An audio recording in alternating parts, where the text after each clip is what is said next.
Hey guys, welcome to part 2.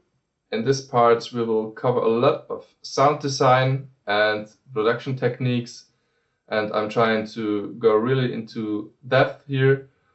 We will use massive and then just native Ableton effects, but if you're coming from another DAW, it should be no problem to replicate the most steps we are actually performing here. So I hope you like it, leave a comment, and see you next time.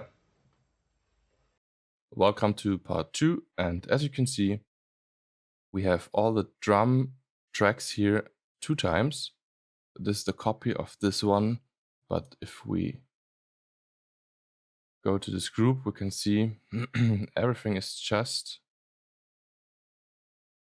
like it is by default. This is a pretty big template, and so we can save a bit time and concentrate on the important and interesting things, and do not have to load in each sample, especially also not to create each simple MIDI clip. But I will provide you with all those MIDI files here as well. You find them in the download folder here in the description with the samples and all the stuff you need to do this tutorial here. Okay, as I said before in part 1, first we're going to have a look at the mastering chain. Obviously, you do the mastering at the end of your production just to have it sound good and have the right loudness here. For this tutorial, we want to have the mastering chain applied from the start, but we will talk about why we choose certain settings here, certain EQ and compression techniques after the template is finished or this tutorial is finished. And you will find a project as well in the download files with this mastering chain. And for all the other guys, maybe not using Ableton, we're going now through those single settings. So we have a bell here at 150, minus 2.6 dB, and a Q of 2.4, and then another one here at 650, 2.8, and a Q 1.4. This is called the tonal and or balance EQ. This is often the first step in your mastering chain. It's followed up here by a mid-side EQ. You can do this by going to this mid-side mode here, and then you can choose between mid and side. And we just want to low cut here for the sides at around 150 Hertz. We don't need any sub or bass frequencies on the sides here in this area. We have also here a little bell at 4.5K. It's almost 2 dBs and 0.7 Q. So let's have a look at our first compressor in the chain. And basically we have like 3 different kind of compression settings on the master bus. And the first one would be catching peaks. So you have an instant attack, cutting every peak. And then you have release settings, quite short release settings to not influence the signal that is coming afterwards. Also, you take a pretty high ratio here. The second type of compressor or compression would be adding punch. And adding punch means you're letting the first transients coming through, and then the compressor kicks in and releases with a moderate release time. You emphasize on the first and loudest transient, so mostly the kick. And this way you're adding punch. But be careful with the threshold. Don't overdo it because it will sound strange.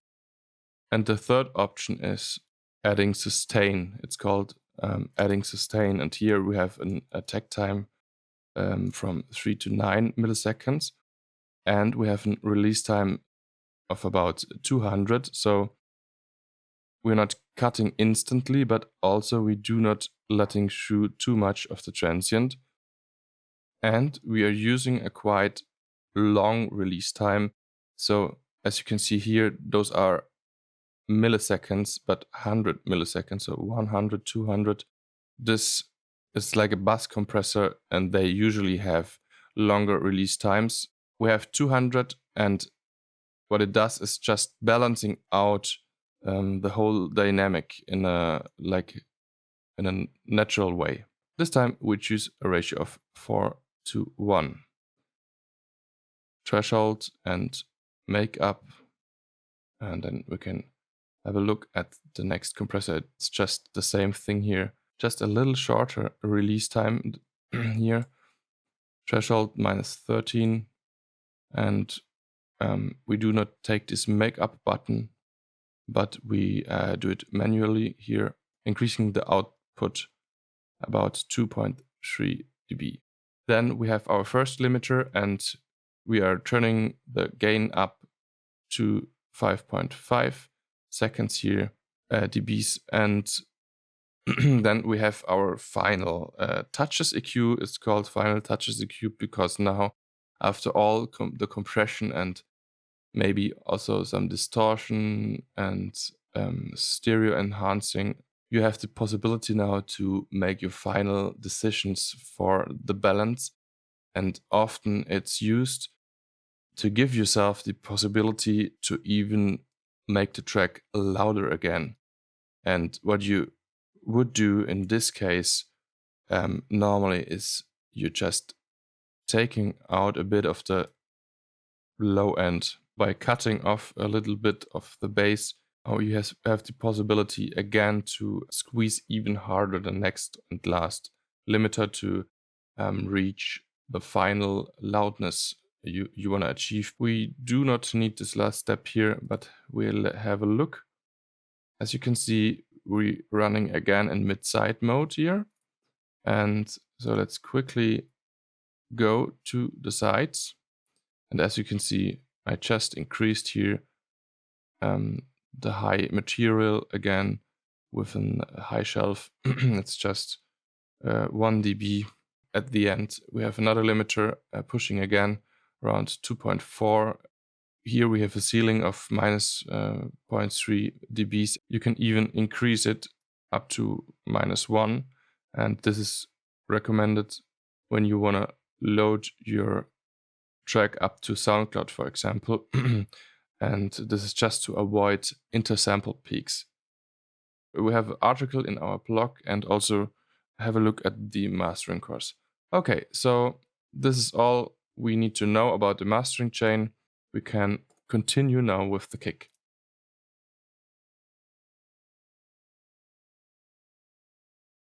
The volume of the single tracks and groups are already set like we need it for the final product. So as you can see, you can find the values here, and this here is a group. If you don't know how to group single tracks, just select 2 of them or even more, and then say group tracks or hit Ctrl-G.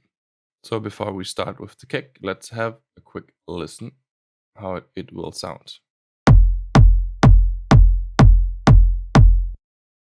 This one here is our main kick, I would say, because it's responsible for the tonal part of the kick. PML kick, kick Tech 06. We go to the classic mode, and the first thing we want to make sure is always turn off this loop button here. Otherwise it will just loop over and over again as long there is a MIDI signal. So turn off the loop button unless you haven't a bass sample or like a string sample in there and you want to have it to repeat over and over again. You should also be aware of this warp button here. And because sometimes if you're previewing your samples, they might sound different than after you loaded them in the sampler here. And this is because this warping mode is messing around a bit, especially with the low end of your sample and your kick especially. Okay, but this time we keep it applied. The first thing I wanted to change was I needed this kick to be a bit shorter. And this is really important. Not only the exact positioning of your drum is important, but also the exact length of the drum. So we go here to controls, and then we can see our envelopes: attack, decay, sustain, release. And we have basically two ways to manipulate them. We can do it here with this more visual representation here. So switch on this envelope, and now you can choose between pitch or amplitude. And we want to change the amplitude. So in any sampler, in any synthesizer, you always find at least those four knobs here. Attack is the first part of your sample, and then we have the decay. So if I change this decay button now, it won't make any difference, and you just see this little square moving here. Let's turn down the sustain first. And now we see that there is changing something.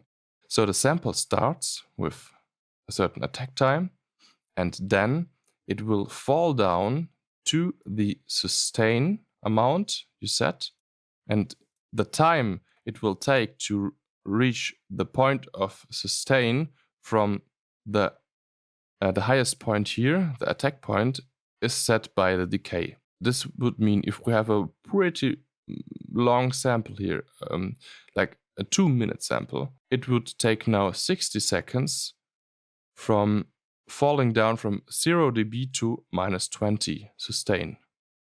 A good way to shorten your drums is, or how I usually do it, is just taking down the sustain to infinity.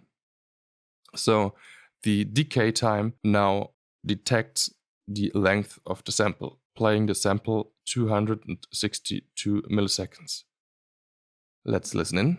Sorry, I quickly had to switch off the other kick drums here. So let's listen again. We have the decay at 1 milliseconds.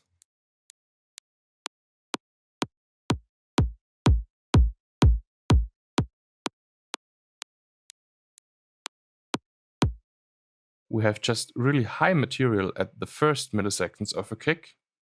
And like after 30 milliseconds, we have more low end.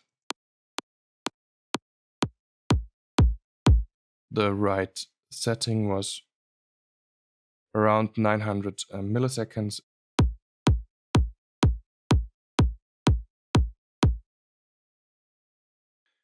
And the last thing we have to do for this kick drum in the simpler is transposing this kick up by 7 semitones, because we want to have it played at this pitch.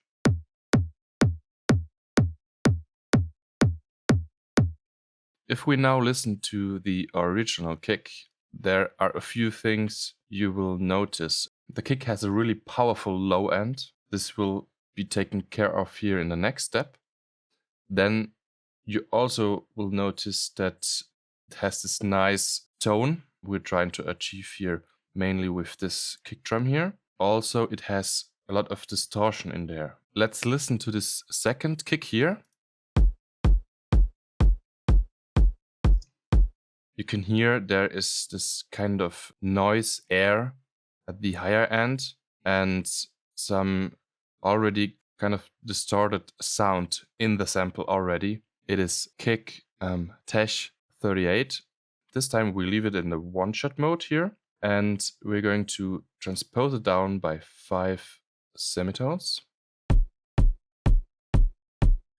Now, very important, of course, is we need some EQ here, not only for mixing, but actually for the sound design. And we're going to cut a lot of the lower end and also the high end. So let's listen in again.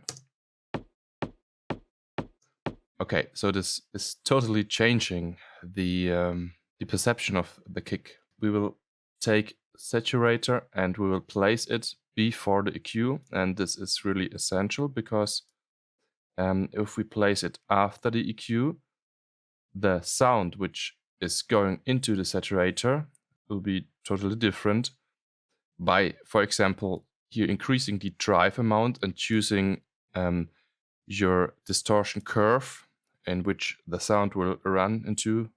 The sound will produce upper harmonics. So if I cut before I run into the saturation, I will miss a lot of sounds in my mid frequencies later because it only creates upper harmonics. It doesn't go the other way around. Just want to point out that it's important where in the chain and signal you place the distortion actually.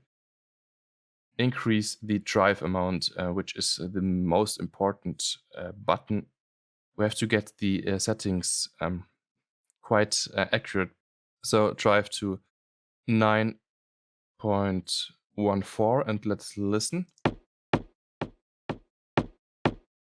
The next thing is we're going to choose a different wave form here, and we're going for the digital clip, which is a quite heavy one. And now we're going to the bass and increase this one, and this will add a lot of actual tone to the signal. You will recognize this if I'm increasing it a lot. So this is typical kind of hardstyle flavor. We're going down to like 11.4. And now we have this 3 knobs here. We're going down with the frequency to 283. And with down, it's not so important. And here we're going to 8.38. So.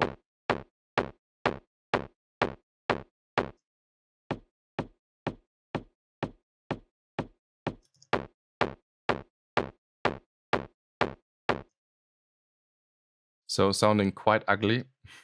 And now we take an overdrive, and this time after the EQ, and we just want to have the part here at around 1K distorted, and we're increasing the drive to about 62, and we can play around with the tone later, and like dynamics can stay like it is, and we will increase the dry wet here as well.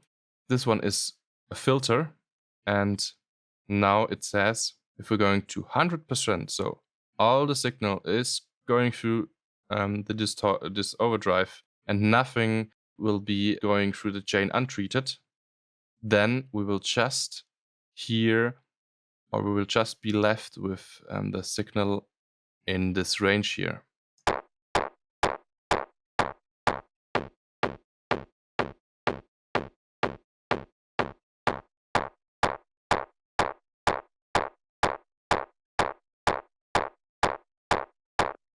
Okay, and now the next thing we're going to do is we will mix it with the other kick drum, and therefore we going down with the volume down to about -25.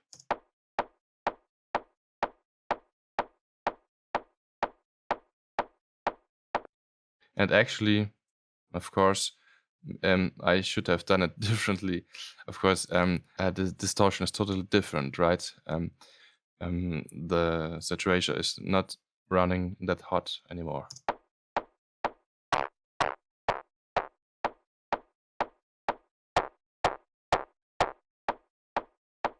We are happy with this result, and we're adding the second kick.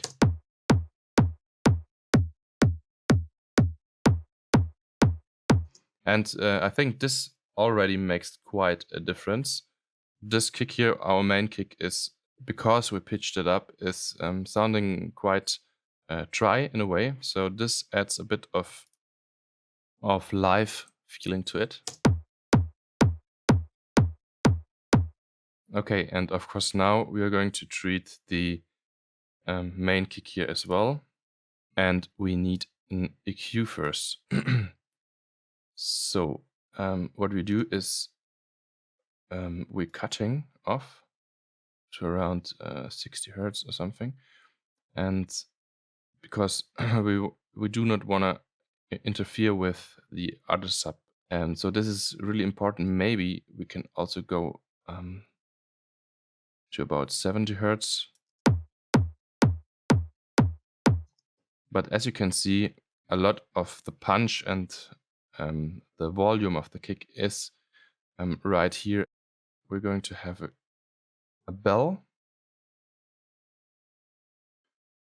And we're going for a Q setting around 2.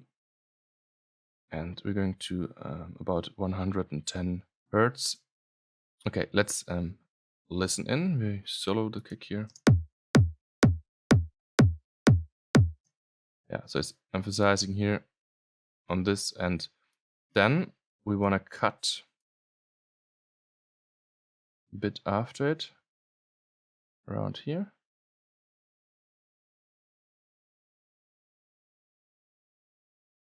Okay, and this will actually make difference. Listen in.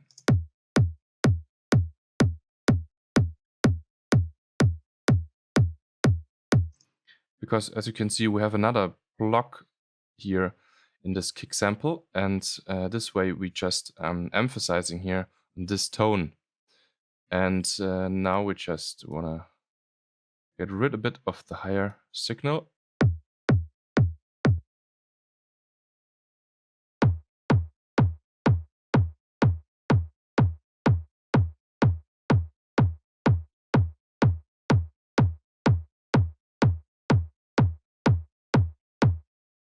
Now we're going again to the saturator, and this time we will start with a patch called warm up lows. So never be afraid of using presets, by the way. Just it's important to know how to treat them right. Let's listen in.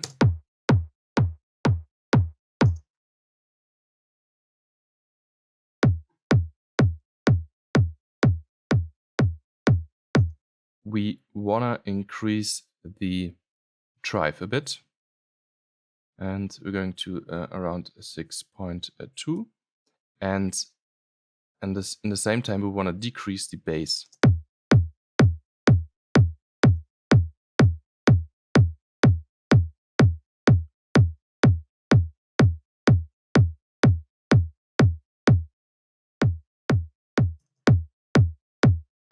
Okay, of course now also the signal is louder, but now again we produced some frequencies in between, and so the sound gets thicker. Then the final thing we have to do is just we're going to take a limiter here actually. Let's see, we increase it by 3 dBs, and yeah, it stays like it is. Yeah, exactly. So as you can see, it is already compressing here a bit. And we can continue with the sub bass. This is just a sample here. And the important thing was to have it at F, playing at F.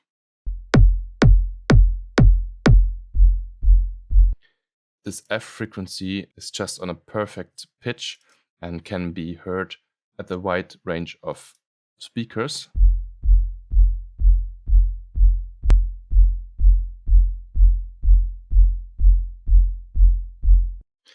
And this is quite common to use the F. A lot of famous producers compose an F sharp because of that reason. To be honest, now we do not have to do that much here with our sub kick. As you can see, it is important that you leave a little bit room here at the beginning. We need that for our transient and also for our mid frequencies, and then the low frequencies will always be the longest part or the longest tail of your kick. And also it's of course important to have them at the right length when it comes to the relationship between your kick and your bass. Now we have the sample here. It's already at the right length, and we can just use this, and we will try to hurry up a bit. So let's quickly listen.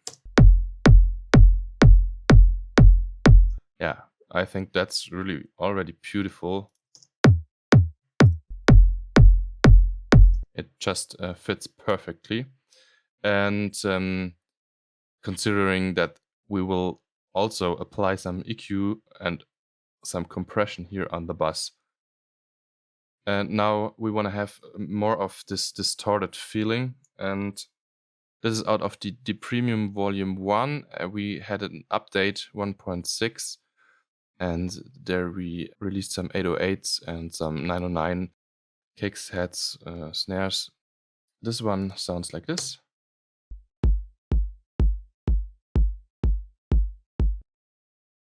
So it is quite subby.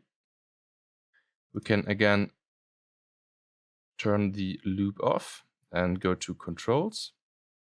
And again, we want to shape our envelopes, and we want to have this really, really short. We're going down with the sustain to minus infinity, and then we just want to have something around here. Let's actually listen to it.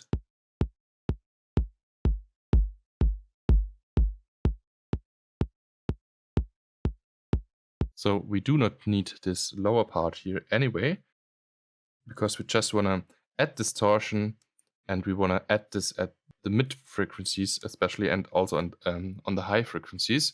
And also we do not need the attack here. We have enough attack and punch on the main kick. We do not need it here. So let's just increase it to about 7 milliseconds.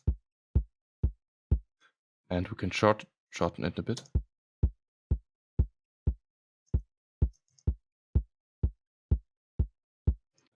Of course, we can ignore the release.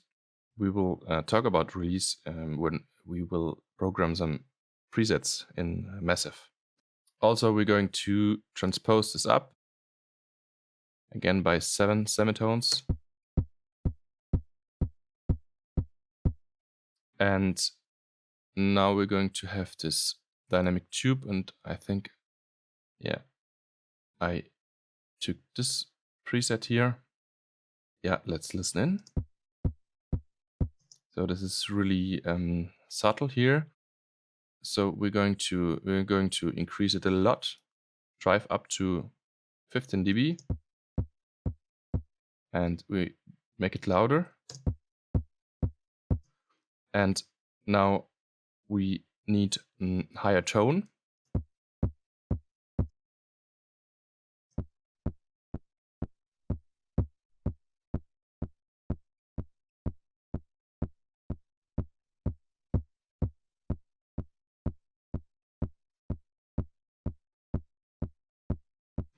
And now we're going down here with this envelope and attack.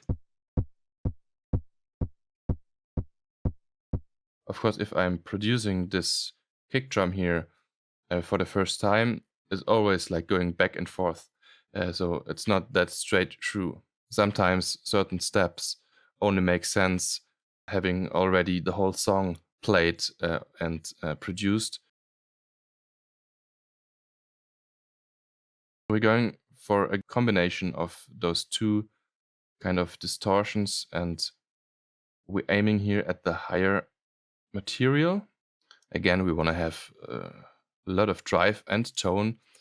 Tone means it's just getting brighter. Basically, I think tone is more or less just thing like a high shelf, and it's just increasing the higher information. Correct me if I'm wrong. Go down here with the tri-wet, and we increase the dynamics a bit. So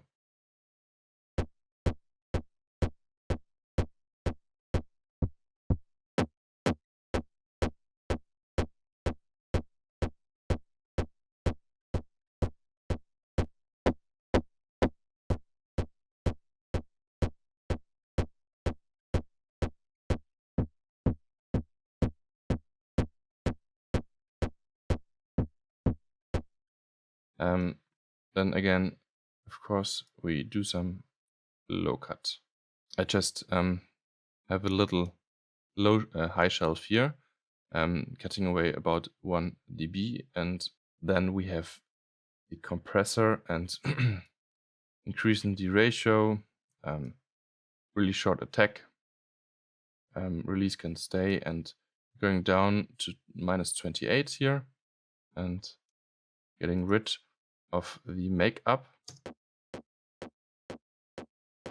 So it's really heavily compressing here. We need some volume back.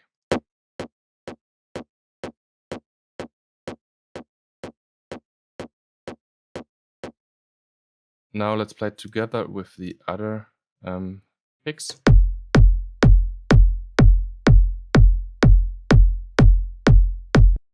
Okay, so we have a little bit of this, and then we have another kick.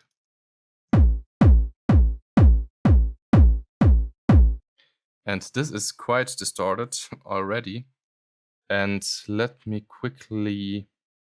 Okay, what I did here, it was just a classic 909 sample here. Let's go to the premium one, and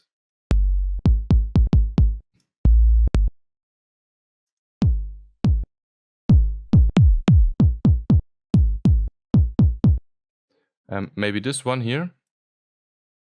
I just went for like a natural distortion, and I really just increased it by 24 dBs.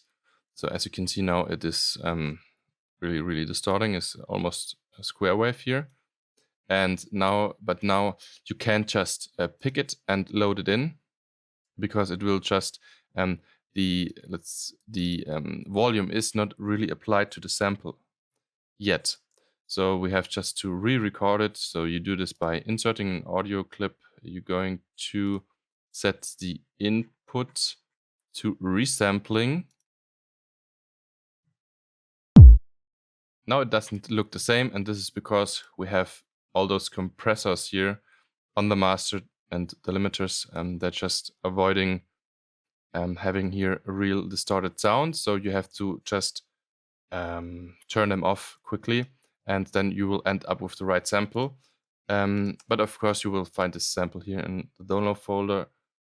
Okay, it sounds pretty awful. We're going to controls, and of course we are shaping the envelopes again. Bit attack and sustain down, and release also down.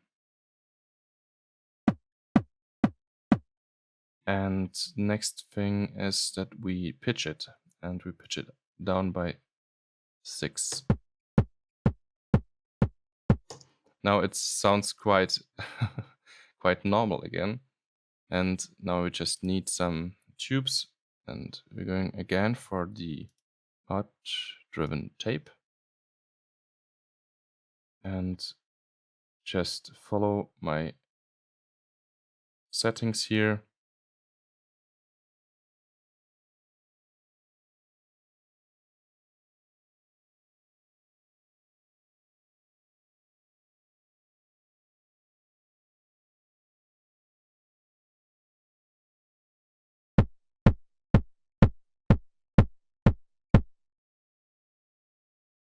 This sounds fine, and of course now we need some EQ.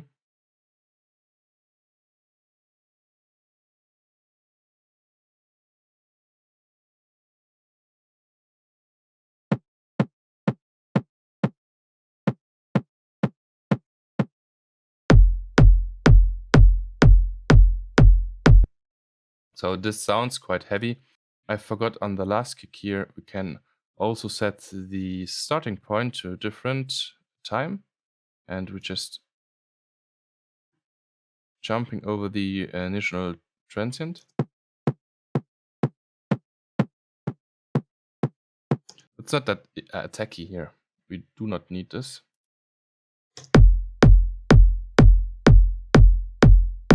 Okay, Okay, so now of course we have here a lot of different sounds and kicks and settings, and we have to somehow get them closer together to have it sound like one sound.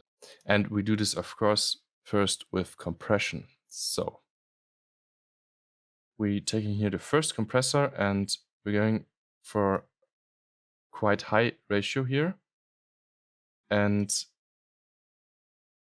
now this is important. We have a quite or really long attack. We're going to have an auto release here. That's not so important. So the thing is here that the kick comes in and the compressor will let first 102 milliseconds going through untreated, just compressing the tail. Now we pull down the threshold here. And first, let's also move down here this output because I left this makeup applied. So otherwise it's getting really loud. -5 is good. And then go down with the threshold to -21.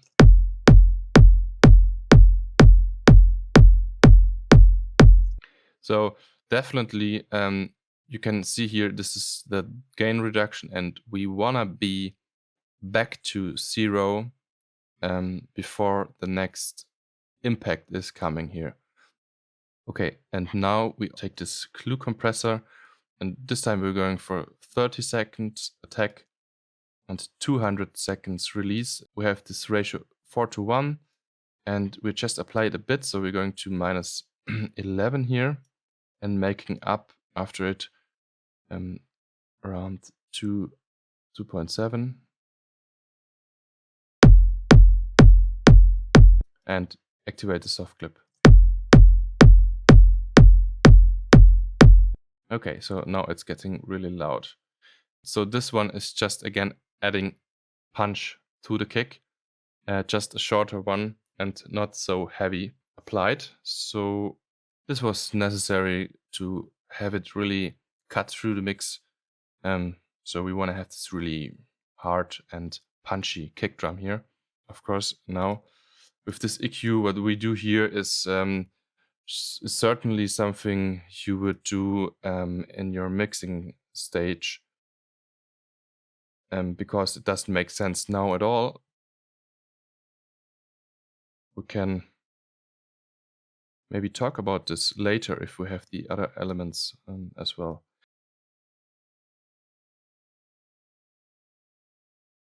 A little bit around 70, and we want to cut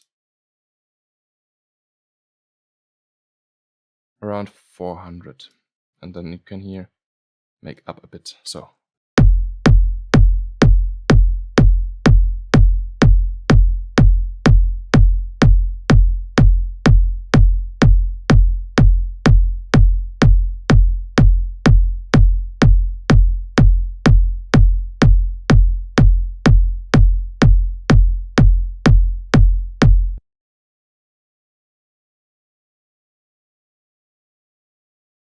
okay, nice. Let's move on.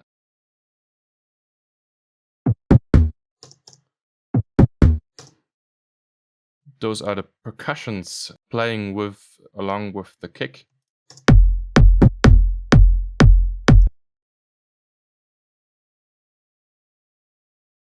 They have some swing here. You can see they're not on the grid. We will have the possibility later to talk about grooves and swings here in Ableton and in general. You just take here this MIDI clip again. It will always be named after the track. Now let's go to the first one. Okay, switch off this loop function, and as you can see, it's not starting right away. We changing the starting point, and if you want to do it right, you're trying to find the crossover point here. so you avoid having any clicks, especially if you do not increase the attack time here. So the rest can stay like it is, and then we need some EQing. Of course, we do not want any low end here, but we want to add some saturation here again. And we're going for drive 13, bass, can stay, and here like around 60%.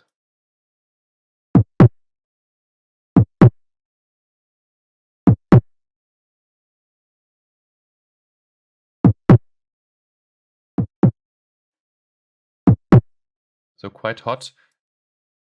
We're going down with the output. It's too loud now. Around 8. So let's go to the second percussion. And again, switch off the loop. Leave it like it is here. And just apply again here some low cut. And we need a hidden utility here applied also.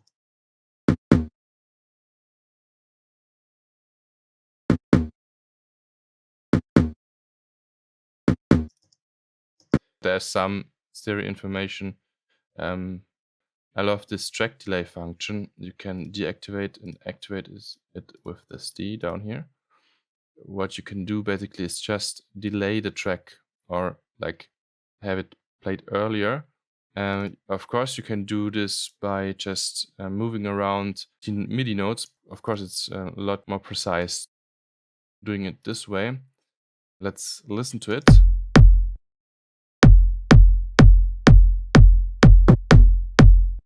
I'm pretty sure, let's go quickly back to the kick. I'm pretty sure that there's something too loud in the low end, I think. We haven't activated the other kick here, and I think we have to decrease it here a bit. Let's listen again.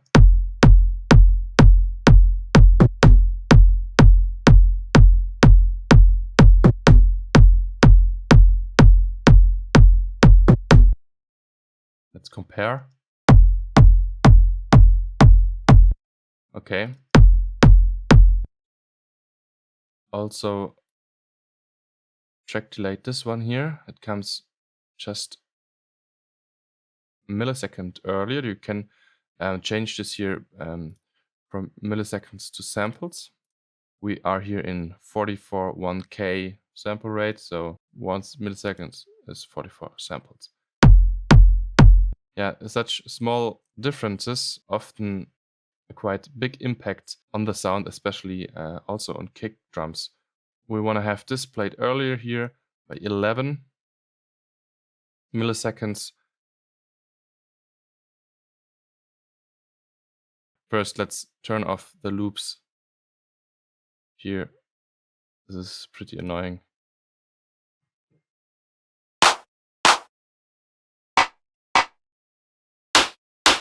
So I started with those two. And then I added this one here, just for the tone of it. And the last one was actually to have it, again, cut through the mix. This has some heavy attack.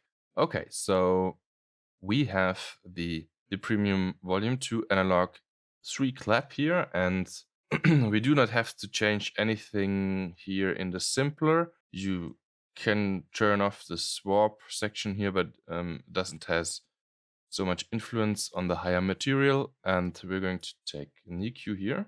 And of course, we need some kind of low cut, but also we want to emphasize here on those frequencies around 340 a bit, something like this. And also for later, because we are stacking some different claps here, we want to just get rid of a bit of the high end here. And we will cut even more in a later step. So like I told you even before, this is maybe not how the process is going to be if you really produce a track. you perform certain steps at the beginning and then maybe you will change them completely, or you apply some changes, but at the end, right before mastering or something. So of course, but I'm trying to always talk about the idea behind each single step. So we continue here with the vinyl distortion, which I like a lot. And this time we just apply it gently. Just move this a bit down here to around 4K. And then we are applying it here, but really just a tad. And the magical number here is 0.03. Quickly listen in. So not that much changing now. It would be more obvious here on hi-hats, for example. But with the second one, we're going to pick around 3.5K here. And we're going to apply it way more, so about 0.4.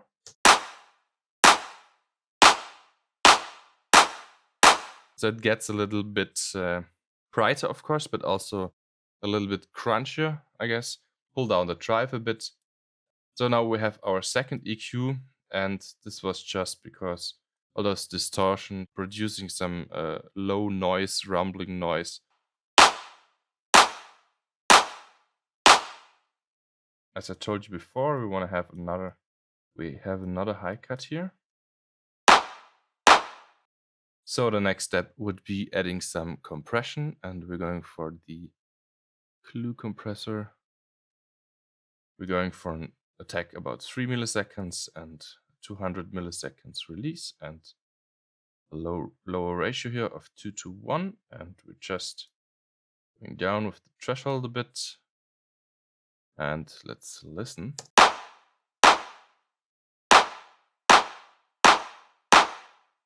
Okay, that's fine, I think. Nothing special here.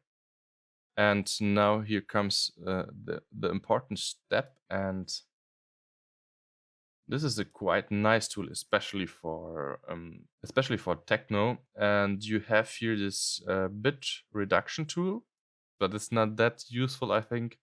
Really nice though is the downsample function here, and I usually use it on the soft mode. And let's listen.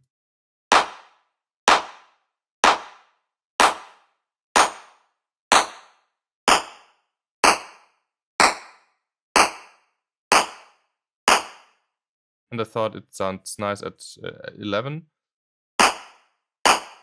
But unfortunately, this bit reduction tool here doesn't have any dry wet knob. What we have to do is right click group, and then we open this chain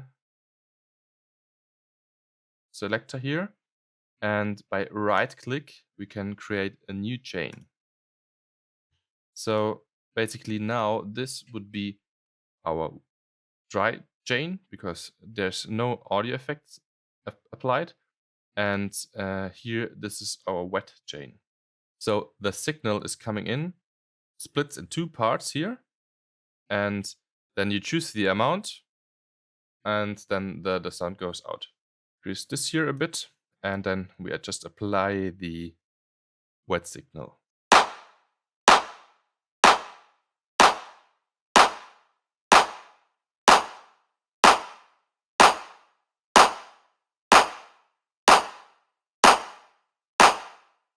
So I think it sounds pretty cool around here. The last step was again an EQ8. And this time I just wanted to cut here around this frequency and also again something on the higher end. So a lot of EQing going on, but to be honest, especially if you're producing this kind of sound, you do not have to worry about this. I think you're using all kinds of distortion and like bit crusher, downsampler. So even if using like 3 or 5 different EQs on one track would somehow have a bit of influence or bad influence to the sound, I think it doesn't matter at all. So just do it. If you feel comfortable just using a new EQ and another EQ, and you perform this little step there, which improves your mix or the sound, then go for it. So because the advantage you have here will be way bigger than any bit of sound you might losing here by adding another plugin to the chain. So, well, let's listen again and then we go to the next. Quite happy with this one. Let's go to the next one. It is just the Premium Volume 2 Clap Analog 15. And we're doing quite the same thing than we did here. So let's just take those two effects here and copy, paste them to the chain. And then we just want to have a custom compression after this one. And we're going for quite heavy ratio and short attack going up by 5 dBs and threshold down to -18. It's not so important having the exact settings here. You just want to compress the signal a bit. You're going to stack it up with all those different layers. Might be a good idea to have more even peaks.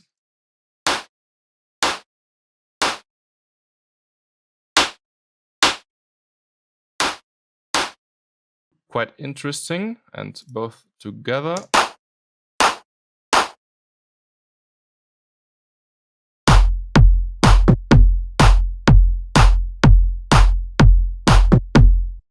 You might have heard it already. We need it earlier.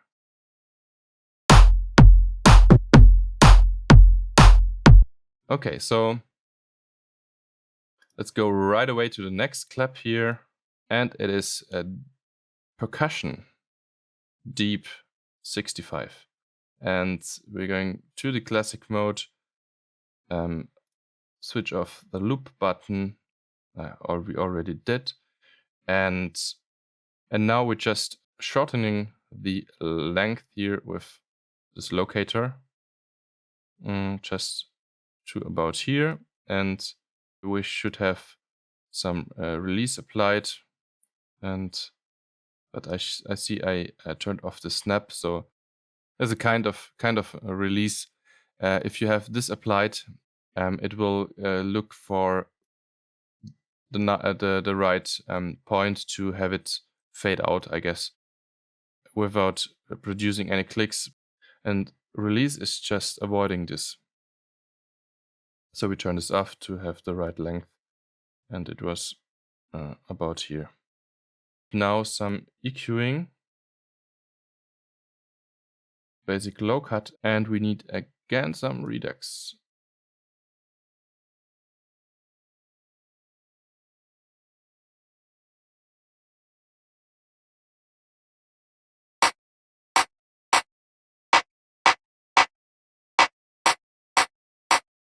Quite interesting, I think. Especially for techno, I think it's really good to have this redux effect. I really like this.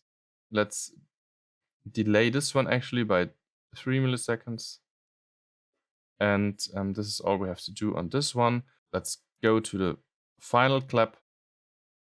We switch this warp off, and we go into the controls and controlling the amplitude. So around here, let's, I see we have to increase the gain a bit, and just listen in. Okay, listen to everything together.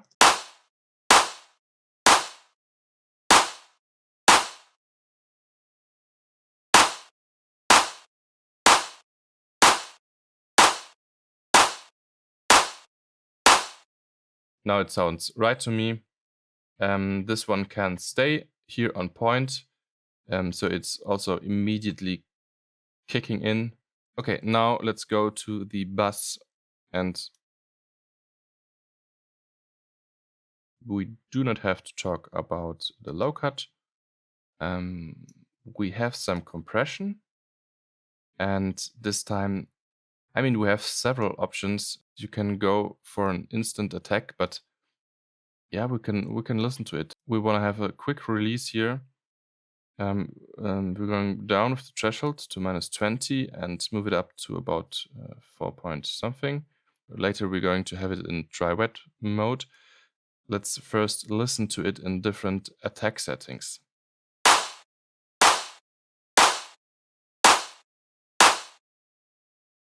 If you compare it like this, I would go rather without compression. Let's go to 10.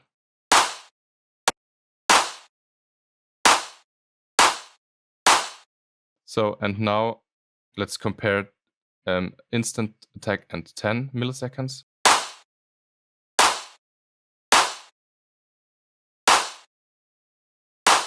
Yeah, it's a big difference. Just it's losing so much of the important attack part of this clap. We want to have this compression, but we just want to preserve the first transients coming through, and we just running this in parallel mode, often called New York compression. I don't know why, but it's called New York compression. So now we apply some reverb. So this is now a step which is quite interesting, I think. First of all, we're not applying that much to the sound because we want to have a quite dry sound. There are two things to consider, and this is the dry wet button, of course, and also the decay time. Let's just compare it from like around 740 to like 1.5. So it's the same percentage, but it's just totally different, right? So we want to have small decay, like on every drum bus, especially now in this kind of techno. This one is just filtering which of the signal is going to the reverb.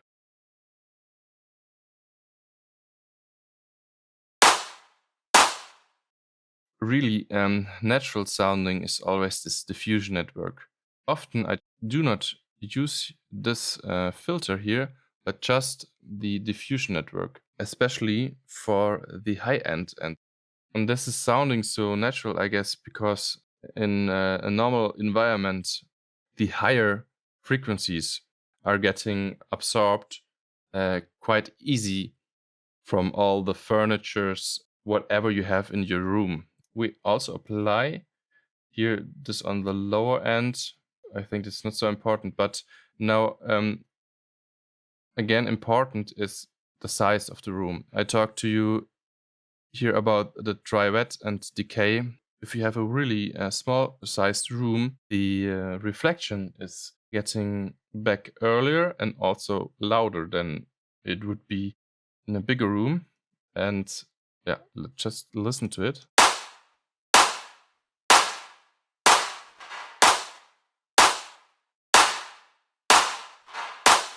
So this is the biggest size you can choose, and this one is really sounding totally different and it's louder.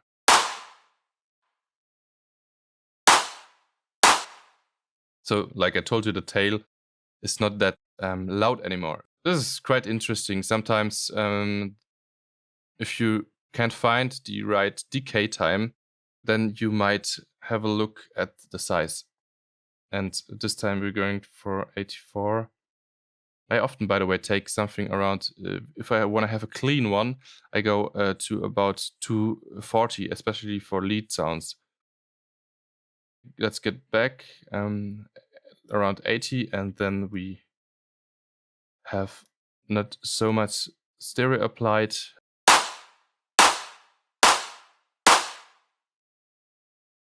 We can give it a little pre-delay here.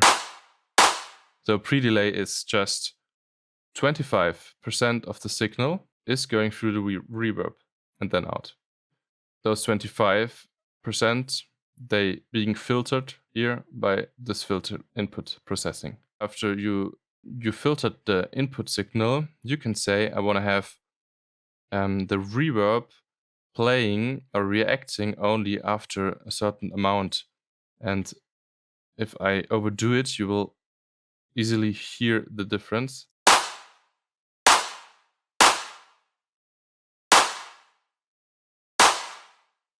Let me turn up the...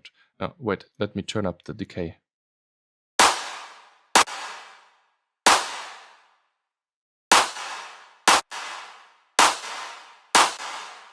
So this is like a Western movie. They are in the desert and the mountains are at some distance away from you. You're shooting. And it takes just to reflect back to you. Pre-delay, it's just delaying the reverb, and this way the early transients are coming through better. So frequency shifter.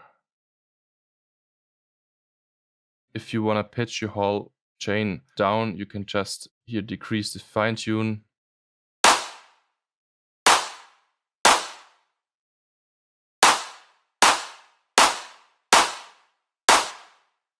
A little mixing issue here. We are cutting around 600 and just a little dip. By the way, I'm not sure. I don't like how it sounds now here with the shifter. Maybe let's turn it off. You can decide. And we have a low cut here. 4 times steep. This was a decision made at the very end of the whole process here, and I think we boosted it at some point. Yeah, maybe this wasn't the right thing to do here. Anyway,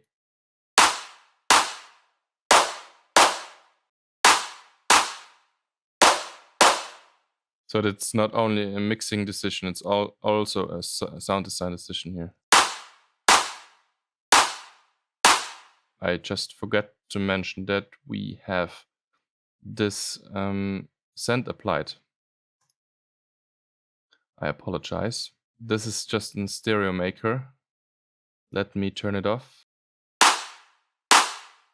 I'm going to quickly show you how this works. Let me turn off.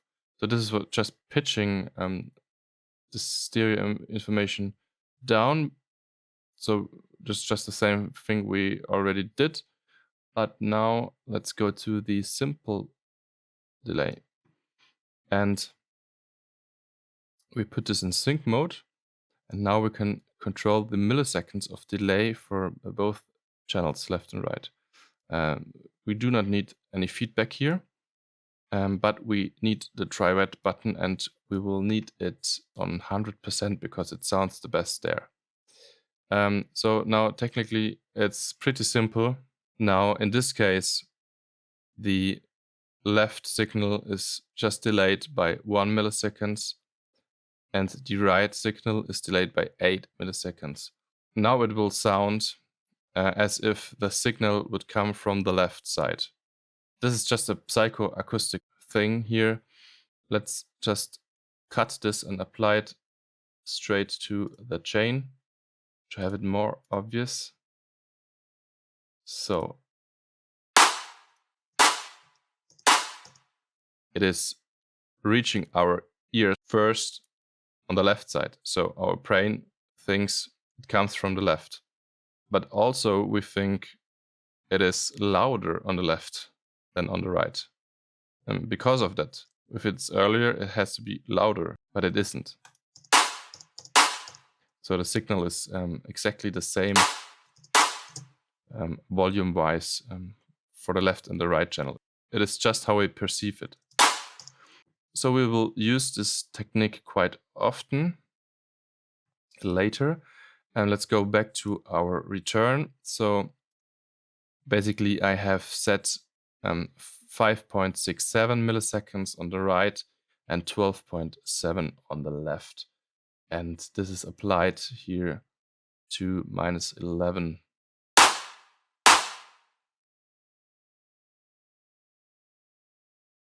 Okay, let's have a listen what we've got so far before we continue here.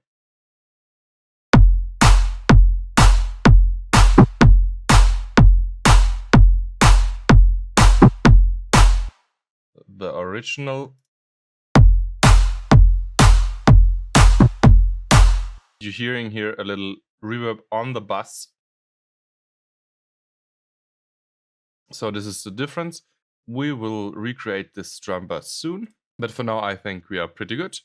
And let's just hurry up a little bit. First, we have this head swing. You need this head swing MIDI sample, and you see we are off. And here even more. You just need this clip here, and now we are taking the sample closed hi-hat skin 1. And yeah, let's listen to it.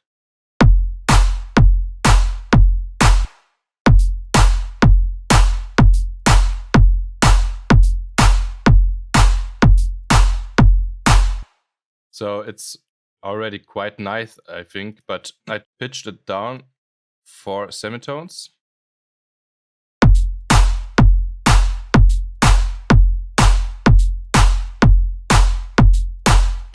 Yeah, and I think that's already nice here. Some EQing and just a little low cut here, and then also a little bit of the highs.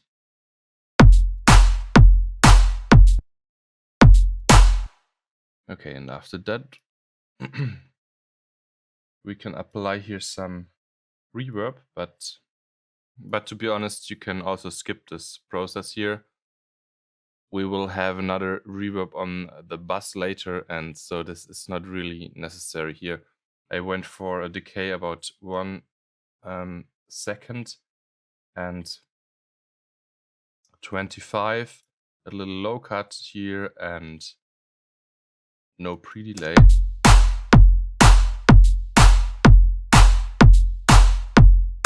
Yeah, but you can save a bit CPU here.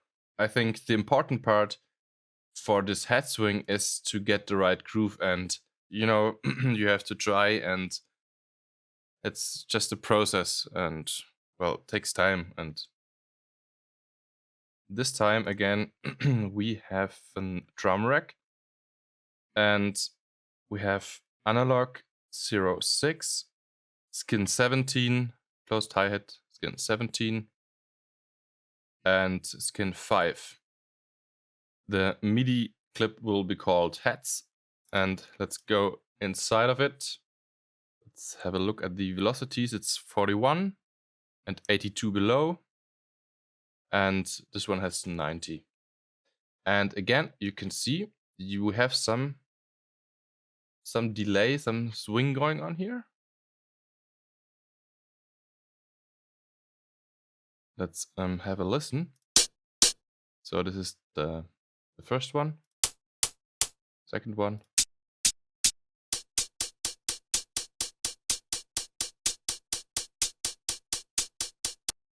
Okay, let's go to this sample here. And I just took a different starting point and had a fade in. So if you take a different starting point this way, you should take also this fade in to avoid any click. And then also we're going to pitch down the sample by 5 semitones and just turn off the warp mode here.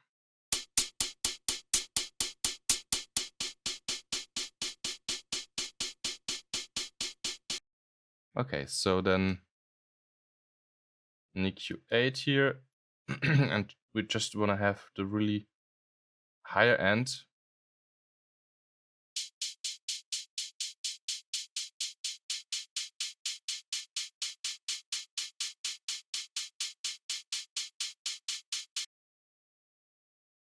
something like that should be fine. And then we're placing some chorus at the end.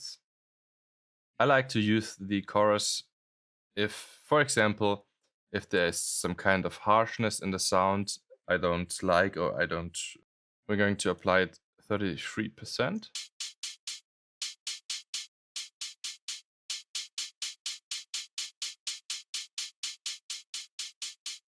Yeah, it's adding a bit of stereo effect here. Okay, so let's go to the next one. You're just going to do a little bit here on the one-shot mode. Turn off the warp. Then we're going to shorten the sample here. This is very important. And of course, now you need some fade out. And now let's listen.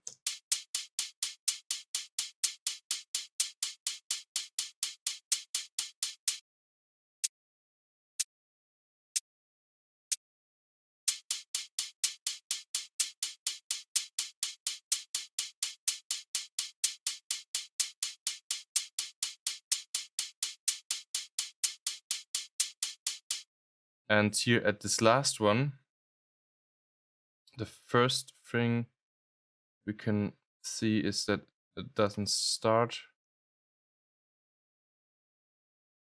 properly. So let's fix that. And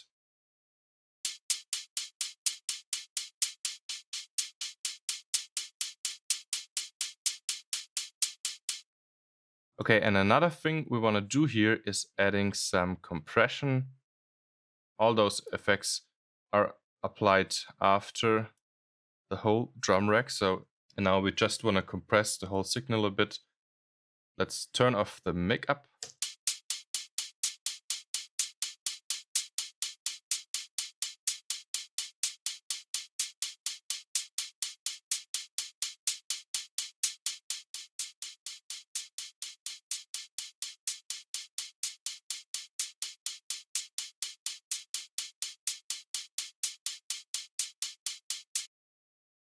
I think this is already quite nice.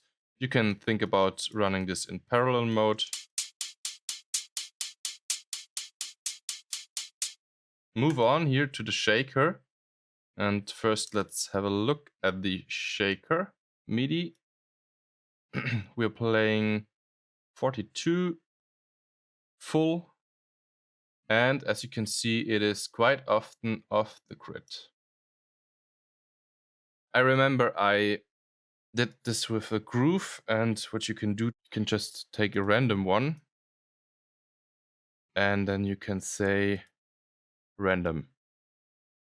And then the amount, then you can apply this to the clip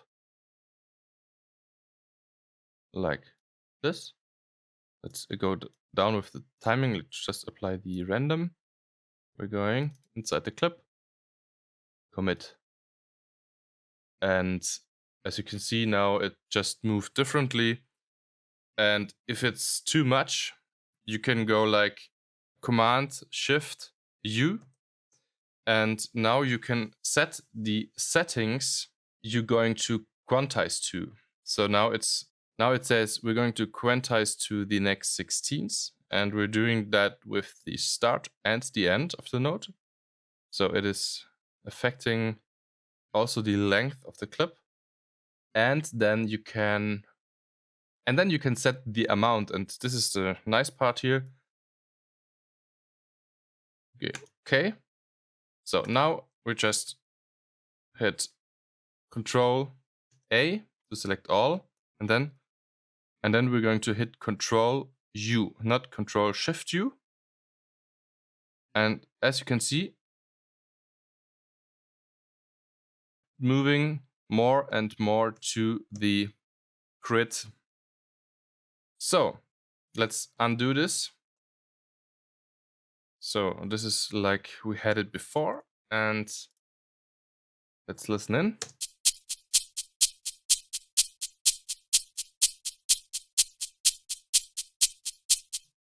So in this case, we just shorten the sample, and we're getting rid here of the snap. loop off, of course.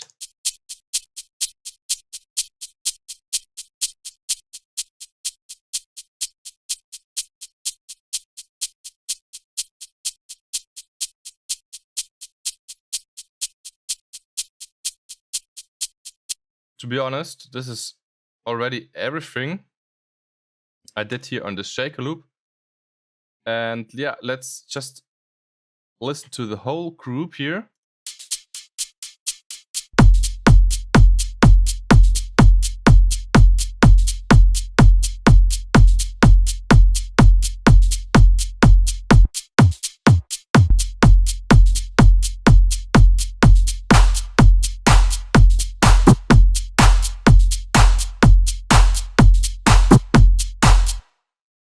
We want to also pan a bit the samples, and especially if you have different shakers and hats, it is really nice to pan them.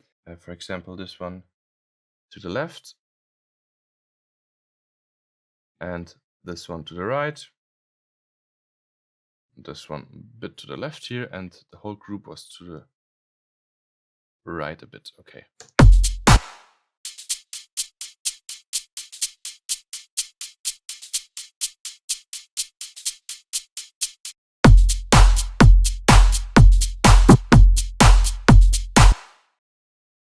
So the first thing we're going to apply is, of course, now a glue compressor here.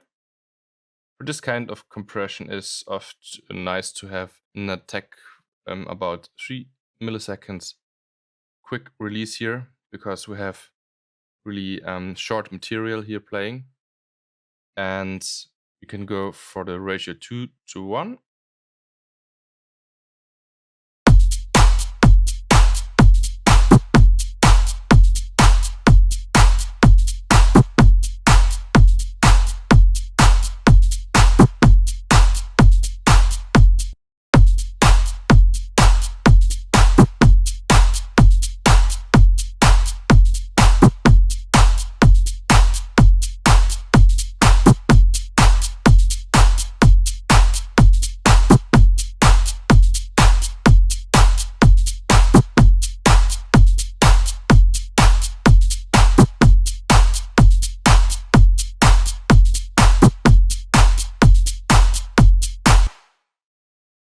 Also to mention, those kind of steps, like in this case, they might not sound that important first, but they are after you applied it to many, many different tracks.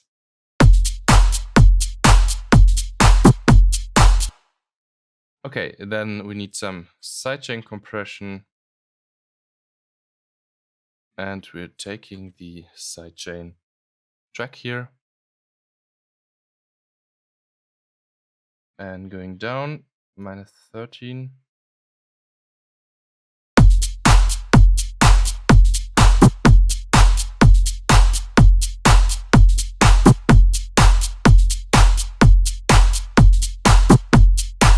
Now we're doing some nice EQing here, and this time in the mid-side mode.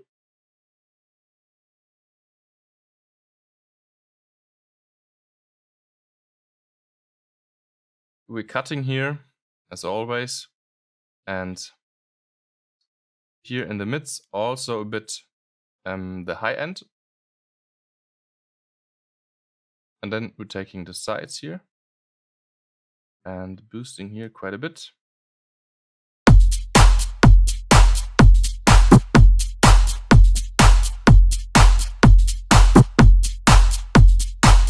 Okay, and after that we need some saturator here and just giving a little bit of drive to it. And we're running this in a parallel mode. Let's listen in.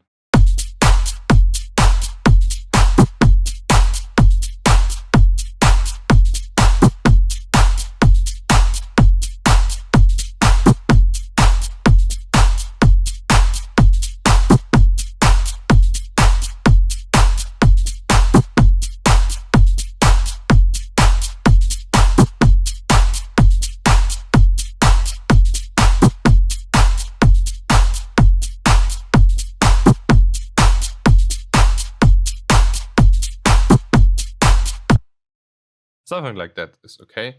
It's just to thicken up the sound a bit. And yeah, I think we can move on to the next one.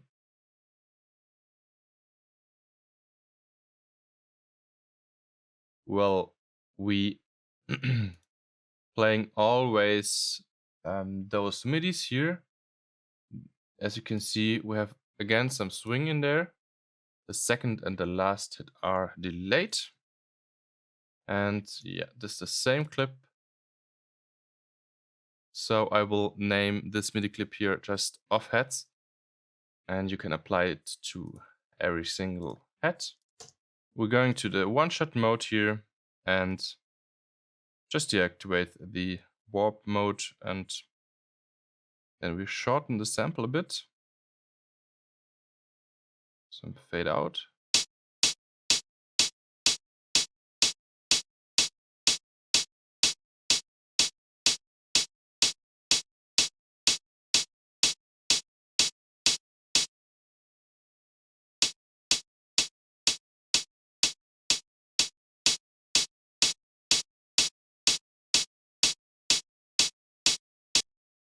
Okay, then let's move on to the next one. This one is sounding like this.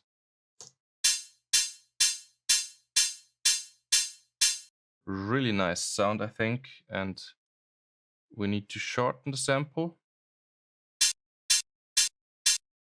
Now again, we're getting rid of the snap, and we're applying a bit of fading out.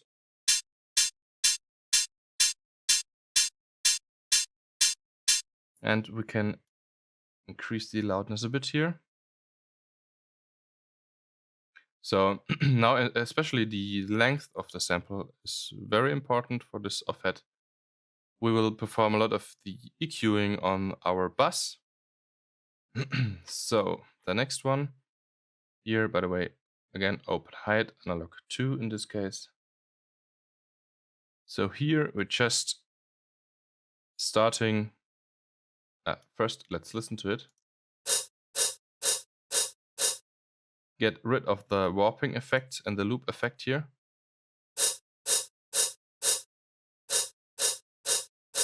Can you hear what big damage this stupid warping mode does to your sample?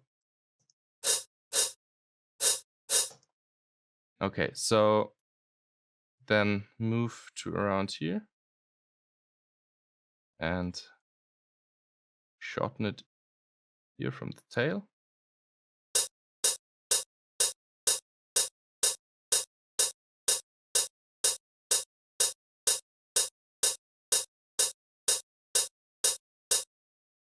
Okay, then we take an EQ8 and we do a little low cut here, but mainly we want to focus a bit here on the 3K area.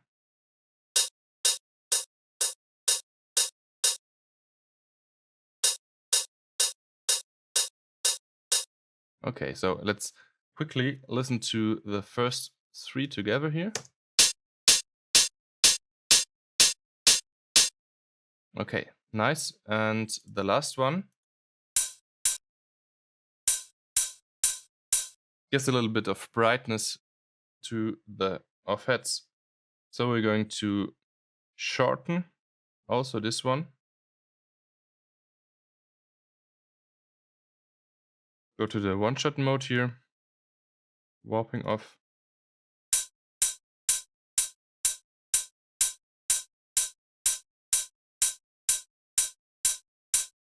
Okay, so let's listen to all the tracks.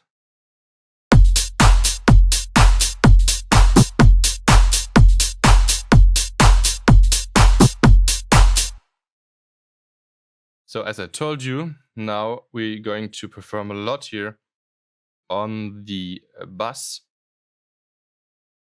First, we want to do some tonal shaping here.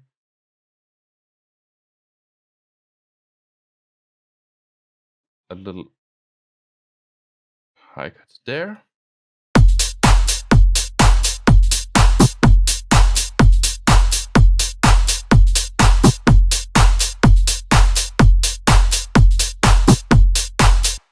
Okay, nice. So Pluck compressor.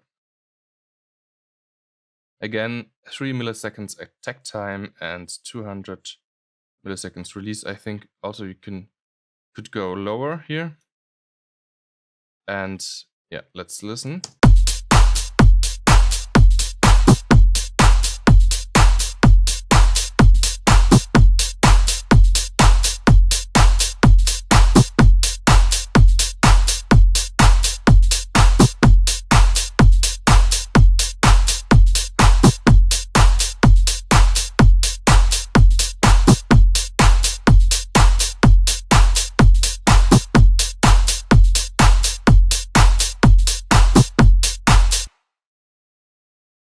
Okay, I guess this is quite nice.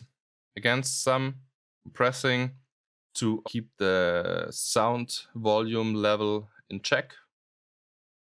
Then finally some reverb. And we just want to have a little bit, 21%. And again, of course, we're going to have a small decay time and a smaller room as well. We do not need here any low reverb. So let's listen to it.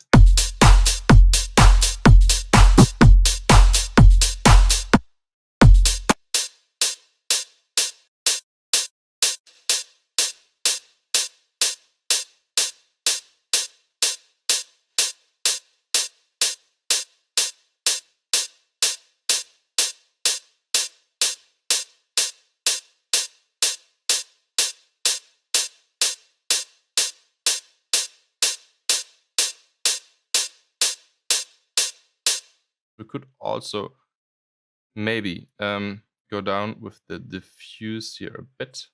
This is the tail of the reverb. Have a listen.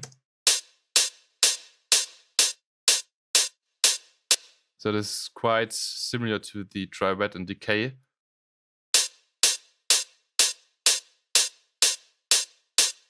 Yeah, I think this is nice. We can get rid here of those two effects. Now we have some surgical EQ, and again we're doing a little low cut here. And then we have here a nasty frequency. Maybe you already heard it.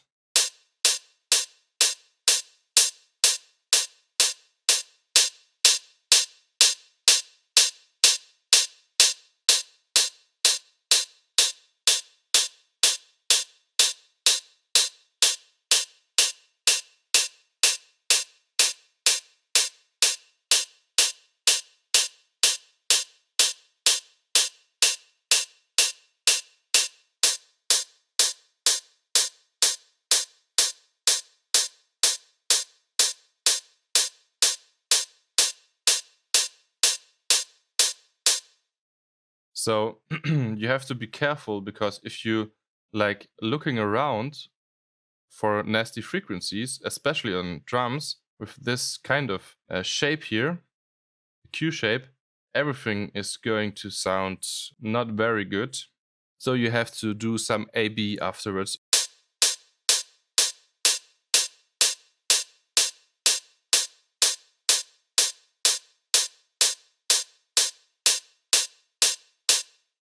Now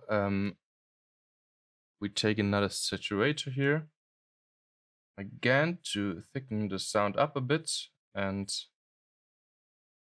we'll give it some drive here and run it again in parallel mode.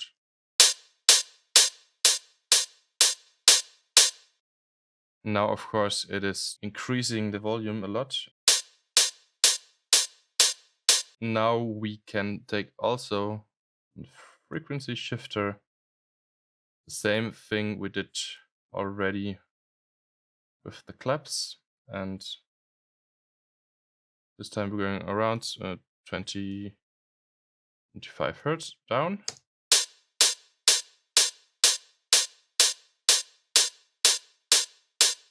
Okay, I think that sounds nice. Let's listen to the whole group here.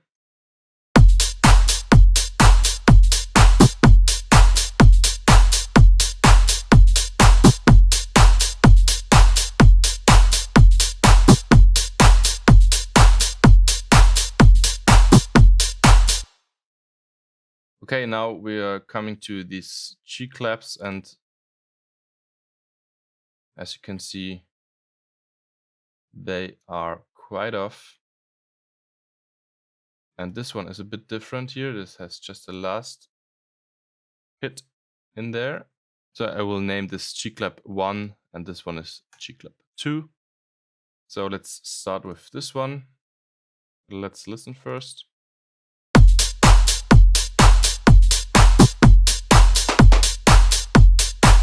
This is the first effect we want to achieve here, and then it gets supported by this one. Yeah. Okay, so let's concentrate on the first one, and to be honest, we just need some reverb here. I remember that I pretty often change the amount of reverb. So this is just a decision you have to make later in the mix. I went for 20 wet and pretty small size. And also I took the echo mode because I liked how it sounds. And we want to have this low cut applied, and we're going for pretty long decay time.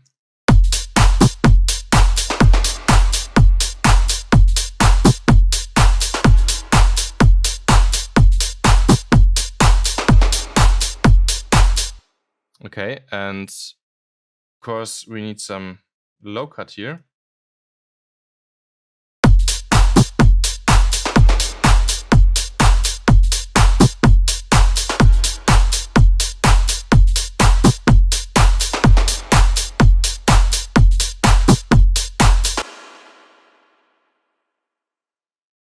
Let's get rid of the warp mode here, by the way, and the loop mode. So the reverb does make sense later in the mix. And now I would even prefer without any reverb here, or at least with a short decay. Okay, for the next one, pitch it up, 1 semitone. And this is everything we have to do here. Next one is a reverb.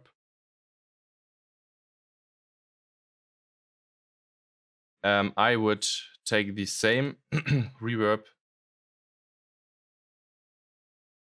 and let's create a return track here. And then we route it with this return track to the single clap. And this way you can also save a bit CPU. So we have the number B. Let's say around 12.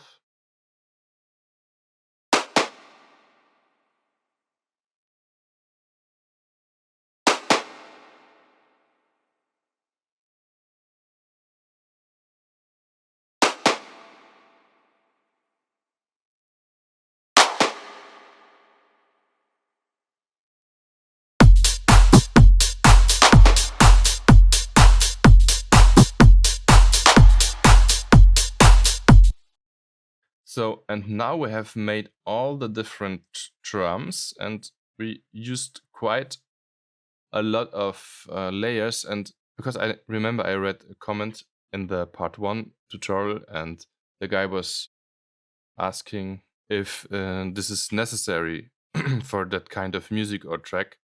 Of course, it is not, but if you want to replicate a certain sound, you have to be creative in a way. You do not have the same samples. And of course, I think it is nice to show more techniques. And for example, by having this bass with 5 different tracks, the template is more valuable, I think, than with just one sound. The next step we're going to do is routing all those effects here to the drum bus. So welcome back, guys. As you can see, I've already loaded up the next steps here, which would be the FX, atmosphere, and this bass group here. But first, of course, we have to create this drum bus here. And what we have to do is create an audio track here. So now this is pretty important. As you can see, I set it to no input. By default, it is here on extern in. Now you can see this fader here is moving. And this is actually the input of my voiceover here, not right now. So this is how it is by default. But now we will route other tracks here through this audio track, and we will set this on in. And now this can have some really nasty effects like feedback and whatsoever. So I would recommend you to just go to scroll down, no input. And then just say, where it is, save as default audio track. Okay, so this was the first step. Now let's name this audio track here.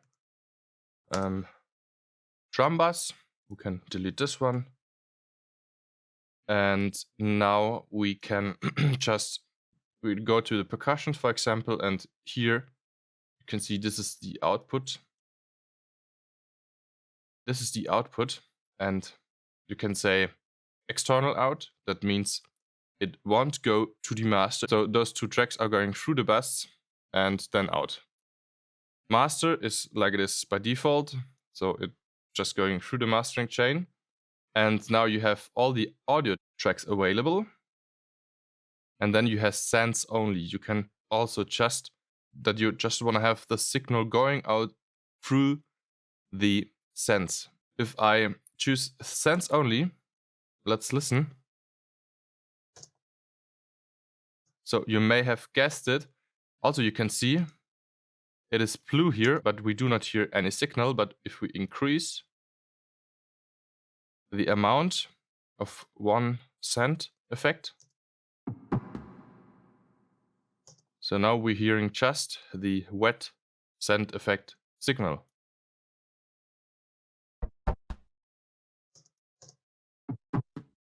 So this is quite nice also for one reason. You could now just create here a return track. And you call it sidechain. And take compressor here. And you just route it to whatever, the kick. You could easily just route a lot of tracks through this sidechain track here without having to apply compressor on every single track. So for example, we could like let's take the atmosphere here.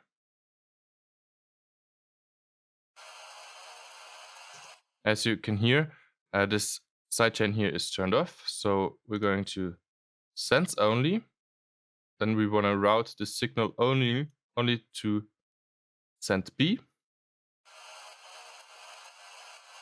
And now we hear the sidechain signal from return B.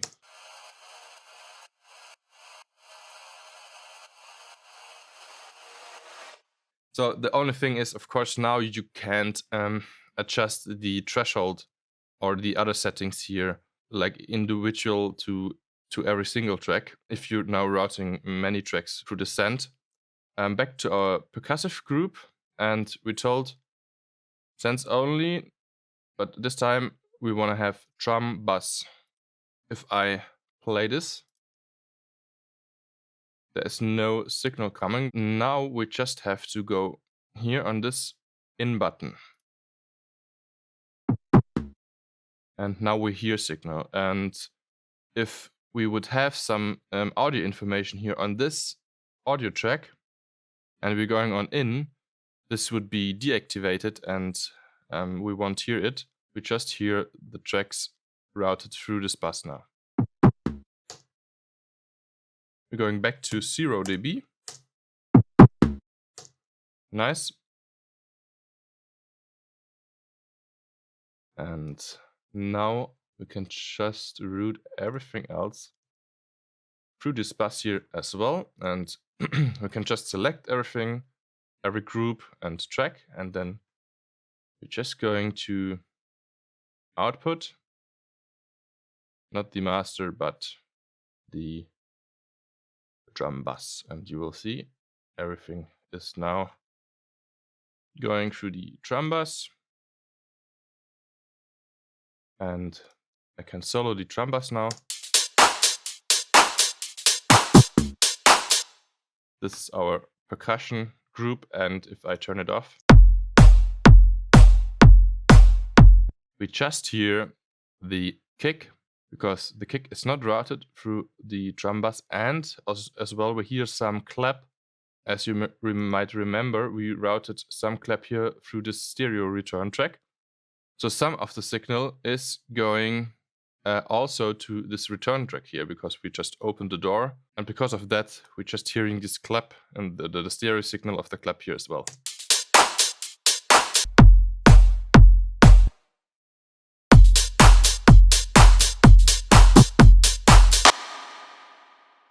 So okay, let's go to the drum bus and apply another few effects here. And what we're trying to achieve is, of course, with some compression, we can again take just the percussion group and like even out the amplitude and level difference between the single tracks. So it is a mixing purpose, but of course it will change the sound as well, because you will hear more of the details inside the single samples, because we are changing the dynamic between the really quiet and the loud parts. Those are the two reasons why we will use here some compression on the bus. We take the glue compressor, this is perfect for such purpose here, and I will just play the track now and mess around here with the settings, and then we will just talk about it later.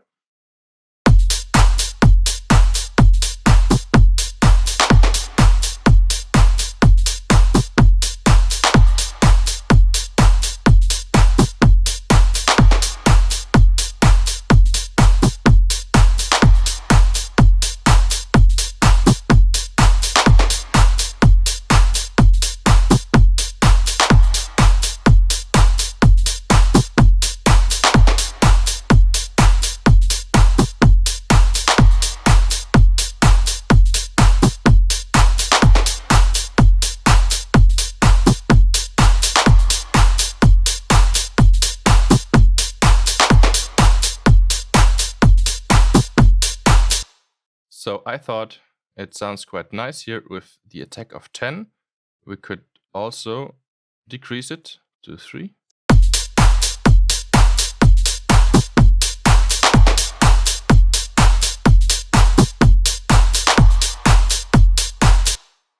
And we can have another listen here with 400 milliseconds release.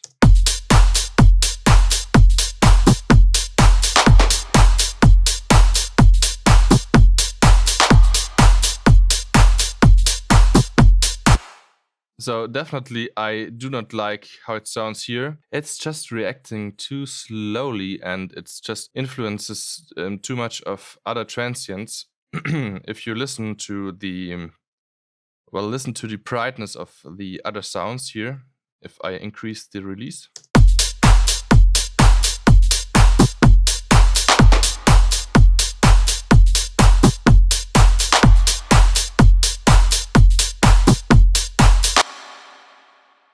We can go a bit back with the threshold here. Another common thing on the drum bus is to have it played in the parallel mode.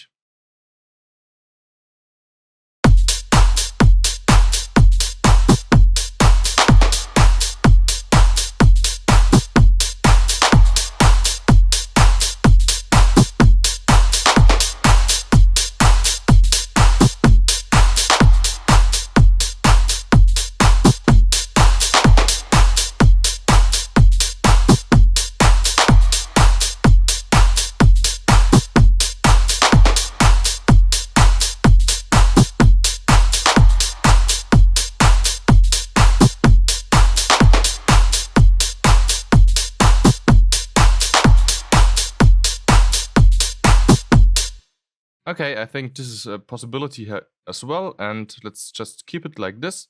Now I just want to show you another nice technique here for any drum bus or any other kind of bus. We will use it later as well. We're going to group this glue compressor here. And again, we're going here to the chain overview and create a new chain. Now we have two signals. This one is going through the glue compressor and this one is dry. And we want to add here some reverb. And we can also EQ the reverb and we can use some saturation. And of course, we can just move it in a bit. If we use the reverb in like as a send effect, so this is now like a send effect because you're just applying it a bit. So you go on 100%. Yeah, let's just play around a bit.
And this is really up to the track and up to your preferences. And having this saturator here might be also a cool idea, but yeah, just wanted to show you this technique here. So now after the drum bus, we will have, of course, some compression here. Might be a bit strange, but I just decided to also give it some kick sidechain compression. And we will do this pretty gently, and we're going to have a really fast release here. We just want to touch it a bit, like ratio of 3, and then applying it really carefully.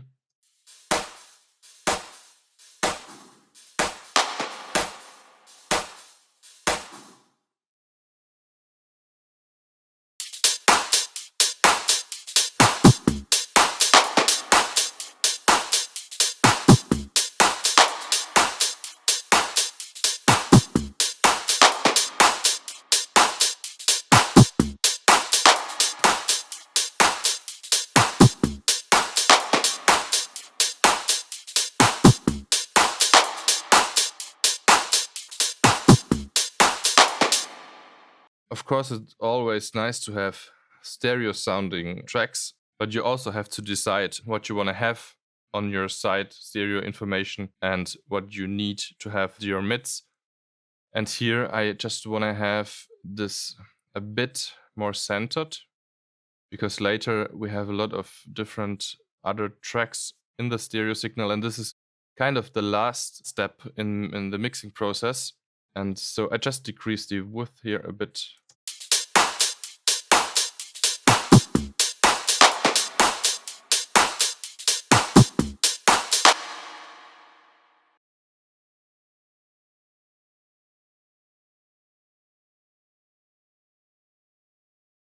Now we can go to the FX bus. And as I told you in part 1, we won't create every single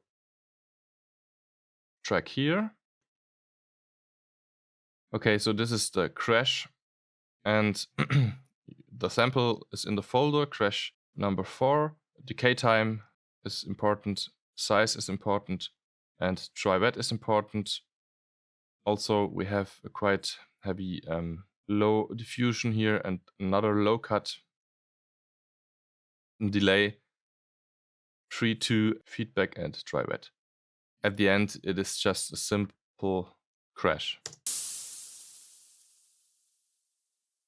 So, next one is some noise here. Okay, I see we have to route it. So we have some saturation. It's not important here. Low cut, pretty basic. And then we have sidechaining to the kick.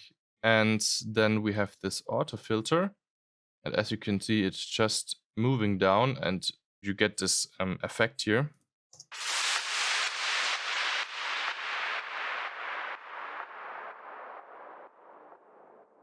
You can just take any random white noise.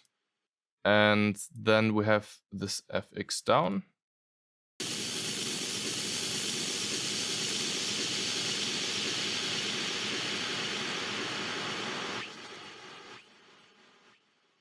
This is a quite cool FX here.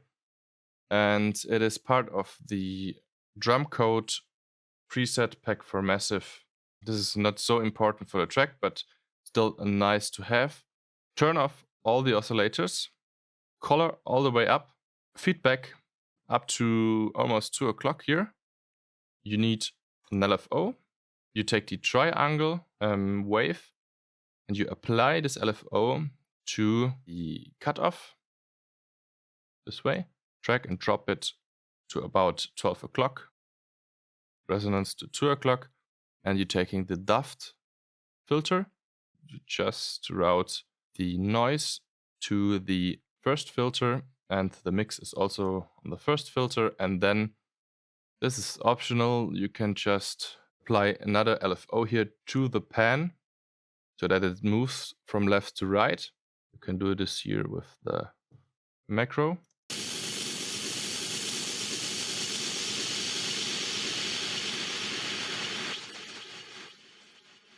And of course, you can also take other ratios here.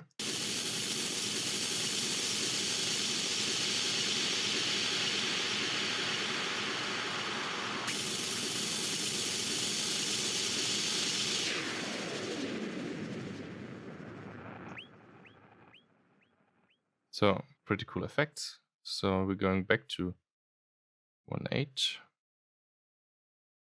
Okay, so this is basically the effect. You just boost the high end, but nothing special. And some delay applied as well. You basically just need this water pipes and as sound source. Feedback is important.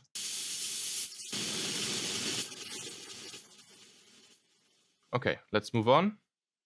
Here on the bus, we have another reverb chain going on, but this is again nothing special. This is not important here for what we're doing here in this tutorial.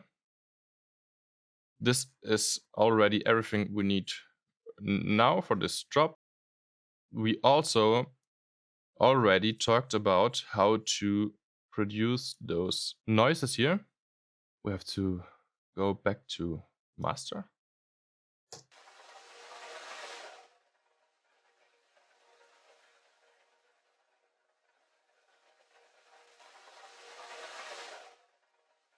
So pretty cool. You will find this noise as well in the folder, and you can see there is some automation going on.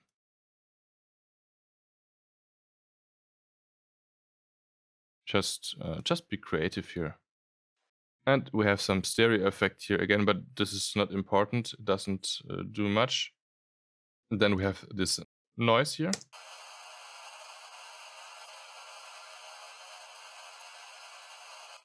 Again, you will find the sample and we just EQ it like this, and we apply again some stereo effect on it,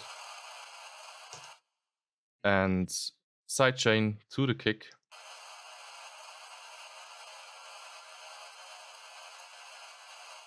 Not much. And well, I also showed you in part 1 how to achieve this kind of effect here using any kind of noise.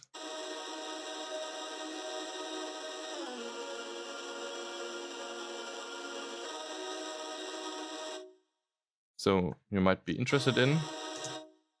And on the bus, we have again a sidechain. You can turn this off. You can turn this off. And again, we have some reverb effect, but it's not that important here.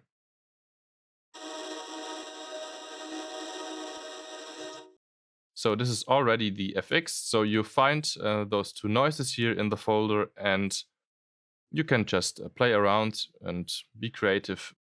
And finally, here I think it's the most interesting part, our bass. Let's have a quick overview. That's the main bus, supported by this Moog sample. You will find this Moog sample here as well. Then we have this mid bus.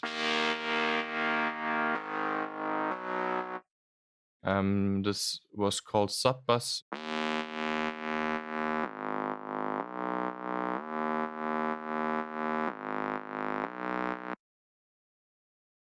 Then we have this rather FX kind of bus.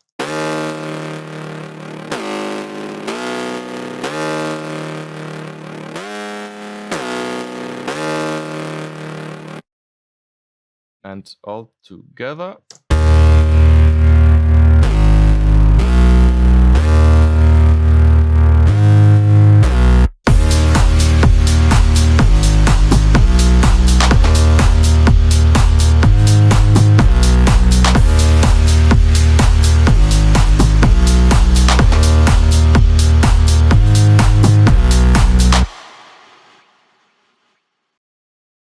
So finally, let's create some presets, some patches. All the sounds here are part of the Drumcode preset pack. And we will start with this main bus here. It is called analog long. All right, so I'm going to delete this one here, by the way. And let's create a new MIDI track. I'm going to have the massive. Again, you will find the MIDI information in the folder. And let's have a look.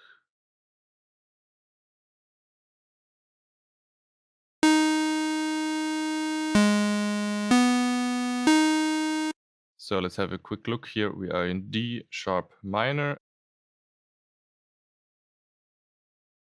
So if I'm recreating a sound, I focus on a few things.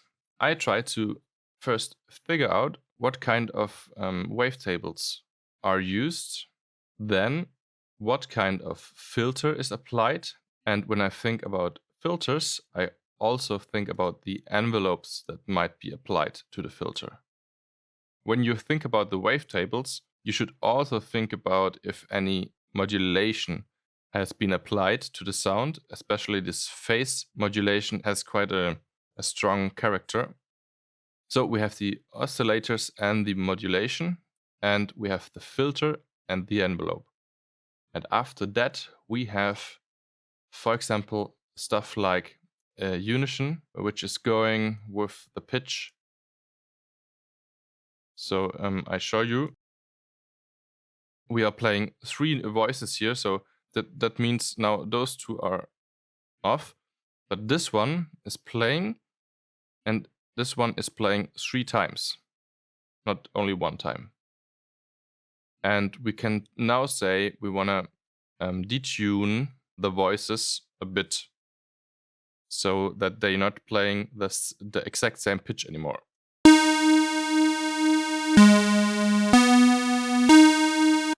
So this is the next question you will ask yourself if you need kind of this flavor. You can overdo it.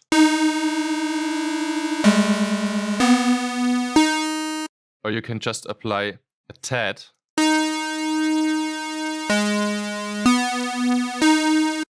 And it sounds especially cool on saw waves.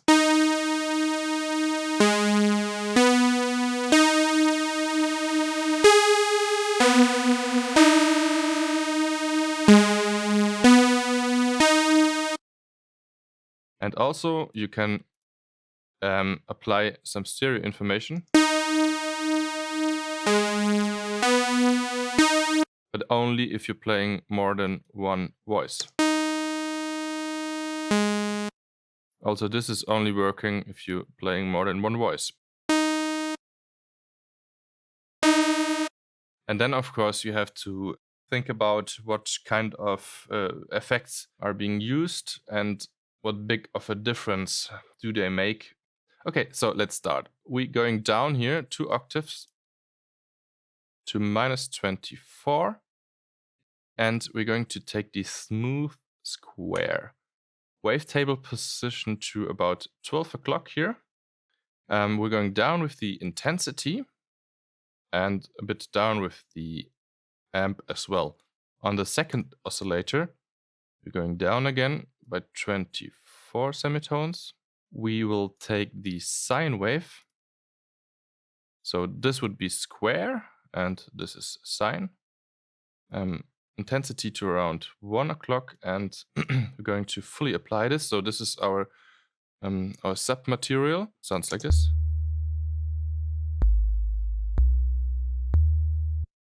So now we have this nasty click, and let's get rid of it.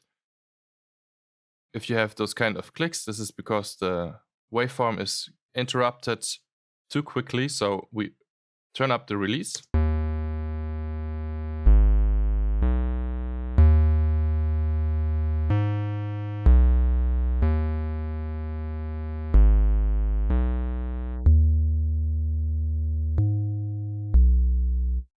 And of course, a bit attack.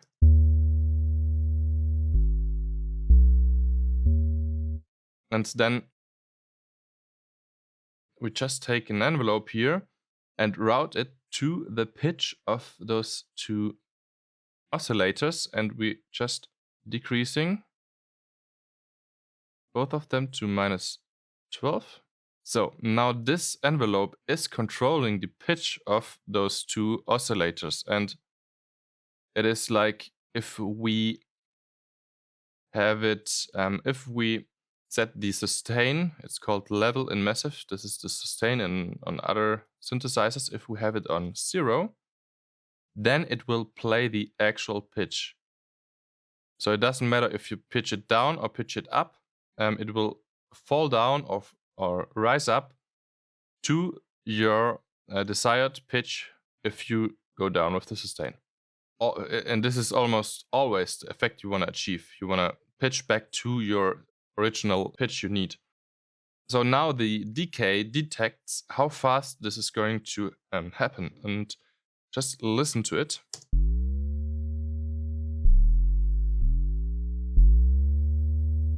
You can hear it. It is just pitching up, and it takes some time, but if we decrease the decay,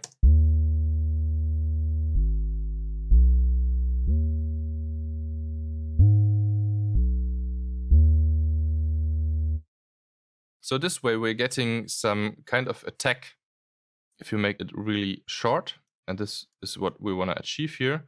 You can go down with release and attack.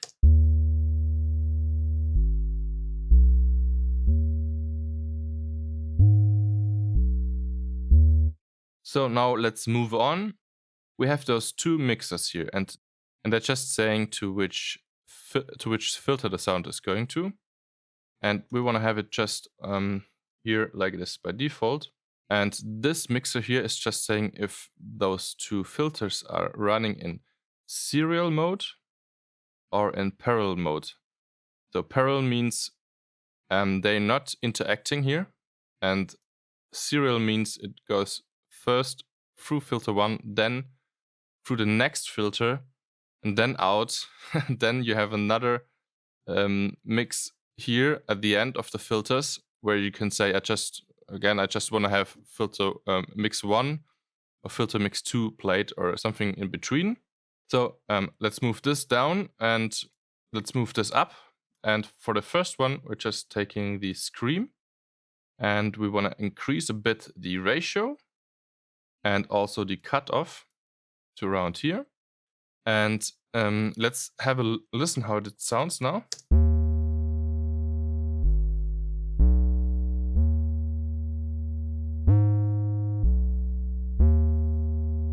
Now envelope 1 is applied to the cutoff. Just go down with the level here and go down with the attack.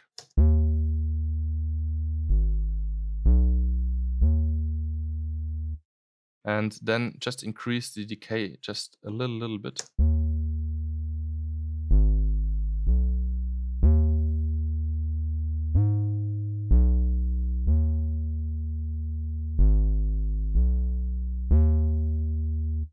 Okay, and on the second one we have a low pass.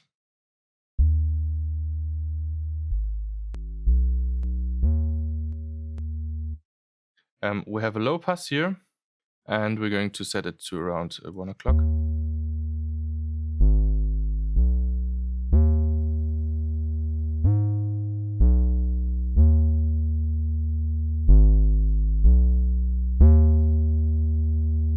Okay, now we need some distortion. Let's quickly play the bass, how it should sound.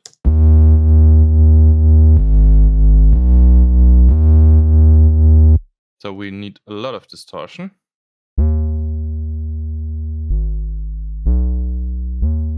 And you have some options here. You can, for example, go for the classic tele or Prano tube here, but only at the FX1. You can't apply them here. But also here on the inserts, you have some nice kind of distortions. For example, the parabolic shaper, and we're going to use this. Try wet up and to around 11 o'clock with the drive.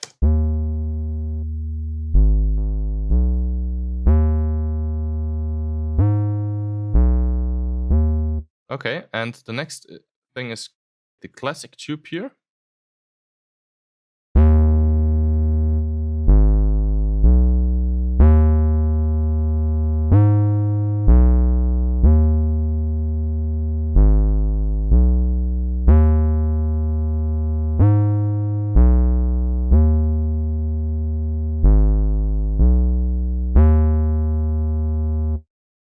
And we can already go to the EQ here. And so this is the high shelf, this is the low shelf. We are boosting a bit the low shelf here. And then you can select the frequency you want to boost or cut. And we want to boost a bit the frequency around here.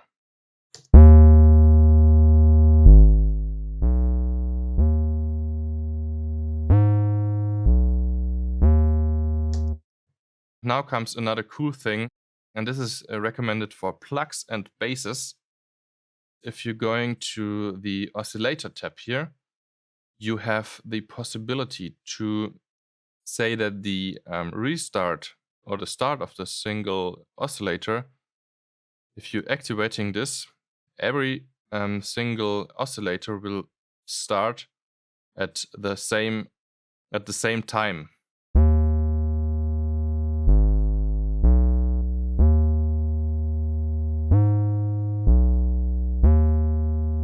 Sometimes this has a big impact, and now you can manually choose the point in degrees from which the oscillator is playing the wavetable, or is starting to play the wavetable.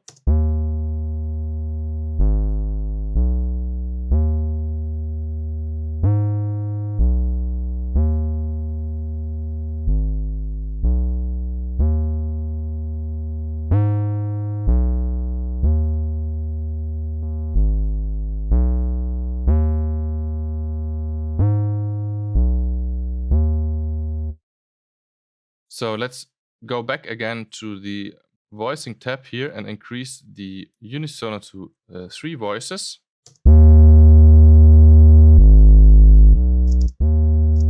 So it is much louder. And now after we increase the unisono here, the voices, we can go back, and now the difference is way bigger.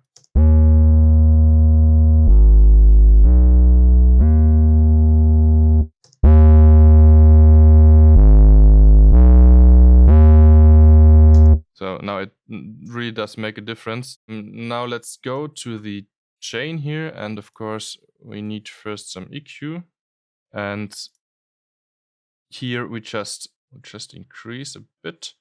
Just wanna emphasize a bit on around 110, and we just take a steeper low cut here to around 30 Hertz. And after that, going to take out a bit of the higher material. We of course need some compression. Sorry, some side chaining here first. And let's listen to the kick here.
Okay, so we're quite close here. Later we will add on some other automations. As you can see, there is even more on here. We have some auto filters and this utility here. And also we have a little mixing decision here.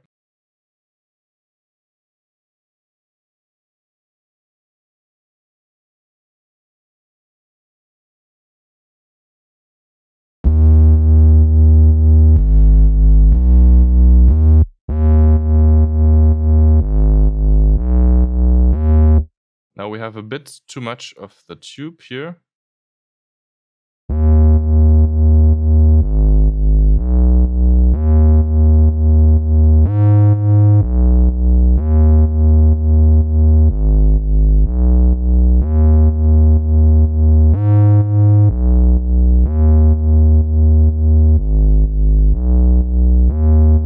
So this is really some fine-tuning now. But I think for now we can continue with the other basses. And it is not so important how bright the bass is here. We will take care of this with the other elements here in the group. And we still have to apply this whole group here as well on the bus. Okay, so let's move on. We have this Moog bus sample. And as you can see, this is playing those notes here, so it's going up instead of down up. We're here in the classic mode. We're turning off the loop and snap and warp. And I am going to copy this quickly. So let's quickly name them. This is this one is the main bus, and this one is Moog. And let's listen to it.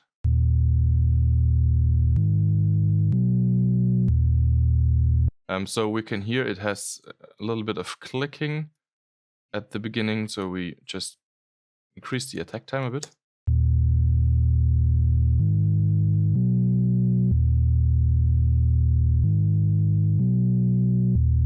So I really like the sound. Of course, you find this sample in the folder again, and after that, as you can see, I've applied here this auto filter. And I increased the drive here. This is the new auto filter from a 9.5. Normally it is on clean mode, and here you do not find any distortion. But if you go to the other ones, you will find it, and then you just increase.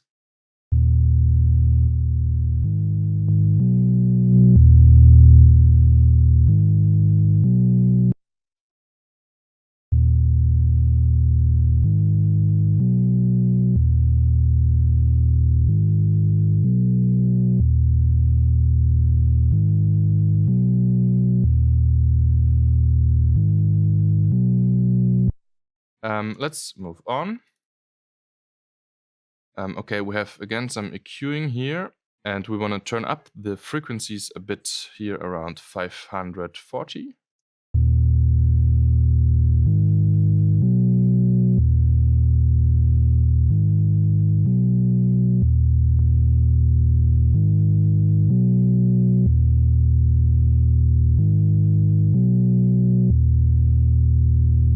Okay, then we have a compressor here playing, and it's routed to the kick, the sidechain track.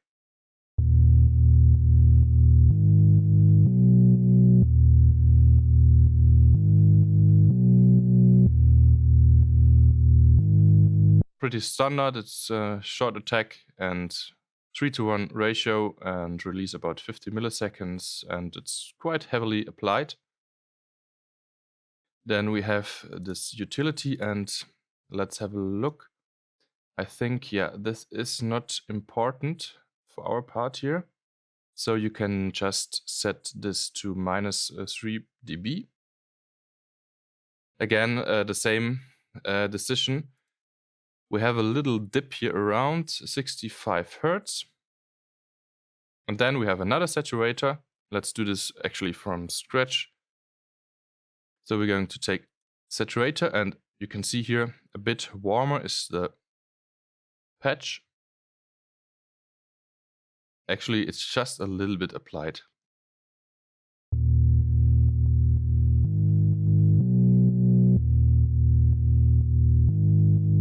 Yeah, okay. So now let's have a listen to both sub basses.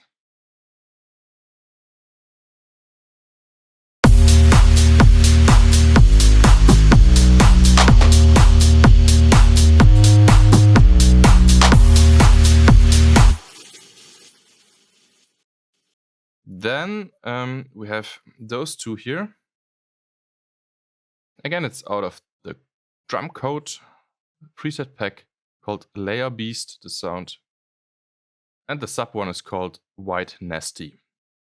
And I've just decided that we will take the presets here, and they will be available in the folder.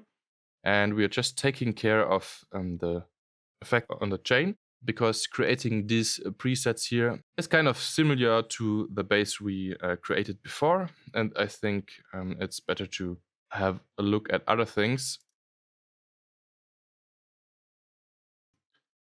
Okay, so just load in the preset like you will find it in the folder, and we will continue. And first listen to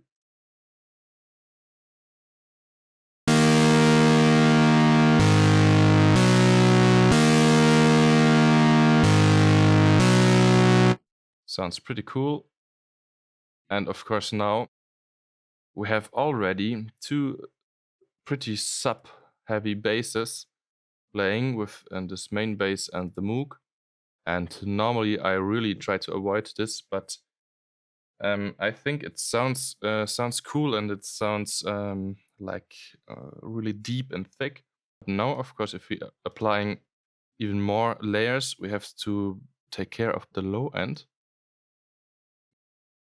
So we're going to cut a lot here, also of the higher material, to not mask any other stuff like the steps and plugs we will create later. We have to focus on the important parts, and they are the mids. Let's compare.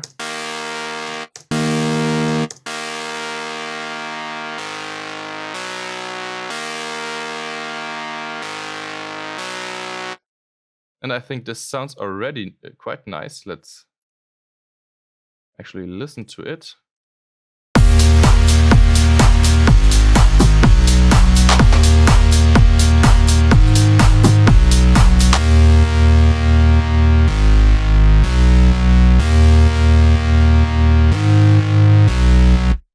We need some sidechain.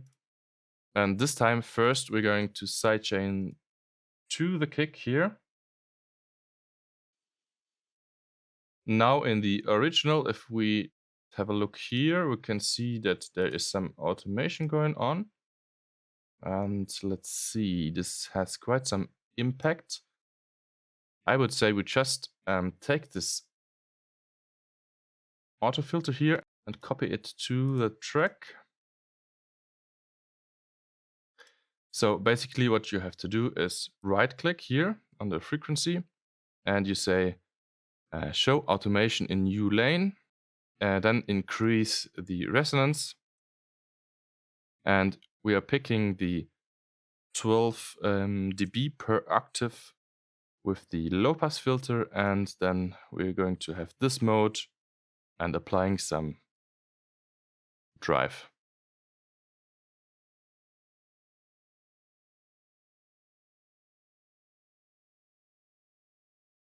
We just want to emphasize a bit on the higher material to support the impact of the drop. And then we're just going back a bit and building this up. So we will end at around 7K and we start the drop by around 4K and going down to 1 and building up again. So this is nothing special. So later we will apply another sidechain compression here. And now we are going to take the saturator again. Actually, we're going to take the patch warm up highs. And we increase the amount of wet signal. And we're going down with the frequency a bit. And let's listen.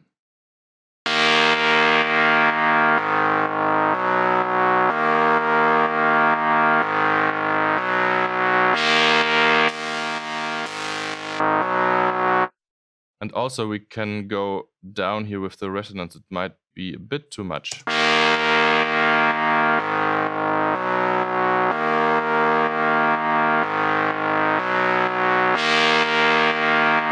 And now I just applied utility and we're going to minus 14 dB to have the right volume.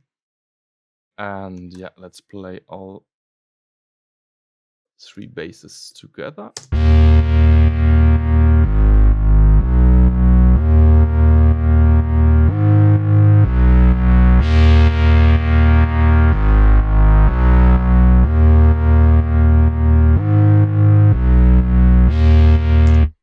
Okay, so then we apply this next bass, and this one here is quite dry. It has just 2 voices here and no pitch or something, but a bit of stereo. Important here for this sound again was this phases, restart via gate. Okay, let's go to the chain, and of course we have too much information now, and we need to EQ here. Of course some low cut, and we can go for the steep one, something like this, and again we're taking off the high end, then again some compression. quite similar to the sidechain settings we used before.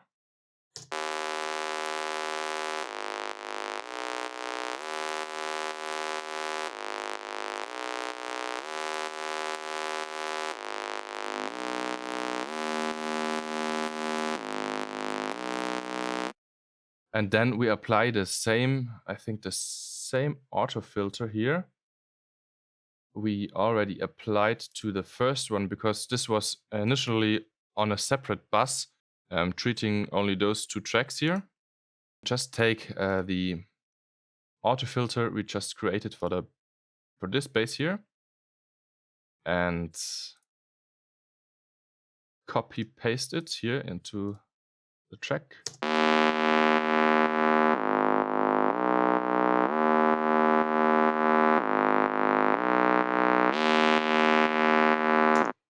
And here we can increase the resonance.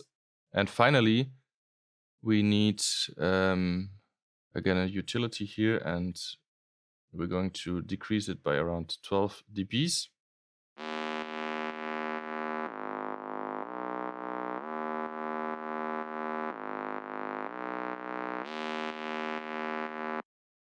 Again, like we did before, we want to have this warm-up highs. And this compressor, we will need both of them.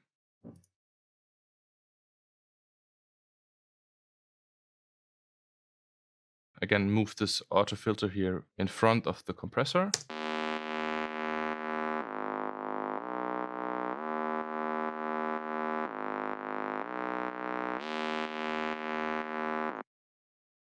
Those 2 basses are covering the mid-range of the bass.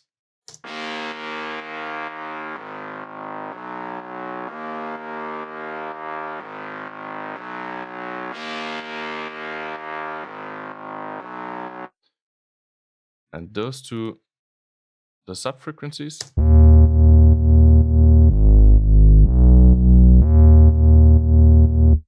They are a bit too loud. We will adjust this later, and all 4 together.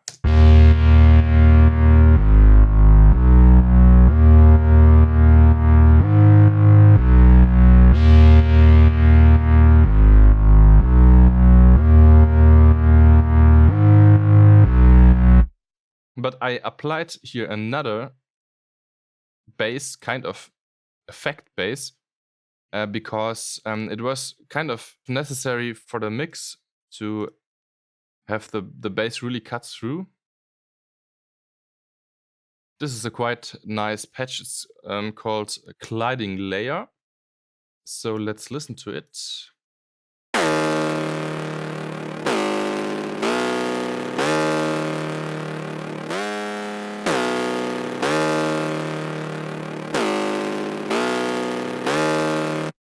It's especially the modulation here.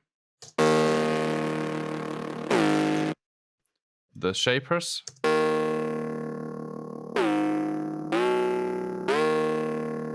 And a bit the scream filter here. You could also pitch down or up the modulation pitch a bit.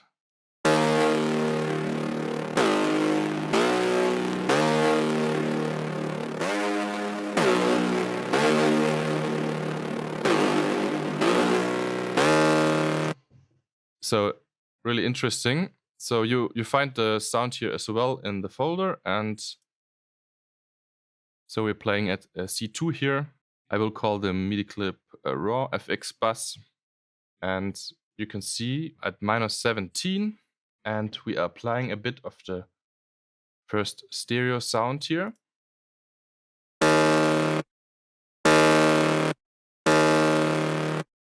Okay, so let's rebuild this chain.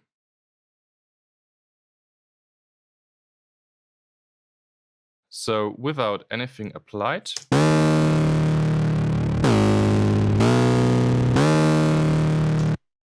low cut here, around 300, 400, we want to cut. And we could already just leave it like it is right now and apply it to the track. First, let's solo all the basses we made right now.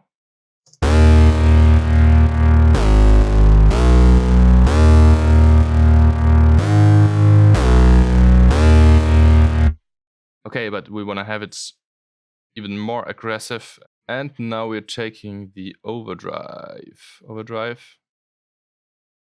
and something. We're going to around 4, and here around 500, 600. And actually, of course, just go down with the dry wet and let's listen.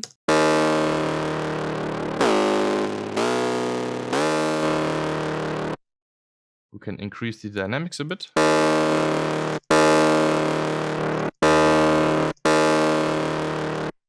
And decrease the drive and tone a bit.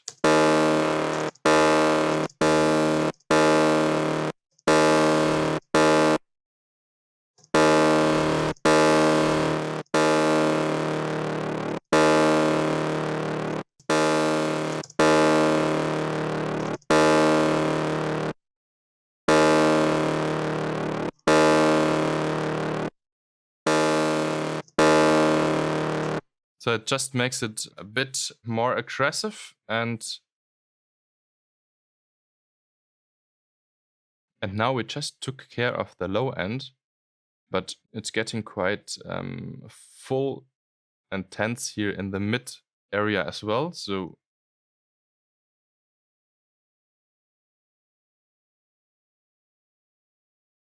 and then let's listen.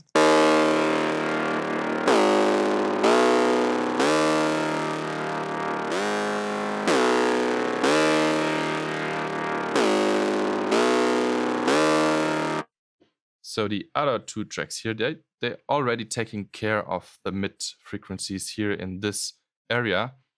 So we do not need that here. You can just take off here a bit.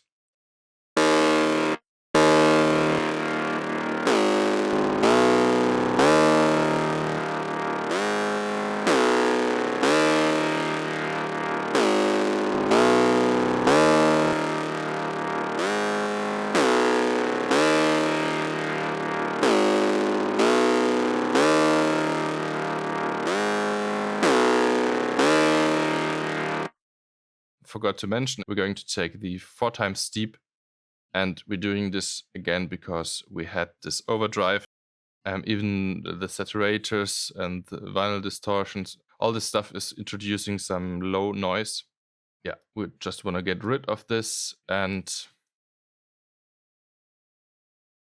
when mixing here this track, I made another few decisions, and I applied again this redux effect here. This time we also taking this bit reduction tool, and we're going down to 12. And well, I can't hear any difference, so you can just leave it. But here we're going to the soft mode, just applying it a bit.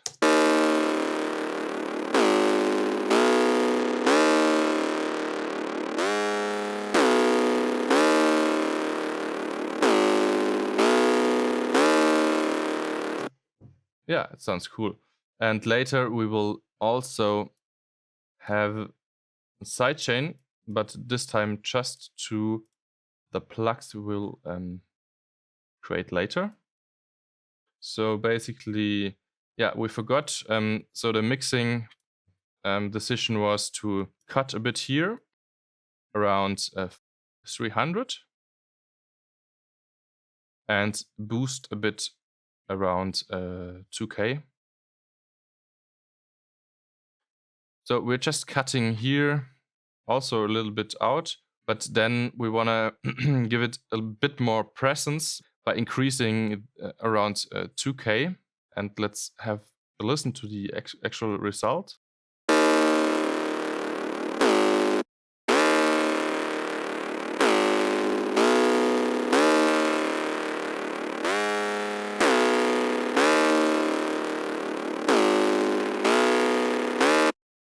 Now we can group all our 5 basses.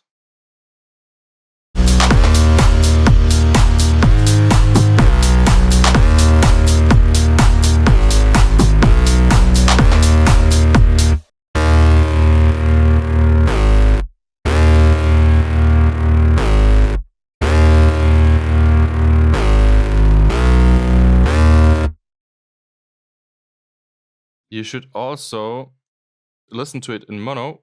So utility, and we're going width to 0%, and we compare.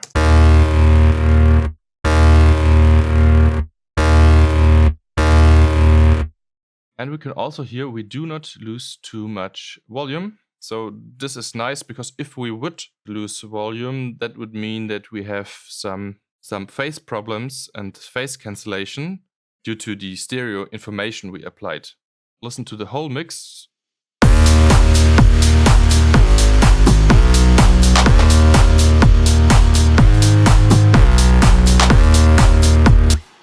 This would be the sound you would have in a club with a mono system. So we are able to hear every signal, every important signal for the groove. Well, now of course here, after we already had some EQing going on the single tracks here, we have of course to balance this bass sound here as a whole, also applying some compression. So before applying any compression, have this mid-side EQ. We do not perform a low cut here at the mids, but on the sides, and just taking this normal steepness, something like this. So we do not want any stereo signal here in the lower frequencies, but we can now apply a bit on like around the 2K, 3K area, just a smaller Q, tighter Q.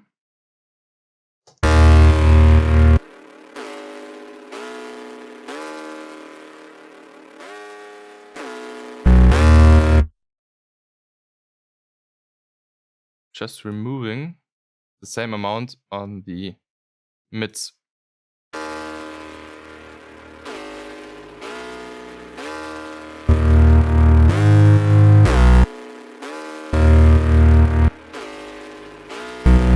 So this is a bug here, I just noticed.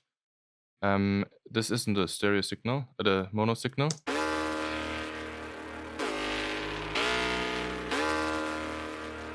And then we're going to have some compression. And let me just play back the song, and I will just mess around a bit here with this glue compressor, and maybe we find some sweet spot. Talk about it later.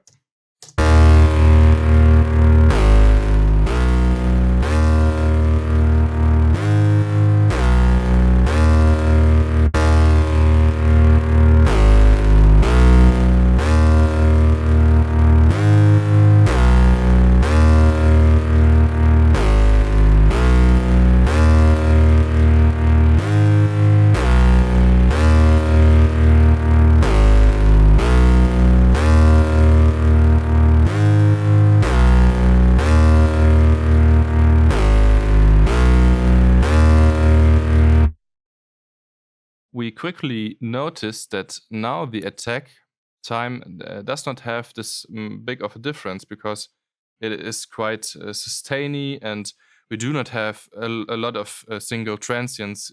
And well, you can go for 200, 400 milliseconds release.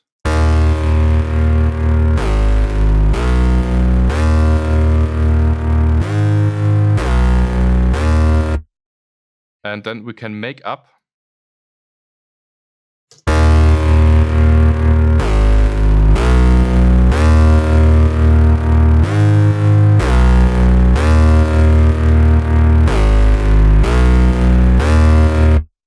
Yeah, can you hear the difference? It is jumping more if we have the 200 milliseconds release.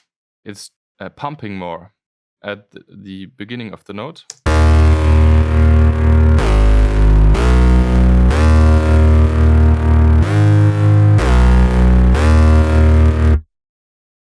And then we can just continue, and guess what? We have another sidechain after this one. And again to the kick. And yeah, we just want to apply it gently.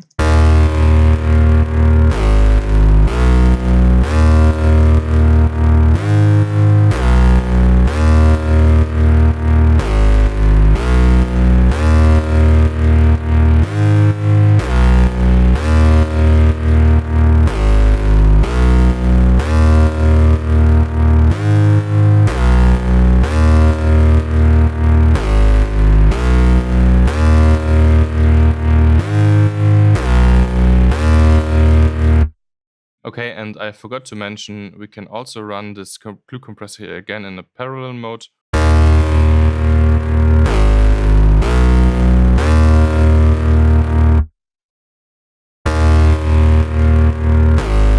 And we have this compressor here in the RMS mode running. RMS is just leveling the average loudness of the audio material, and the peak is just measuring the peak.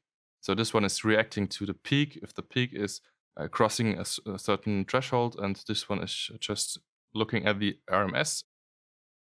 Okay, then of course later apply around 2 dBs starting from 200 Hertz.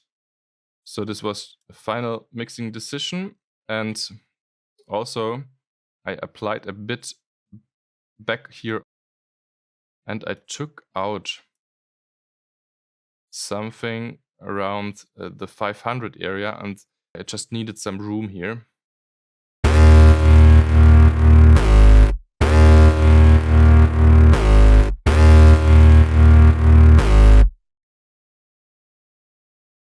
So we have a solid ground, but now it's definitely time to add some steps and plucks. So this will be our next step.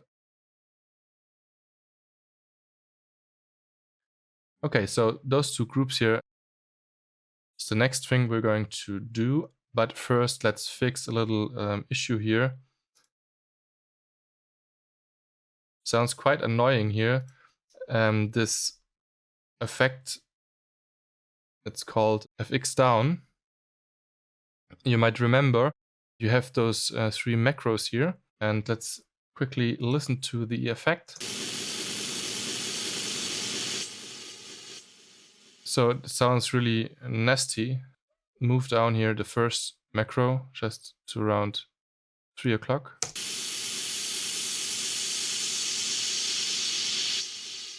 So this one is controlling the feedback, and it's just too much feedback there. You can go even further down.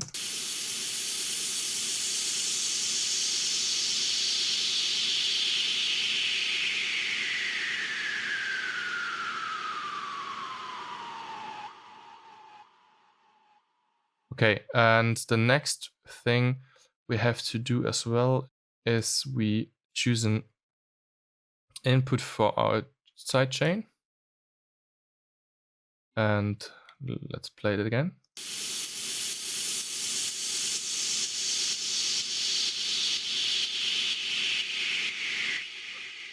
Okay, let's play the whole group because we have another noise here.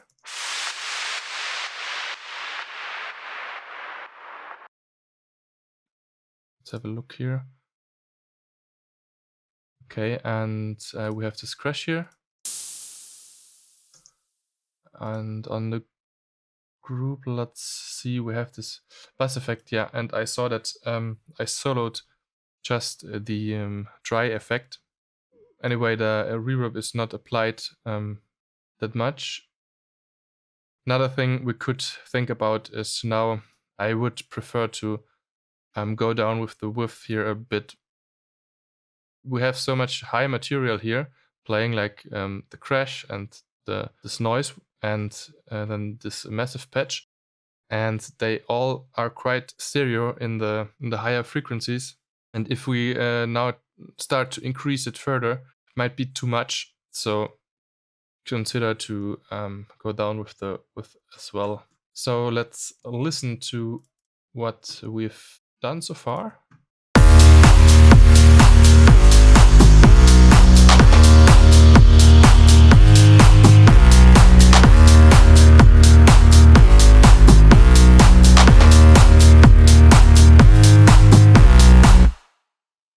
Okay, it sounds way better.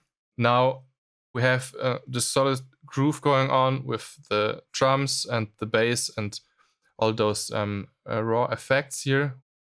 So, and now we just need some rhythm elements here, because our bass has just a sidechain on to the kick, but the bass doesn't play a lot of rhythm. We need and we can do here a lot now, and the first thing we're going to do is this pluck here. And I think it sounds quite nice. Let's listen to it in the context.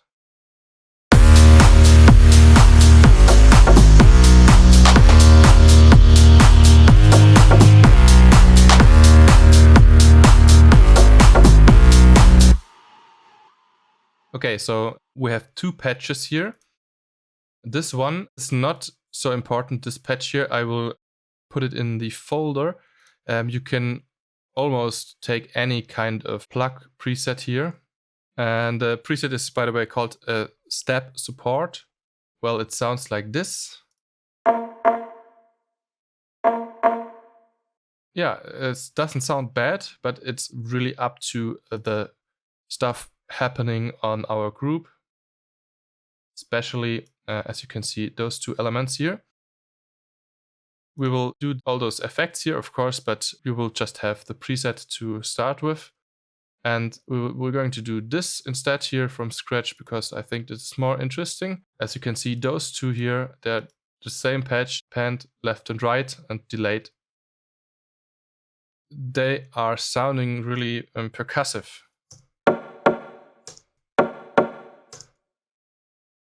And they're called just Pluck Percussive. We will start now with this patch, but we have to keep in mind that we need those two things here, especially this punchy snare. So we're going to create a MIDI track here, and let's add massive. Again, go to new sound. Now we're just going to the group here, and we take this one here and put it on. So you can find this effect here under audio effects. You can find it under corpus, and then we just take the punchy snare. And I think it is pretty much, well, we go down with the dry wet to 59%, and the rest actually stays like it is by default. So we can delete this, and as always, let's have a quick look at the MIDI files, and as you can see, we're here on the grid, and then we add a little bit of swing by delaying it.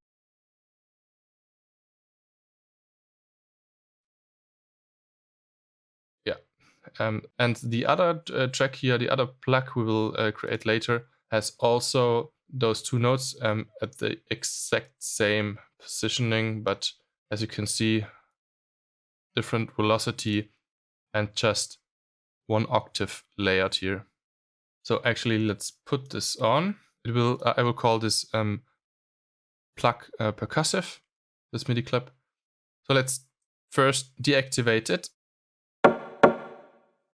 So now we have to ask ourselves, what is the key element and the important part in the sound design of that Pluck? And here it is not so important to have the exact oscillators, but it is really important to have, of course, the filter right and the envelope right.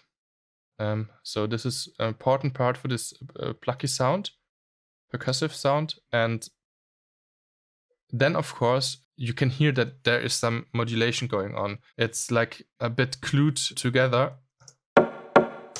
If it sounds like this, it's mostly the case that there is some modulation going on. I'm talking about phase modulation and so on. So we will have a look at this modulation tab. Very important, I forgot to mention, is again this restart VI gate. Well, maybe it sounds boring if I say it should sound always the same, but if we activate this restart VI gate, what it does is it tells the oscillator to always start at the exact same position you can detect here. I can show you what it means again. We're going to our track here, playing a note here, and if I'm activating it, it just sounds the same. So this is because I'm going to the voicing tab, and you can see we have just played one voice and one oscillator. Well, of course now it always sounds the same. It doesn't matter if it starts like there or there. We can't hear any difference to just starting at 0. But now, for example, let's just take one oscillator, but we're taking 3 unisons. So let's put this off. And let's put this on. And we're just starting to hear a bit of a difference. But now here comes the important part. If we use the saw wave here, and let's say we now take a square wave, and those two oscillators, of course, they are playing different wavetables now, but they will result in one single wave. So the combination of the square and the saw wave here. It is important at which point the square wave is starting, because it will influence the other wave. So let's have a listen now. Okay. So as you can hear, it's already quite different, and it will be more obvious even later after we apply the filter with an envelope on it. And of course, later we're going to fine-tune the exact positioning of the wavetables. Well, we'll just leave it like this for now, and we're starting with the first thing. We're going to have a low-pass 4 filter here, and go down with the cutoff, and go down with the resonance here to like 7 o'clock. So this is how it sounds now, and we do not need this vibrato effect. We can just clear, and then we route it to the cutoff, and so we can control it later a bit. Then, of course, we need some modulation. So we're going to envelope 1, applying it, and we're going past 1 o'clock around here, and let's listen. So we can hear that the tag doesn't matter here. So it's jumping up to almost 2 o'clock, and then it falls a bit down, but the decay is pretty long for the short note we're playing. So we need to decrease the decay, and of course also the sustain. So, and I would always go first with the sustain and then act with the decay. So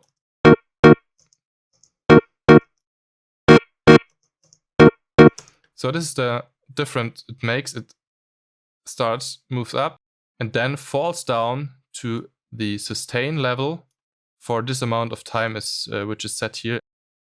Okay, now let's move down with the decay here.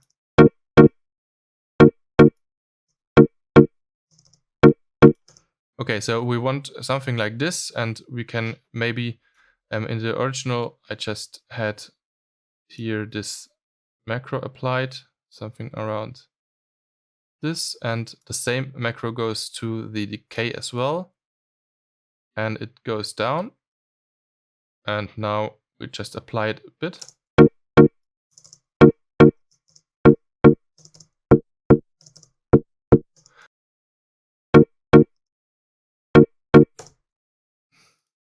Also, let's go quickly to the 4th envelope, which is controlling the amp, means the amplifier or volume of the sound. all oscillators.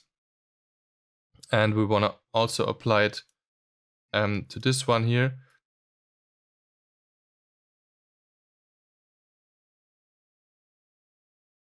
Let's have it like this. By the way, down and this up, sorry, like this. So we will have a look here at the oscillators later, but we need a third oscillator here. And well, we just make sure that everything goes to filter 1. Now let's apply some modulation. What we have to do first, it's always nice to pitch the modulation up by 12 semitones or down by 12 or 24 up and down. You can go also for the 7s. And this is the note which has the most frequency in common with the root note. But in this case, we're going down by -12. And we're going to have the phase modulation applied here to the third oscillator. And we're going down a bit. And let's listen.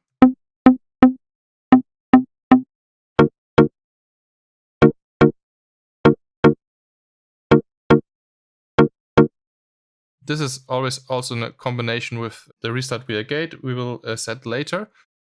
Then also we have some ring modulation here. We're going to apply this to filter 1. Okay, and before we continue, let's go to the restart via gate. And let's play around with those. Maybe we can find some nice spot.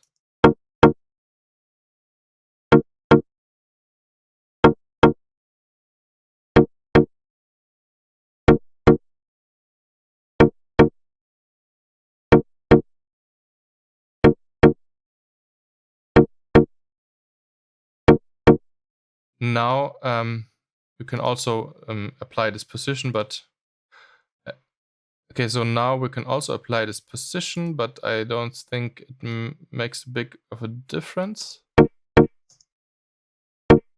No. So we can let it off. Okay. Okay, so now the sound is pretty dry and it's nice to have, of course, a reverb. So let's just quickly apply it. Later we will perform this step here on our group. Show you a few nice settings here. For example, the dimension expander is quite nice. It's kind of a delay. You have the size and the amount you're going to apply. It's quite nice to have a really small size here playing.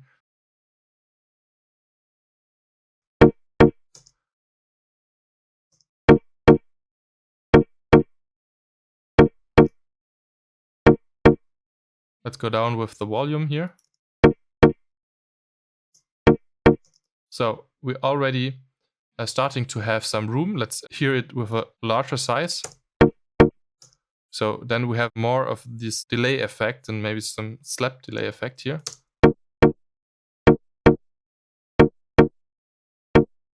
So the size is really important because it affects, of course, your face. And this will affect, of course, your sound.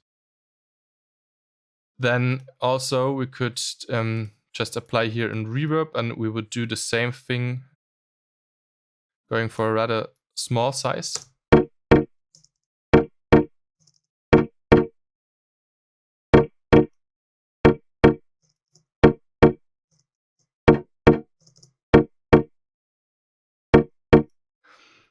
Because what I do not like about the reverb here in Massive is on plugs, it's quite annoying because it's always acting a bit like a delay. So it's not really good. Listen to it if we have a big size. So it's really fucked up. So we want to have smaller one. All right, so let's have this punchy snare added.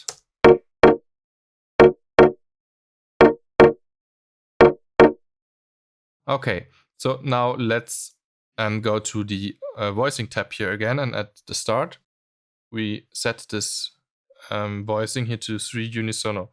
And if you applied more than one voice per oscillator, you can also affect the sound by activating this pitch cutoff, and you can here choose the amount in semitones. So if I'm going up to 1 semitone, it sounds quite disharmonic. And we have an effect now. I just want to apply it a bit. And now we're getting this typical percussive sound we wanted to achieve. And if we're going back to our restart wheel gate here in the oscillator tab,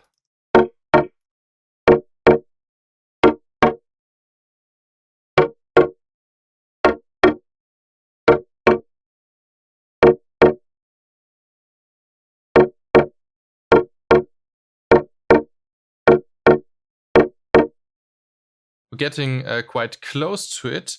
Of course, now it makes sense to get the right oscillators here as well. So we're going to the first one, and we want to have this Magyar. And we can just leave everything like it is. We're going to the second one, and we want to have this Digicog2. And we're going to move the wavetable position all the way up. And also we're going to have this formant. So let me quickly show you the formant effect.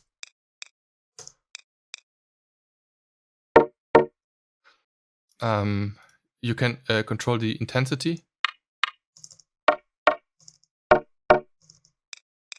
So we're just really adding this snappiness to the sound.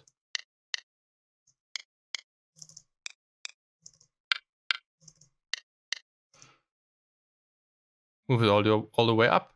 And then we're going to the third one. Here we have this kangaroo somewhere here. Here. So this kangaroo, we're moving the wavetable position to around 12 o'clock, and everything else can stay like it is. So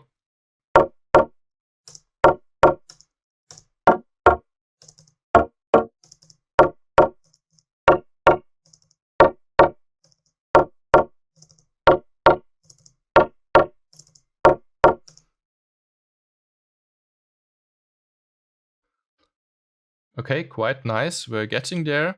Now we can really fine tune here again the oscillators. Can you hear it? Already different. Then let's go to the insert effect, and we have some nice stuff here, to be honest. The sine shaper, really good. Parabolic shaper is really good. Kind of a distortion. This time we just want to have a sine shaper here. We're going to apply it something like this.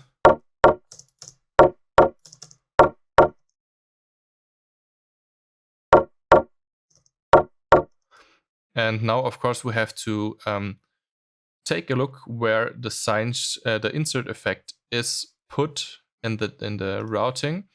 You can see our oscillators here, and then you see the signal flow. It goes to filter 1 or filter 2, and then it goes filter 1 and then through filter 2 or just out. So it's not that difficult. And we want to have, now we have the insert 2 after the filter 2 effect. And of course, there is no sound going through filter 2 now. So we have to remove it, and we want to have it after both filters, just before the sound is going out. So we're going to activate it here. Okay, it doesn't sound good. The other possibility, what we have, is we can apply it before it going into filter 1. So everything is going into filter 1.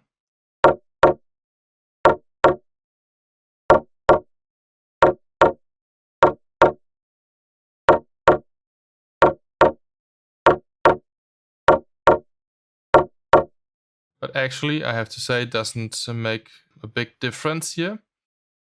Let's do another thing. As you can see, the feedback is right after the amp. Let's apply this feedback here to around like almost 1 o'clock.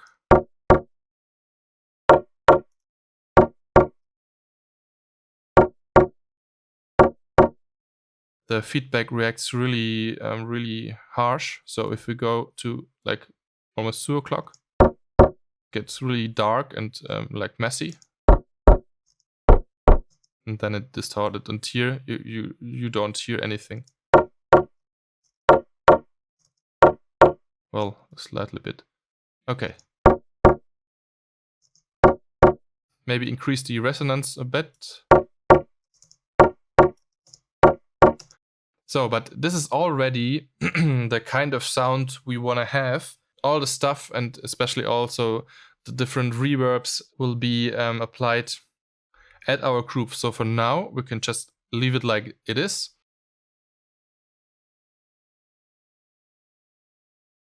We can just duplicate it. One to the left, the other to the right. And listen.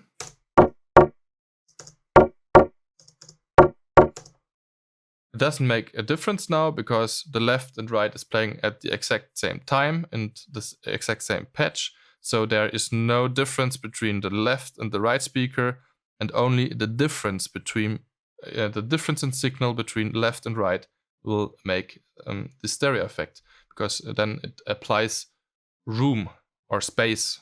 So let's delay this by 8 milliseconds. And now we have this kind of space. Nice. All right, so we can group this now. And we're going to cut this effect and apply it on the group. And we can delete this one down there. And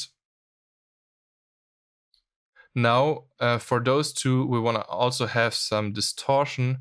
This could be a good case for the vinyl distortion here.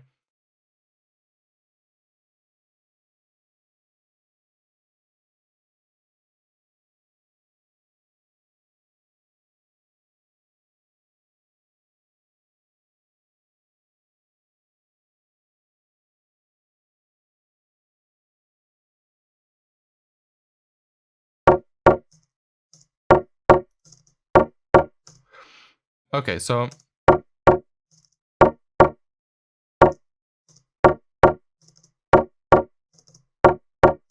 we can think about this.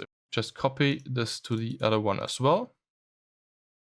Put this back to the left side, and actually let's treat the group here a bit. Okay, two things were important here. It was the reverb. It's just sounding nicer than the massive reverb, and we want to have it around 40% and 1 second decay time. But we're increasing the early reflections, so the early reverb, that would be the reverb that reaches your ear from the wall next to you. And we decrease the diffuse, and this would be the reverb, this long tail. And we can just turn off everything else.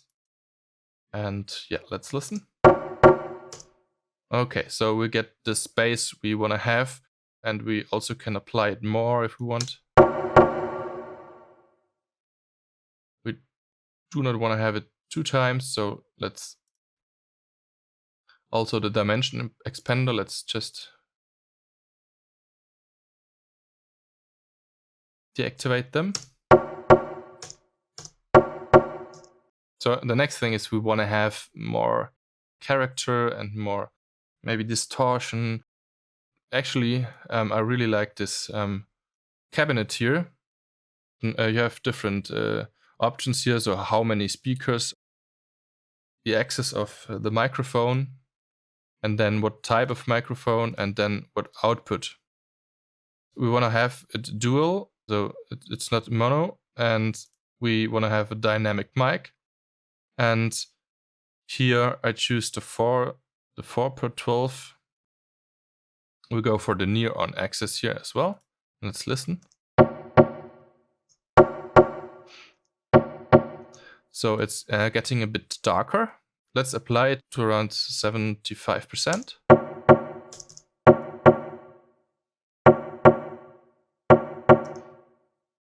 And the next thing, which is quite important for the sound, is our EQ8 we're going to apply. We want to run this in the mid-side mode. So we're going to cut here on the mids quite a bit. Going to the sides, and we have another cut here, but not that far. And then this is important. We're going to take the high shelf and apply quite a lot of high information here to the sound.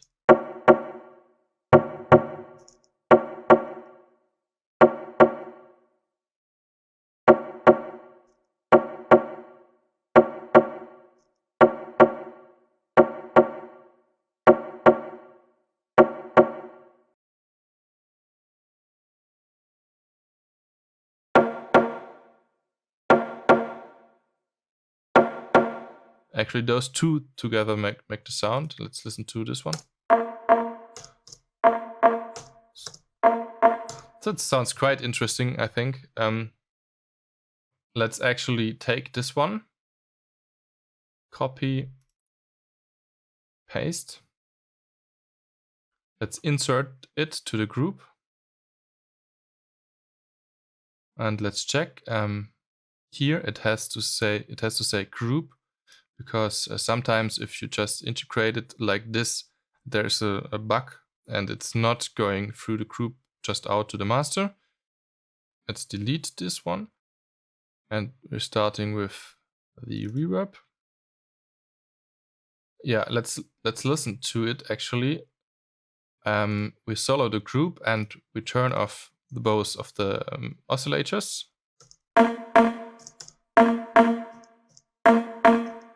So this is how it sounds. We want to have more room in it. But we're going to have it again around 1 second and apply it around this tri-wet.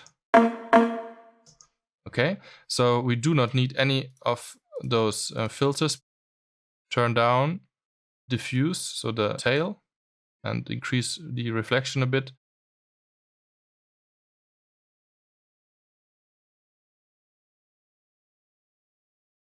Okay, and now we want to have a little stereo effect here.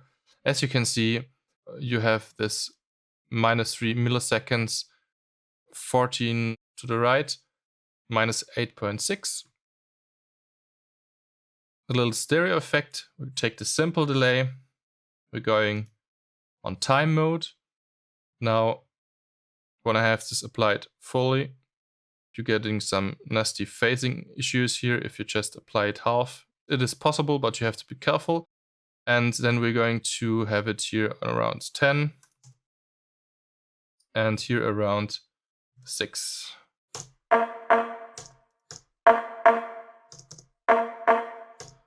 Now we can actually have a listen to all sounds together. So now we have to get the levels right. The first one, the left one, is going to be a lot louder. 2.3. And the other one here is going to be also louder, but not as much. And the whole group is going to be at -7. So this one is actually now not that prominent anymore.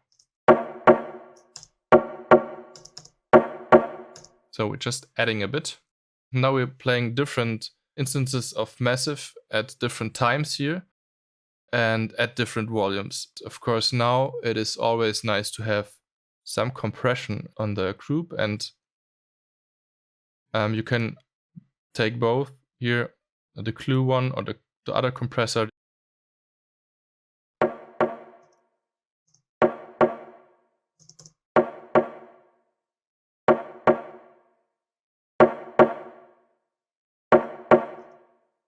Okay, as you can see, it's clipping already, but actually we like it because this is the kind of sound we do not care if it clips or not. Now let's apply the soft clip, and this is really nice. It's brighten up the sound a bit if the signal is too hot. Actually, now let's go further down here again with the threshold.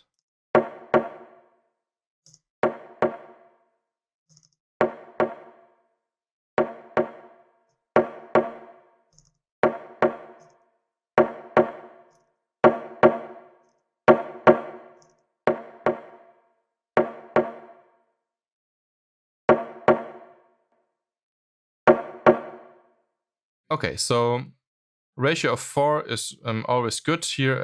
Let's have a look at the release. We're going to have now a really fast release.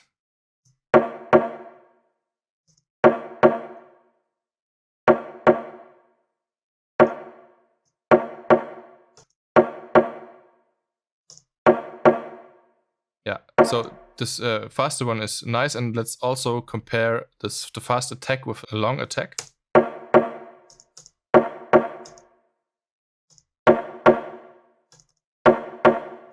As you can see now, it's compressing a bit, and this is because the actual length of the pluck, we are just starting with compression here after 30 milliseconds.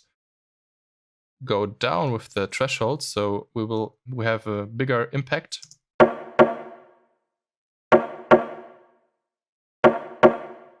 Okay.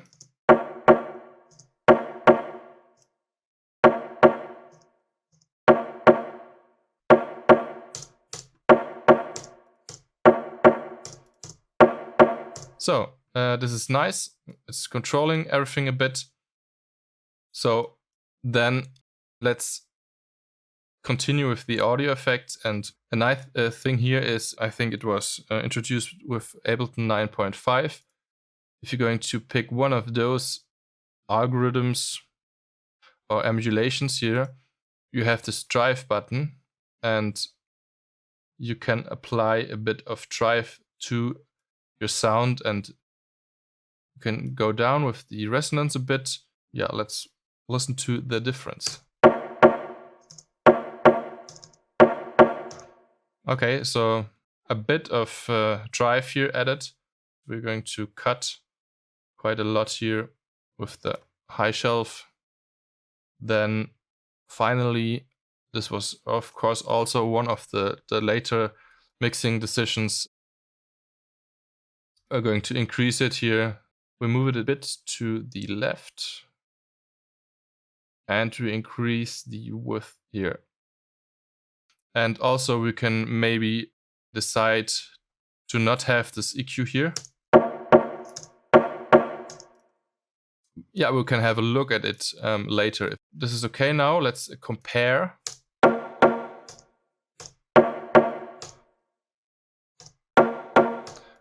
Okay, we can hear that we have less low frequencies here. Let's have a look. And as you can see, we have those settings in the EQ. This one is maybe not that important. So this is the original preset. And let's have a quick look here. Okay, so it's I think it's the EQ. Let's apply this here quickly. So we're going down around here and up like this.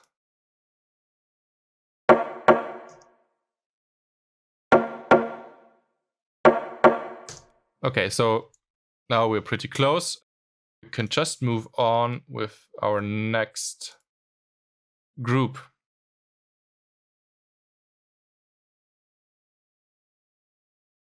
Okay, guys, so let's continue with the next step sound here.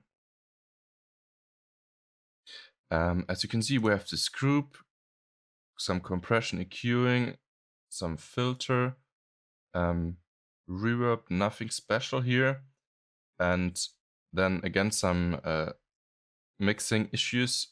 and a little bit of saturator. And then we have two massives with two different patches.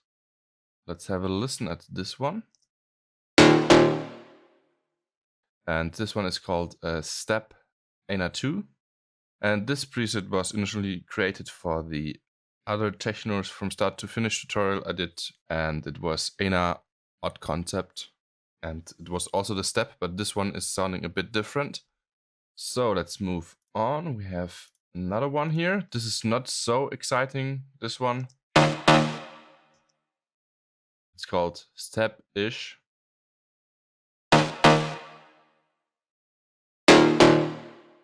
Just to save a bit of time, we just leave this one out. Also because this is not so important and prominent for the mix and for the groove. So this is the main one. All right, so we quickly going to create a MIDI clip. Let's go to -6. And then again, new sound. So now we should have the same initial preset. I will save the initial preset in the download folder just in case you get something else here, maybe if you have a newer or later version of Massive. Well, let's listen again to the sound and let's figure out what we have to do here. It is sounding quite raw and like distorted. Then also it is sounding quite digital. The oscillators sound quite digital and industrial. To recreate this sound, we of course need the right wavetables here. Then of course we have some low pass filter, and we can choose right away the low pass 4.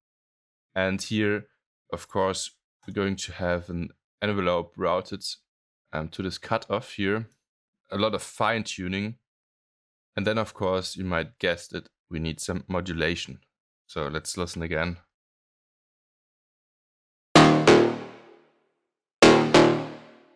So definitely some modulation, maybe some distortion elements here. Of course the room is important, and we will have another reverb here in Massive as well, in addition to the one we have on the group. And we're also going to play with the dimension expander here, some kind of room delay effect. We need the MIDI files. Going to copy this and let's have a quick look. And as you can see, they are quite off here. And the second one is almost on the grid. The velocity is changing a bit as well, and this is will also be important because we will apply the velocity sensitive button from Massive to the envelopes. Have a listen how this sounds. Okay, let's first just deactivate the filter for a moment. We use all 3 oscillators and we want to have them all going through filter 1. We have just filter 1, so without a filter. Obviously now it is kind of aggressive, and now we're going to have this pulse saw wavetable. Now this is also a saw wavetable, just a bit different.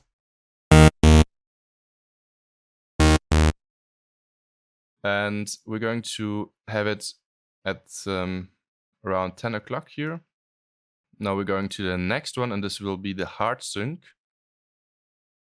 And also we want to have this band minus and plus, and we're going all the way to plus. We have this fully applied wavetable position to around 9-10 o'clock. Let's actually have a listen. Okay, this is really I love this wavetable.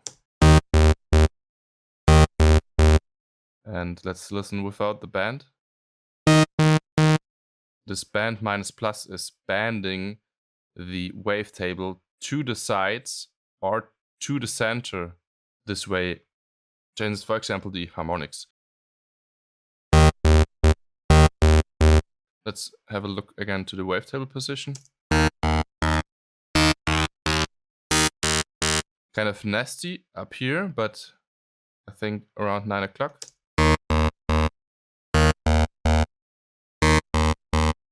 Have a listen to this in context later. Let's apply the first one.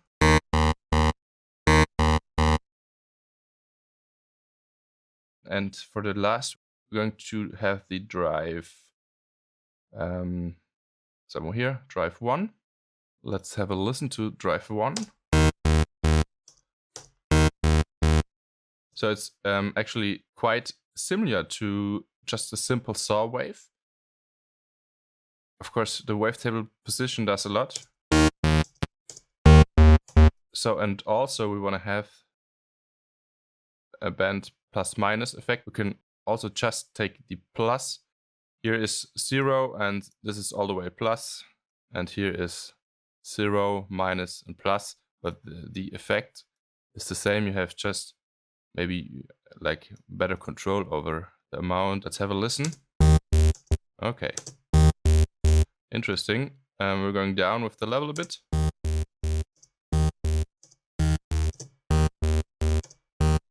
Okay, I like it this way. Now we have our solid ground.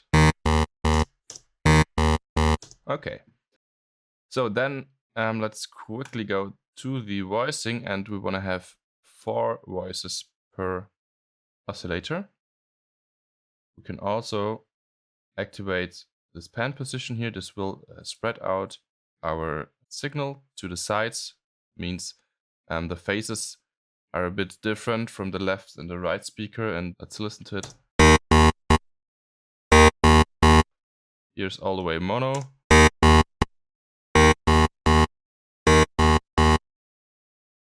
So we can do something like this. And also with the wavetable position, we have sometimes a good control, especially if you're applying the restart VI gate. I don't know, I think I told it already, but just saying it another time, if you have this activated, normally you can't have this panned anymore. If you now apply this wavetable position, you again like giving a bit room for the phases to be different. And now we can again introduce some stereo effect. So just good to know. Going back, and we will just deactivate this little bit of stereo we want to have applied. Okay, now the next thing would be we're going to the envelope, and this one is controlling the cutoff, and we're going to have this range to like almost 3 o'clock here. Let's do first basic shape. We want to just have an instant attack. Then, of course, we want to have a shorter decay. So this is way too long. If we compare.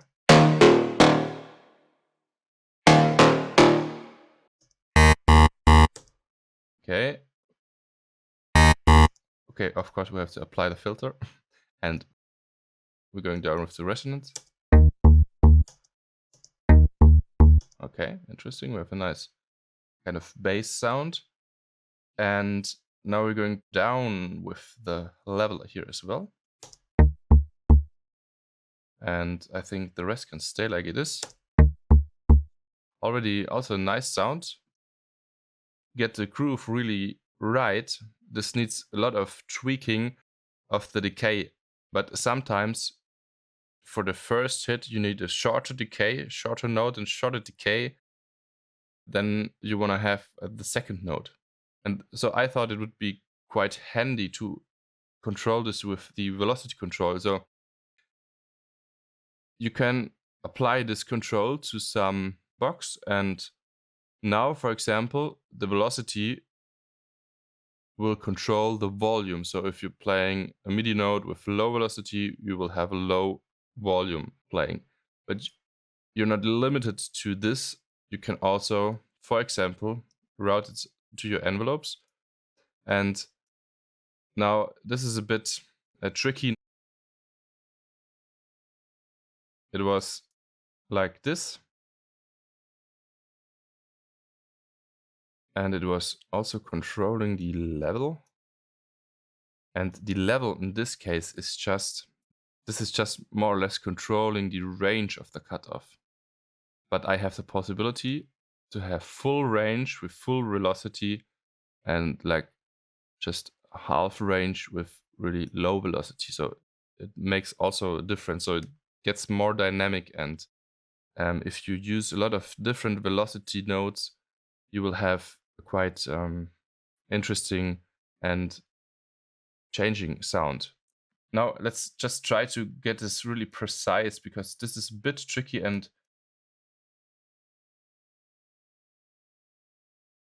so I think something like this should be fine.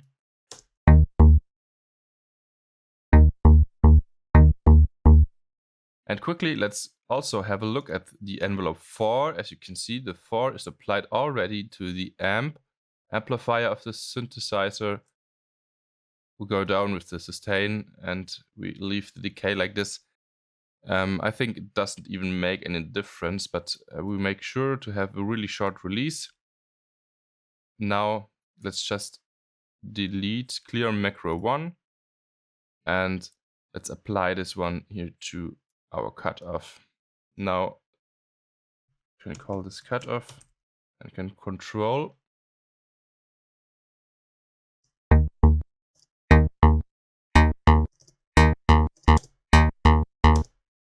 So, and this is more or less the amount of cutoff we want to have applied.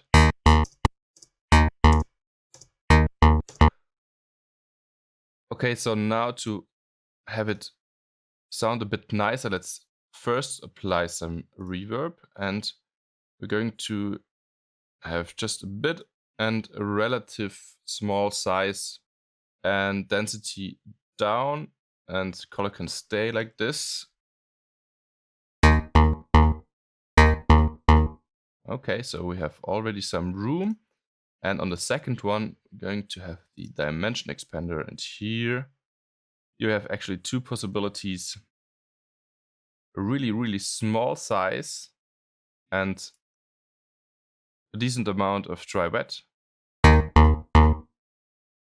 or you have bigger size but just applied a tad.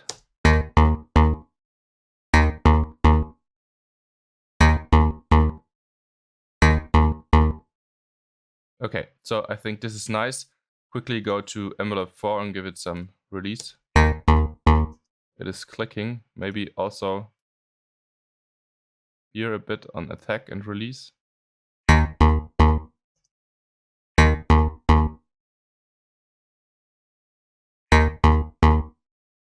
Okay, now let's have a bit fun with the modulation, and the phase modulation is the most obvious modulation. You can apply it once to oscillator 1, 2, or 3. We're going to have it on oscillator 2, and let's have a listen.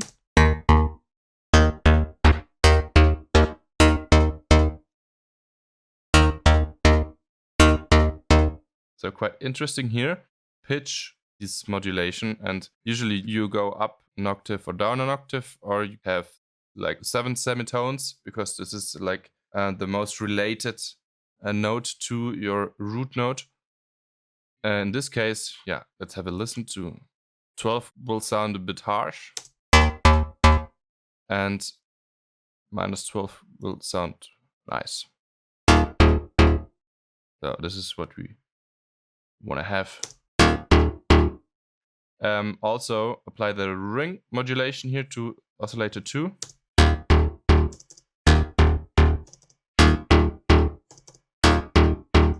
Something like this. It's not that obvious, this effect here. Also the position is applied.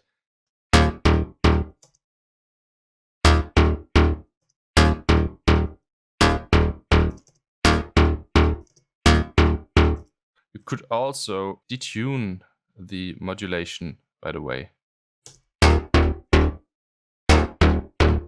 Now it's getting a bit too messy.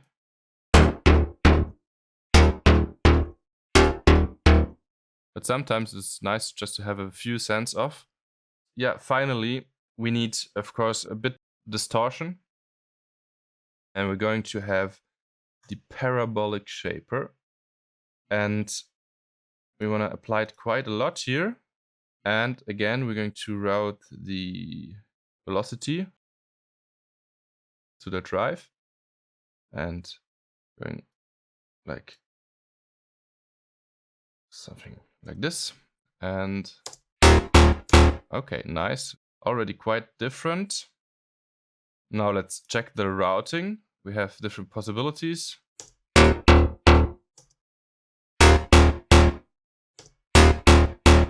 This doesn't make any difference because we have no filter 2 applied. And this one is just applying before the filter 1. That's also quite nice.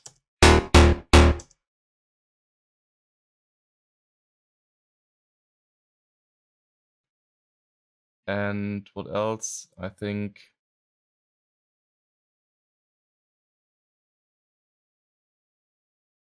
nothing to do here.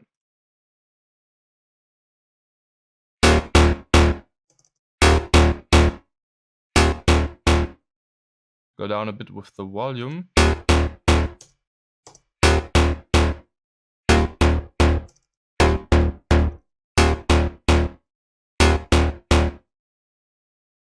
Okay, let's compare.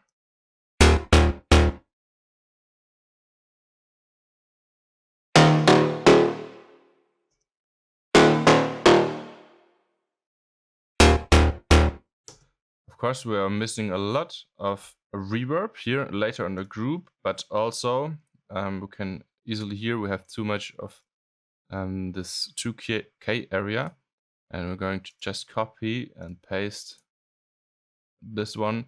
So important is just, I'm going to show you this one here, normal Q at 2.2 and almost -4 dB, and also behind some high shelf, and then we're just pushing a bit up here. And we have this low cut at 170.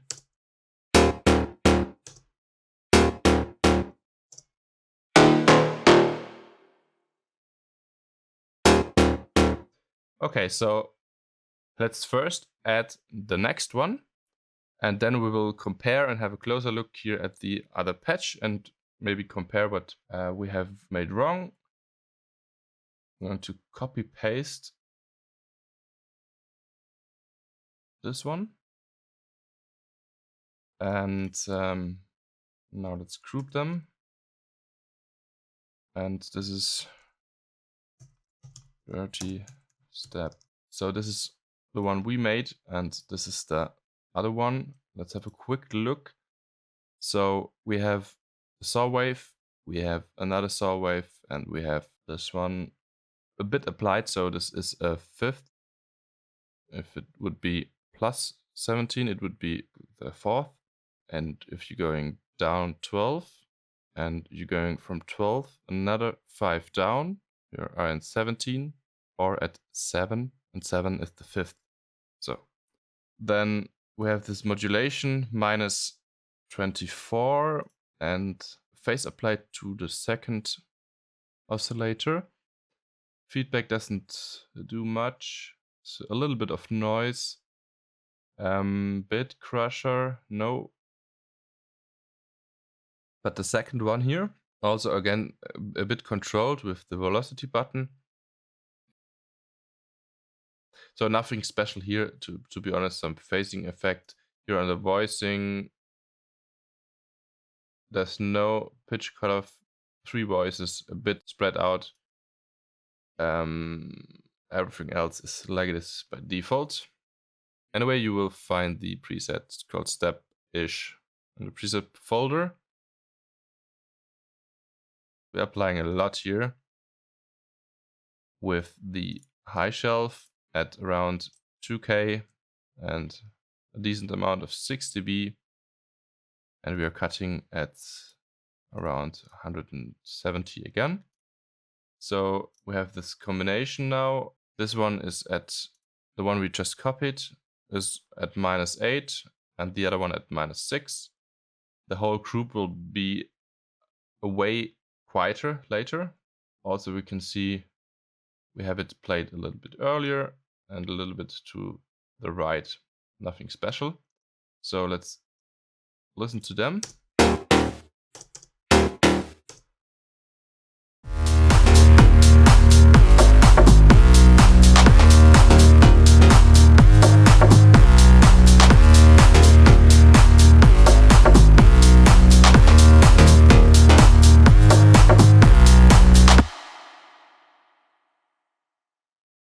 So obviously we want to have some reverb here with decay time of 1.4 seconds and around 30%. And we do not need the high cut, but we want to have a little safety low cut here. Yeah, so let's have a listen.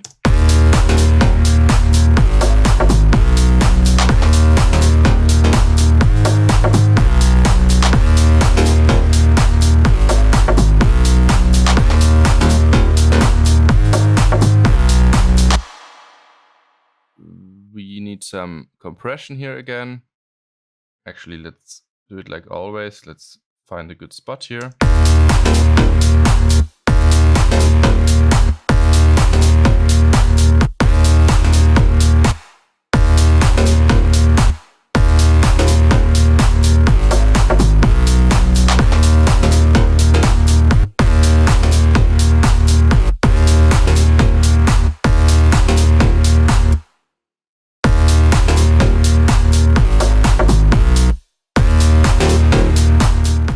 Okay, so again, we have a pretty long attack and a small release.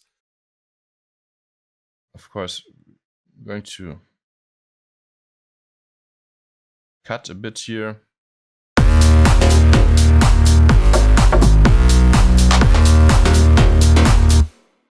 Yeah, don't have to talk about this. Then actually, we have seen that we have the auto filter here with some automation applied, and we're going to quickly copy this one and place it before the reverb and actually have a look. You can see that it's just taking action here at the end.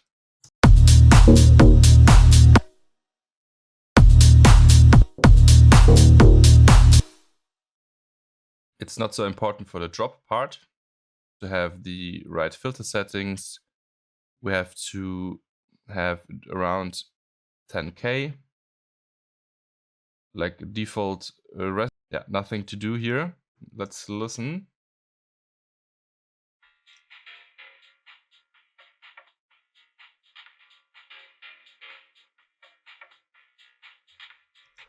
Okay, then it's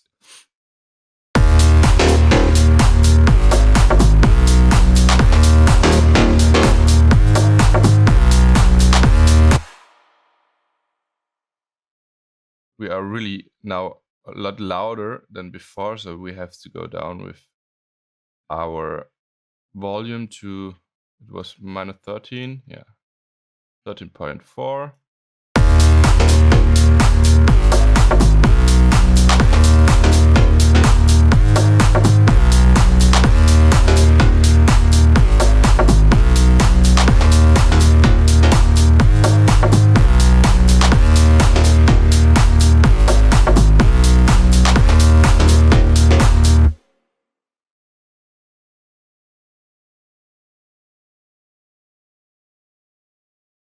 Just mixing decisions. So first of all, again, some cleaning here, because you know you have this so much bass frequencies already, and you have to be careful to not overload anything.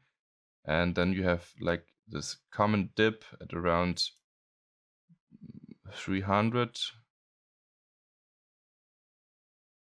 and then it was like focusing a bit here on the 1K area, because this is an area we easily can notice. small level changes. Like 3 to 1K area is quite good to make a difference by just adding a small amount of actual volume.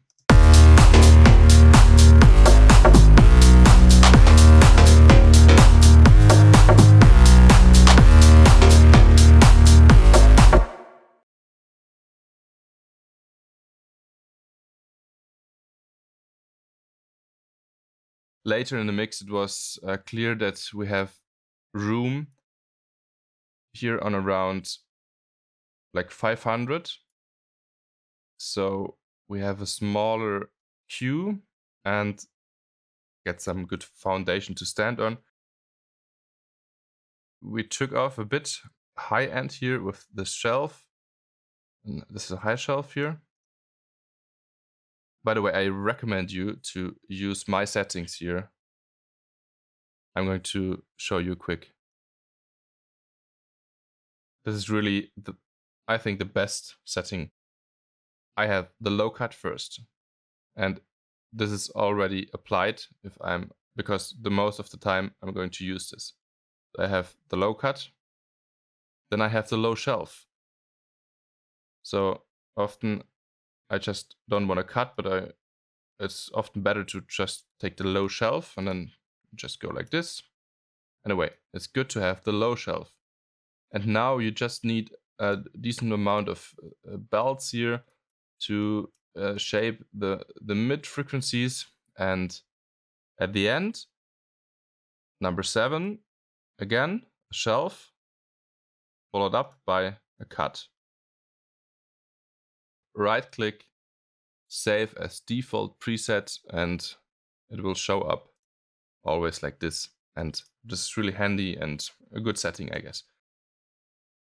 Let's delete this, and then I also had this situator.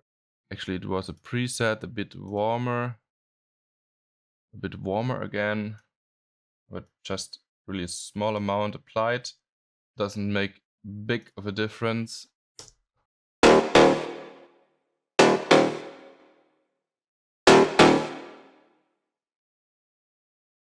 You can question that.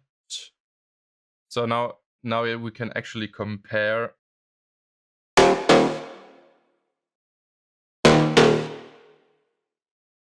the original is way darker. And since we copied this one, we have just to go to our first one and maybe let's go a bit down with the shaper.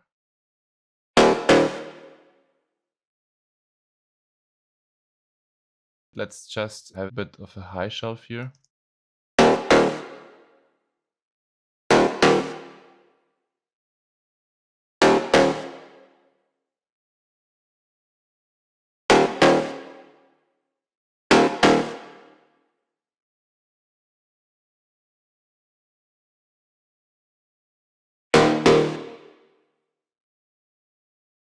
Let's have a look.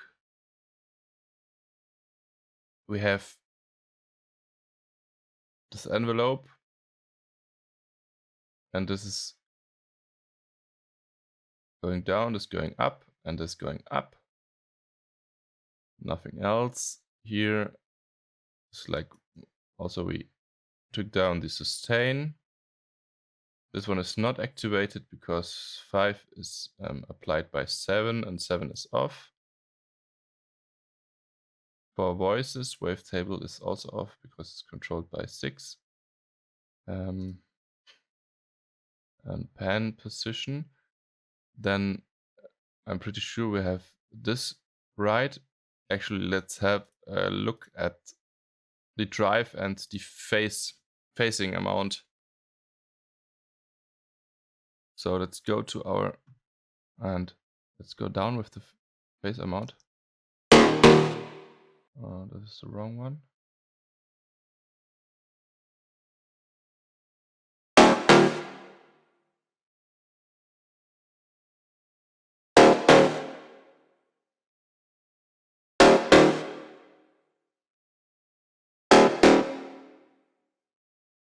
The decay is too short now.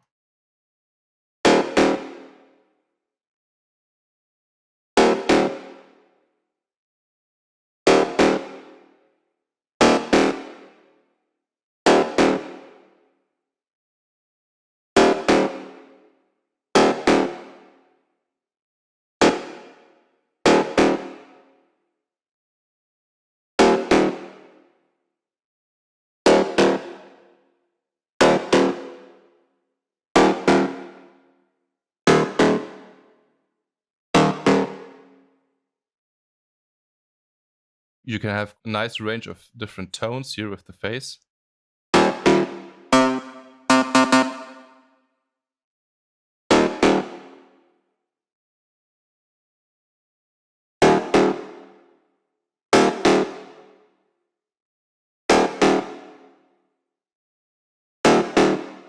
So we're quite close. I just put the original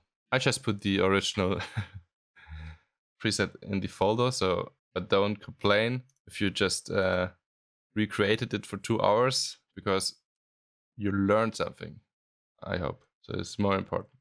Yeah, let's leave it like this. So let's quickly have a listen to the context here.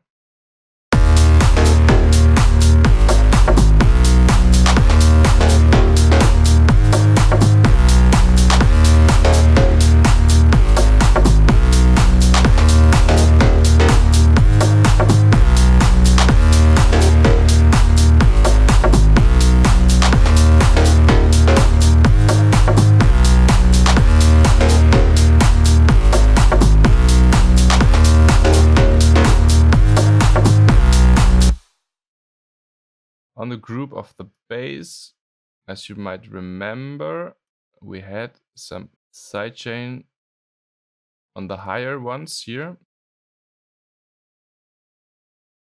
We want to route this to our new group and call it Dirty Step 2.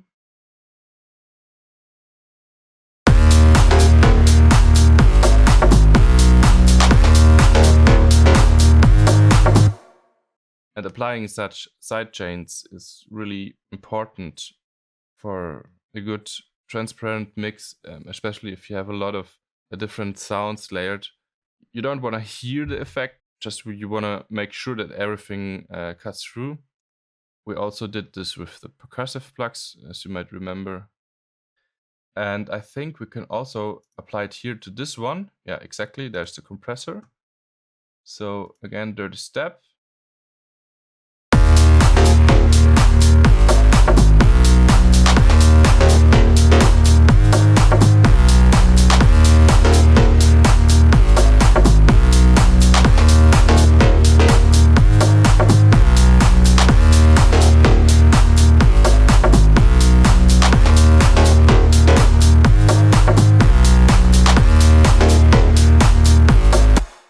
Okay, so another quick thing I want to show you. You remember, this is this patch we just created, and we assigned the velocity control to our envelopes.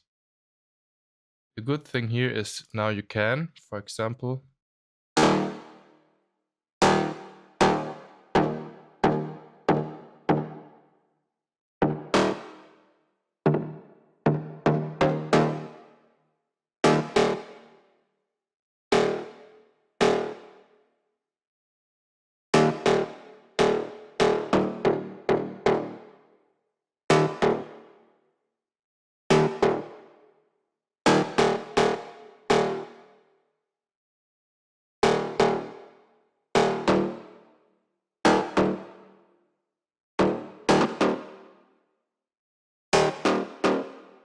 you have a nice control over the length and the cutoff, because it's controlling the level of your attack as well.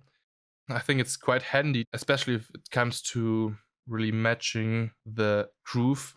So maybe you find that helpful. And actually now we can delete those two.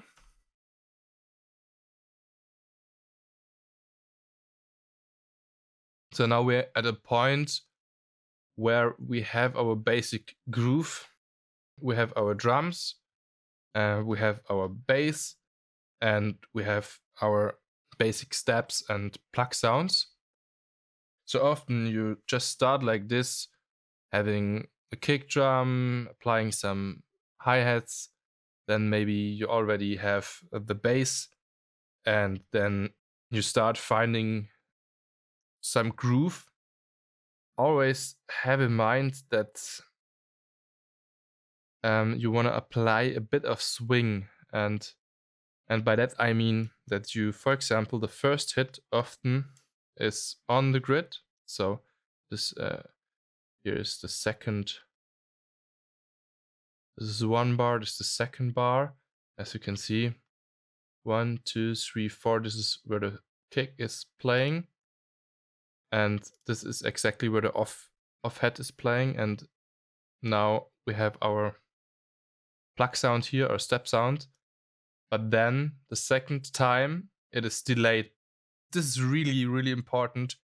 And if you like producing tech house, it's almost only about finding the right groove. You know, your hi-hats, drums, like certain step elements, bass. And it's just about this groove, and it's just about fine-tuning.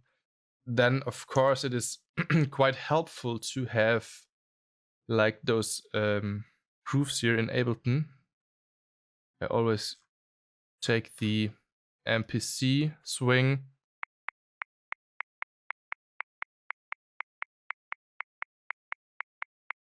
This is already a quite heavy swing. You can have a look at this. So you can see the first note is also a bit off here, but it's really just a tiny bit. And the second one instead is really way off. So the good thing is, if you're just using just one swing and you apply it on everything, okay, you can take the 8 and the 16ths and the double and whatever you need, but you take always like the 50 and you apply it for almost the same amount. What you have is a really coherent groove. Actually, now let's have a look at the actual template, because now after we have our basic groove going on, we need some arrangement and we need our first ideas. Maybe we need some build up. So now here we are. This is the original template. Let's analyze the arrangement for a bit. Here is just a simple build up of the drums. You have some effects going on. You're introducing the first percussions and the first groove. And then you have your first mini drop. And this is mostly the part where you drop in the whole track. Listen to it.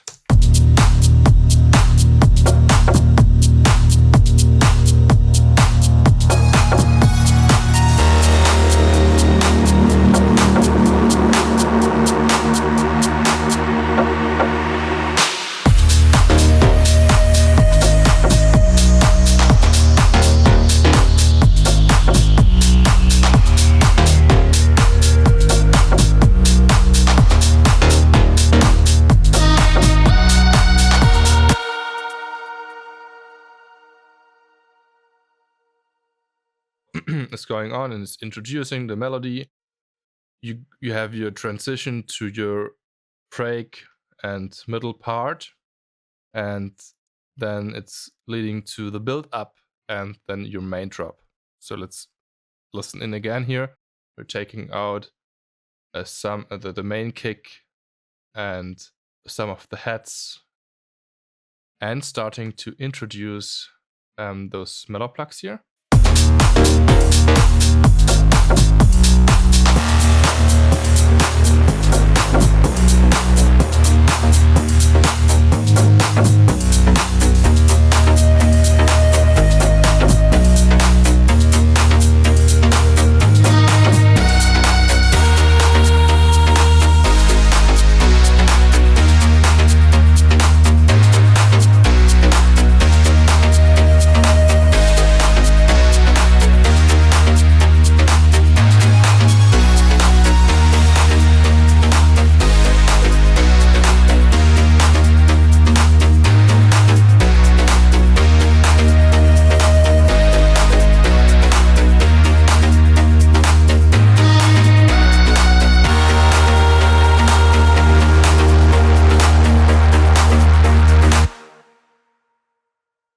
So now this is a typical part, old-fashioned.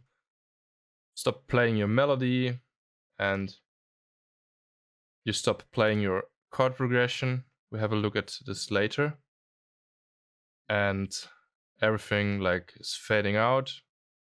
You also have on the master, you like performing some low cut to have more impact on the drop later.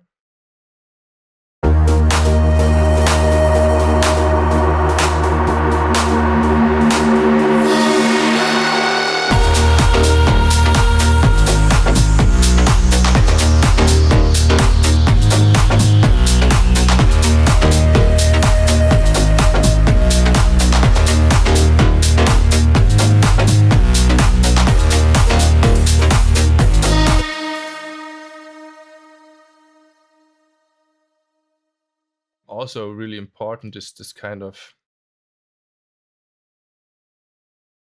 synth here.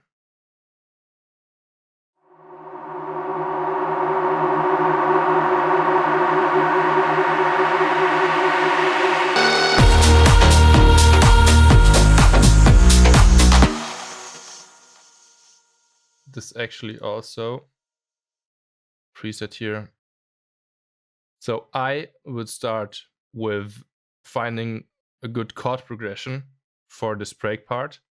So this would be this chord progression here.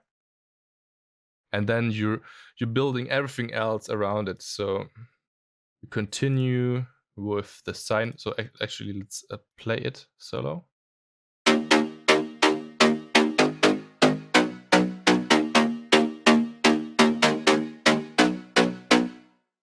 And then maybe you're finding a melody which is harmonizing well with your harmonies. So this would be this one.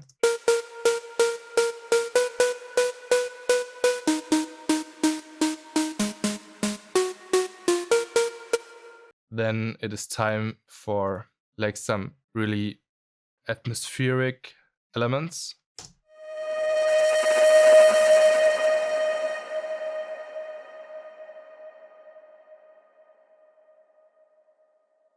And of course, different lead sounds.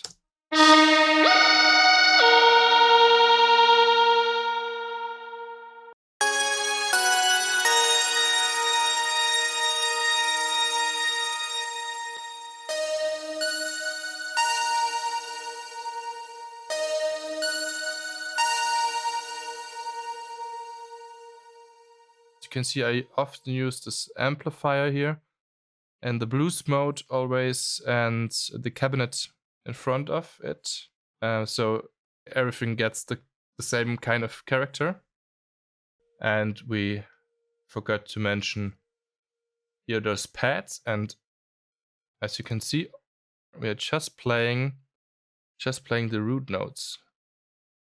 We have quite a lot of distorted sounds, and distorted sounds means we have more frequencies, so everything gets really full. Your pads, for example, which just lying in the background, filling up a bit of space, trying to have them not too dense, not playing too much notes.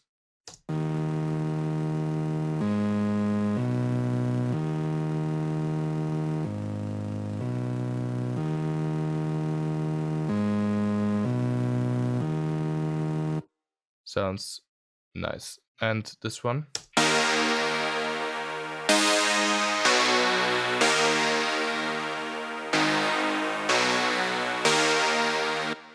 This one as well. What you could do, you could take the, we are playing 2 octaves here, as you can see. We also could play the 5th, because this would be the 5th note. So because the 5th has a lot of notes or frequencies in common with the root, it's always the 7th semitone. 1, 2, 3, 4, 5, 6, 7. This would be possible as well.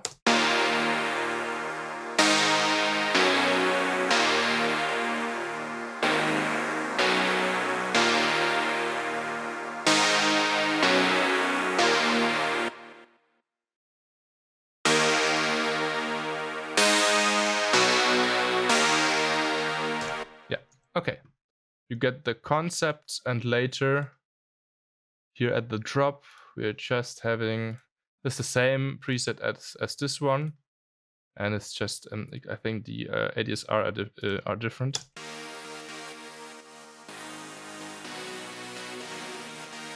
Yeah, and we have some effect here with the simple delay. All right, so I think let's go back to our project and let's start actually to make some melody and some build up here.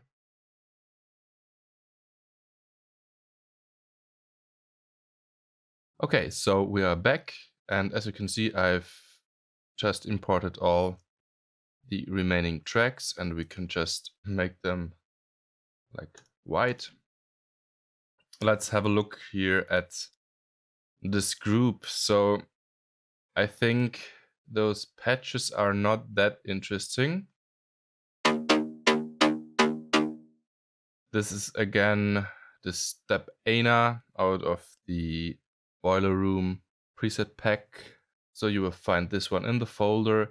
This is basically, this was the initial preset, and later it became this one we recreated, the step sound.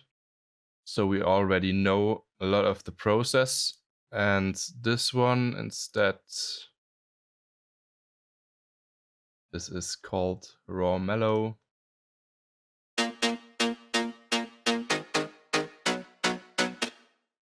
They're quite distorted, but it was important to have that for the mix. Okay, you find this patch here as well. We can quickly talk about it. We have some mixture between square and saw wavetable. We're detuning those two. We're running into a scream filter. Not so important. We have again some phase and ring modulation. We have two voices. So it's quite simple. This is already everything you have to do. Activating the reset via gate here as well. But it's quite simple. I think it's nothing special. We can easily skip this. On the group, we can see we have a low cut here again at around 200, and a little boost here at around 2.5K. Some vinyl distortion here. We already used the vinyl distortion on other tracks, and then we have the reverb with a low and a high cut. Not too much stereo. We wanna narrow it down a bit, and we have like a smaller size, really small decay. We're going down with the diffuse, and also here with the high diffusion network, because if the sound is so distorted like it is in this case, it doesn't sound that good if you have too much reverb on the higher end.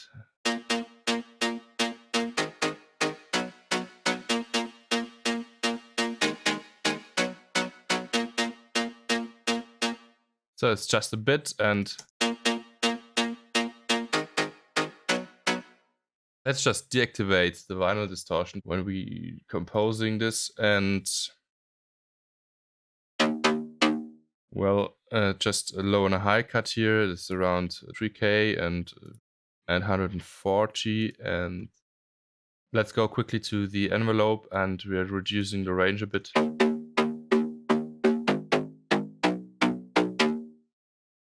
At the group, what is important? As you can see, later we will use a lot of side chains, and actually taking away a lot around 1K. Then we have include compressor. This time we're having a slower attack than before. We always used really long attack times, but again a short release and 4:1 ratio, a bit of compression, just a filter which is going down. We're going to have a look at this later.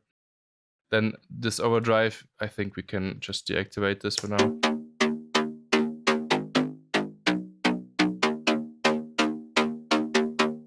Yeah, I think it's not that important, and this chorus here as well. Then again, some EQing here. Let's save a bit time, and now here at the end again some EQ8 and this white and dry.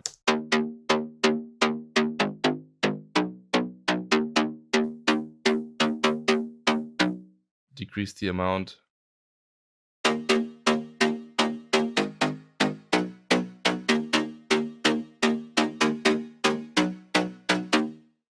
Let's start to compose. So I'm going to delete this.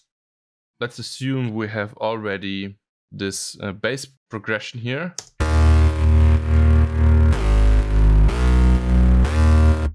This is the root note here. Like I said before, is D sharp minor. Let's quickly draw the minor scale. So we are in a minor scale. We're starting with D sharp, and the code is we're going up a whole step, then half step, whole step, whole step, half step, whole step, and then we are back to our root. Sorry, like this.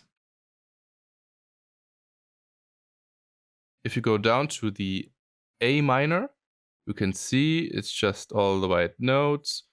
We often used the A minor on the channel because it's easy to remember.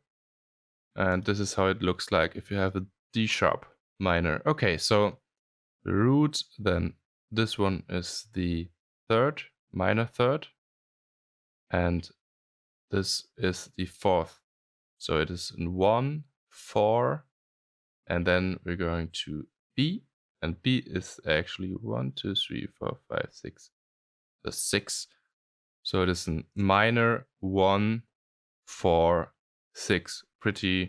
A pretty common progression.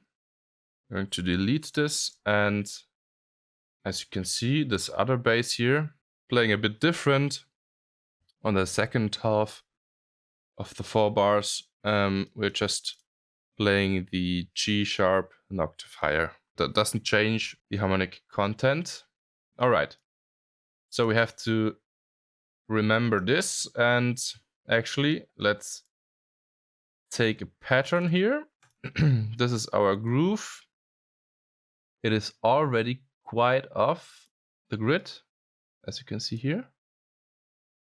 And there's still a groove applied. You can see it down here. MPC8 swing 55. Actually, let's have a look. 855 is this one. And yeah, we have it quite a bit applied.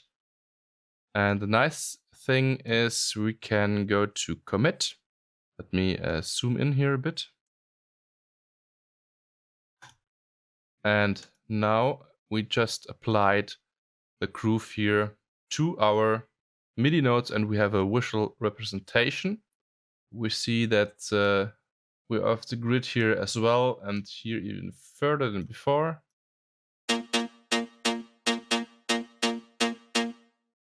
Okay, so we're starting with the root. Maybe we have to go an octave higher. Then we're going down.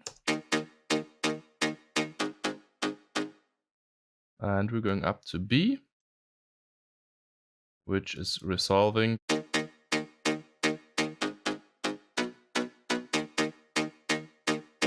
So now we're playing the bass melody, just the root notes of the chords. And now we want to, of course, have a bit of variation here. But first we have to ask ourselves how we actually build chords. I recommend you to have a look at the channel. Also have a look at our courses about music theory. A simple chord is always consisting out of a root note, a third, and a fifth. We talked about this before when we had a look at the pad sounds. This third is not fitting well in this distorted sound. It's like the big distorted guitars not playing the thirds. They're just playing the so-called power chords. And we have to do this here as well. So the fifth is working nice here. And let's actually just change this everywhere.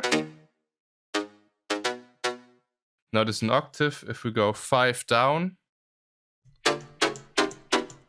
we are landing at the fifth. Let's listen to it.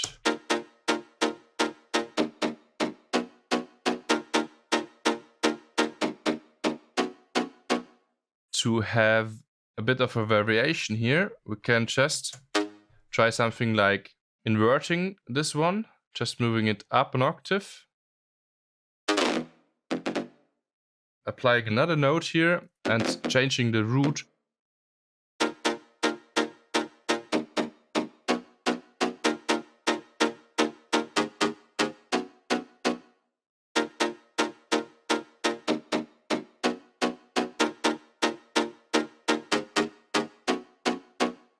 Okay, so this is our pattern. Pitch this an octave higher.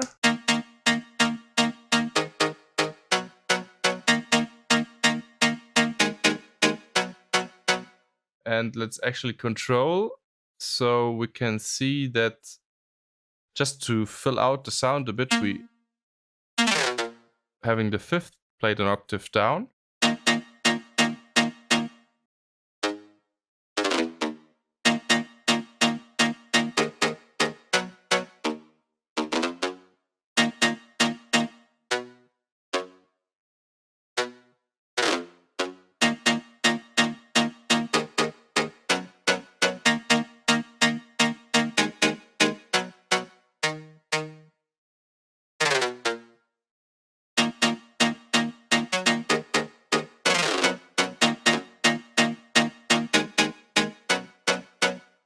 So, and we already have our harmonies. We do not play any thirds. So the chord by itself is not major or minor, because it's missing the third, which is giving the quality to the chord, but in the context, which kind of chord it would be, because we know this is our root and we are in D sharp minor. This means we have a minor chord here, and the fourth is also a minor chord, like the fifth would be. So the A sharp would be also a minor chord. And then we have this sixth chord, and this is actually flipping. This is a major chord and the only major chord here. And this is just voiced differently here. So the other preset is just playing the root notes here as well, as you can see. So you can just copy this one and going to loop that. So, well, let's deactivate all those.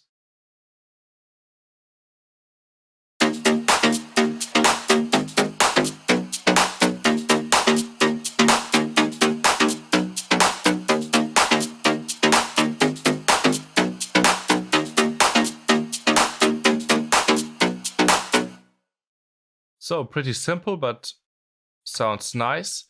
And let's actually go to this sine plug here, and we will do this from scratch. It's quite simple sound to make, but I think it's nice.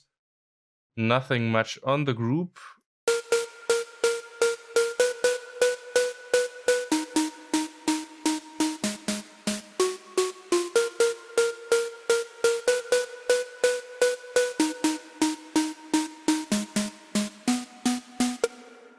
Yeah, let's copy all those effects here quickly. And we can see that we have a low cut here at 200. Then we are using a mid-side EQ, mid-side. This is the mid. Here we're cutting around 300. And we are adding a lot here around 400. And having, again, a low cut here. Later we have this utility, which is just fading out here and decreasing before the drop, about 10 minus 10 dBs. And finally we have this reverb. I think this is quite important. We just do this later from scratch here. So let's actually do the sound design first, and then we talk later about the melody. So it sounds like this now.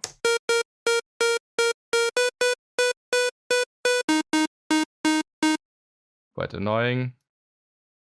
Of course, now we're going to have a sine wave, and it will now already sound way better.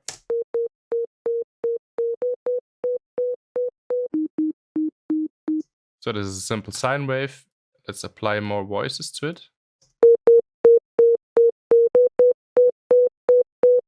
And then we're going to add some white noise.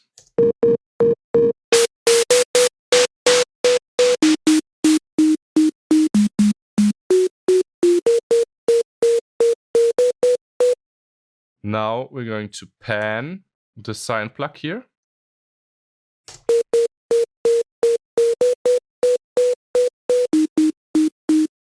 This was really important to cut through the mix.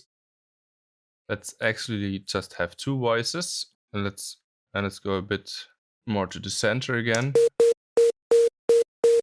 So now we want to beef up the sound a bit using some effects. Just apply a bit of chorus. We have a rate like this.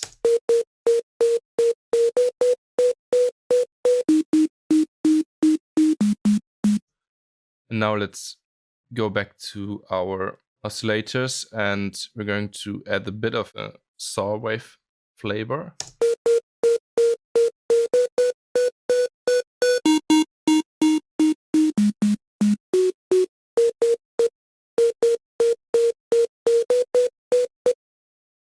We can also try to apply some phase to the sine wave.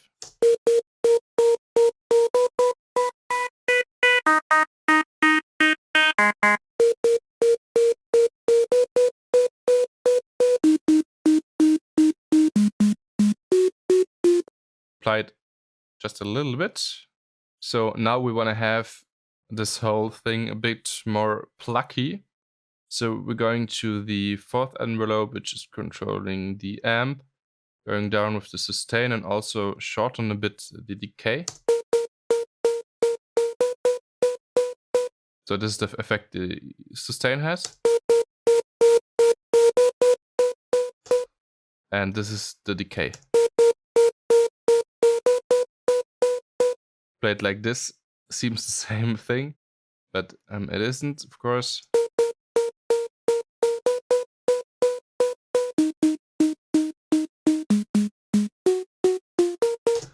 What else? Well, in the preset we have a low pass applied, but it's open, so it's not important. But we have a scream filter here as well.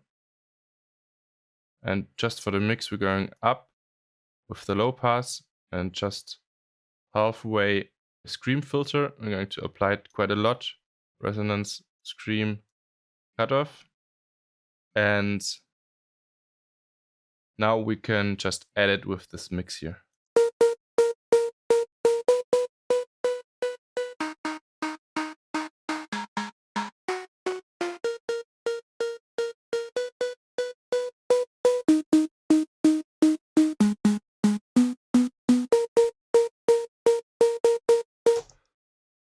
I think now it is time to apply the reverb. So first of all, of course, we want to have a pretty long one. So we're going to around 3 seconds.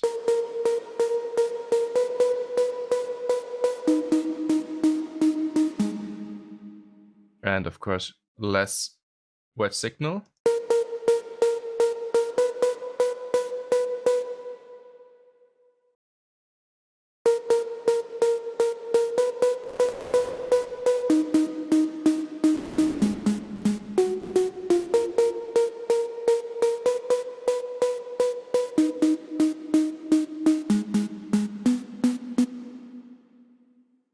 can now also apply some low cut, and we're going to have way more of this diffusion network, which is pretty similar to this high cut, your bed and your couch in the room, absorbing frequencies, especially higher frequencies, and that is this effect.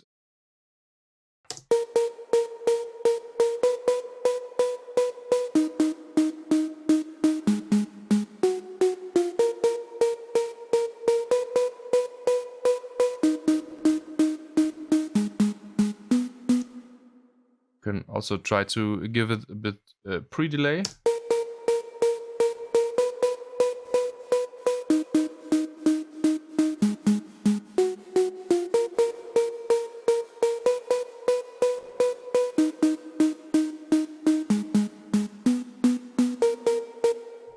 Actually, I like it. It's a good spot to use this pre-delay.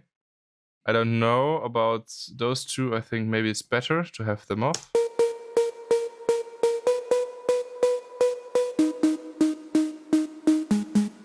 So let's make it louder.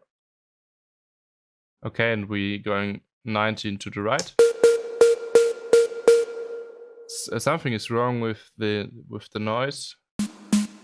Okay, it was the pre-delay, which was a bit confusing. Somehow it's a bit brighter.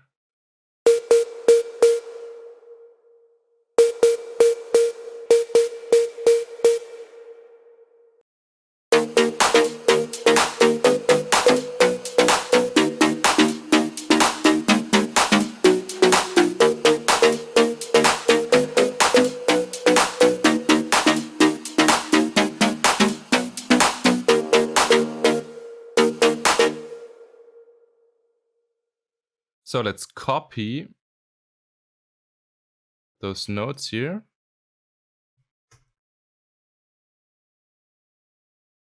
And we deactivate them by selecting and hitting 0.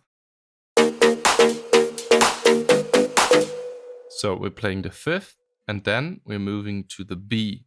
A bit of tension here, introducing new material, because now we're playing the 3rd of this chord here, but we do not play this 3rd here in the chord actually. And it is resolving to a root note. So this is the nice transition from 5th with not so much tension to more tension, resolving to the root, and then keeping this feeling of resolution here for the next chord, because we're again at the root note.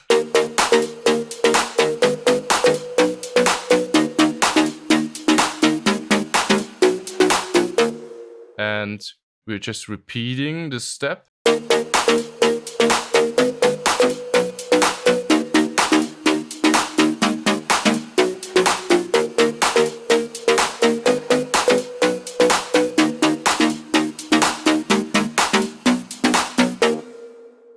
And we have a little bit of variation here. So, quite simple, but effective. Let's actually continue. So this was part 2. In part 3 we're going to design the remaining lead sounds, pad sounds. We're going to have a look at the master and at some other details maybe. So part 2 was already long enough, so I decided to split it another time. And I hope to see you there. Bye.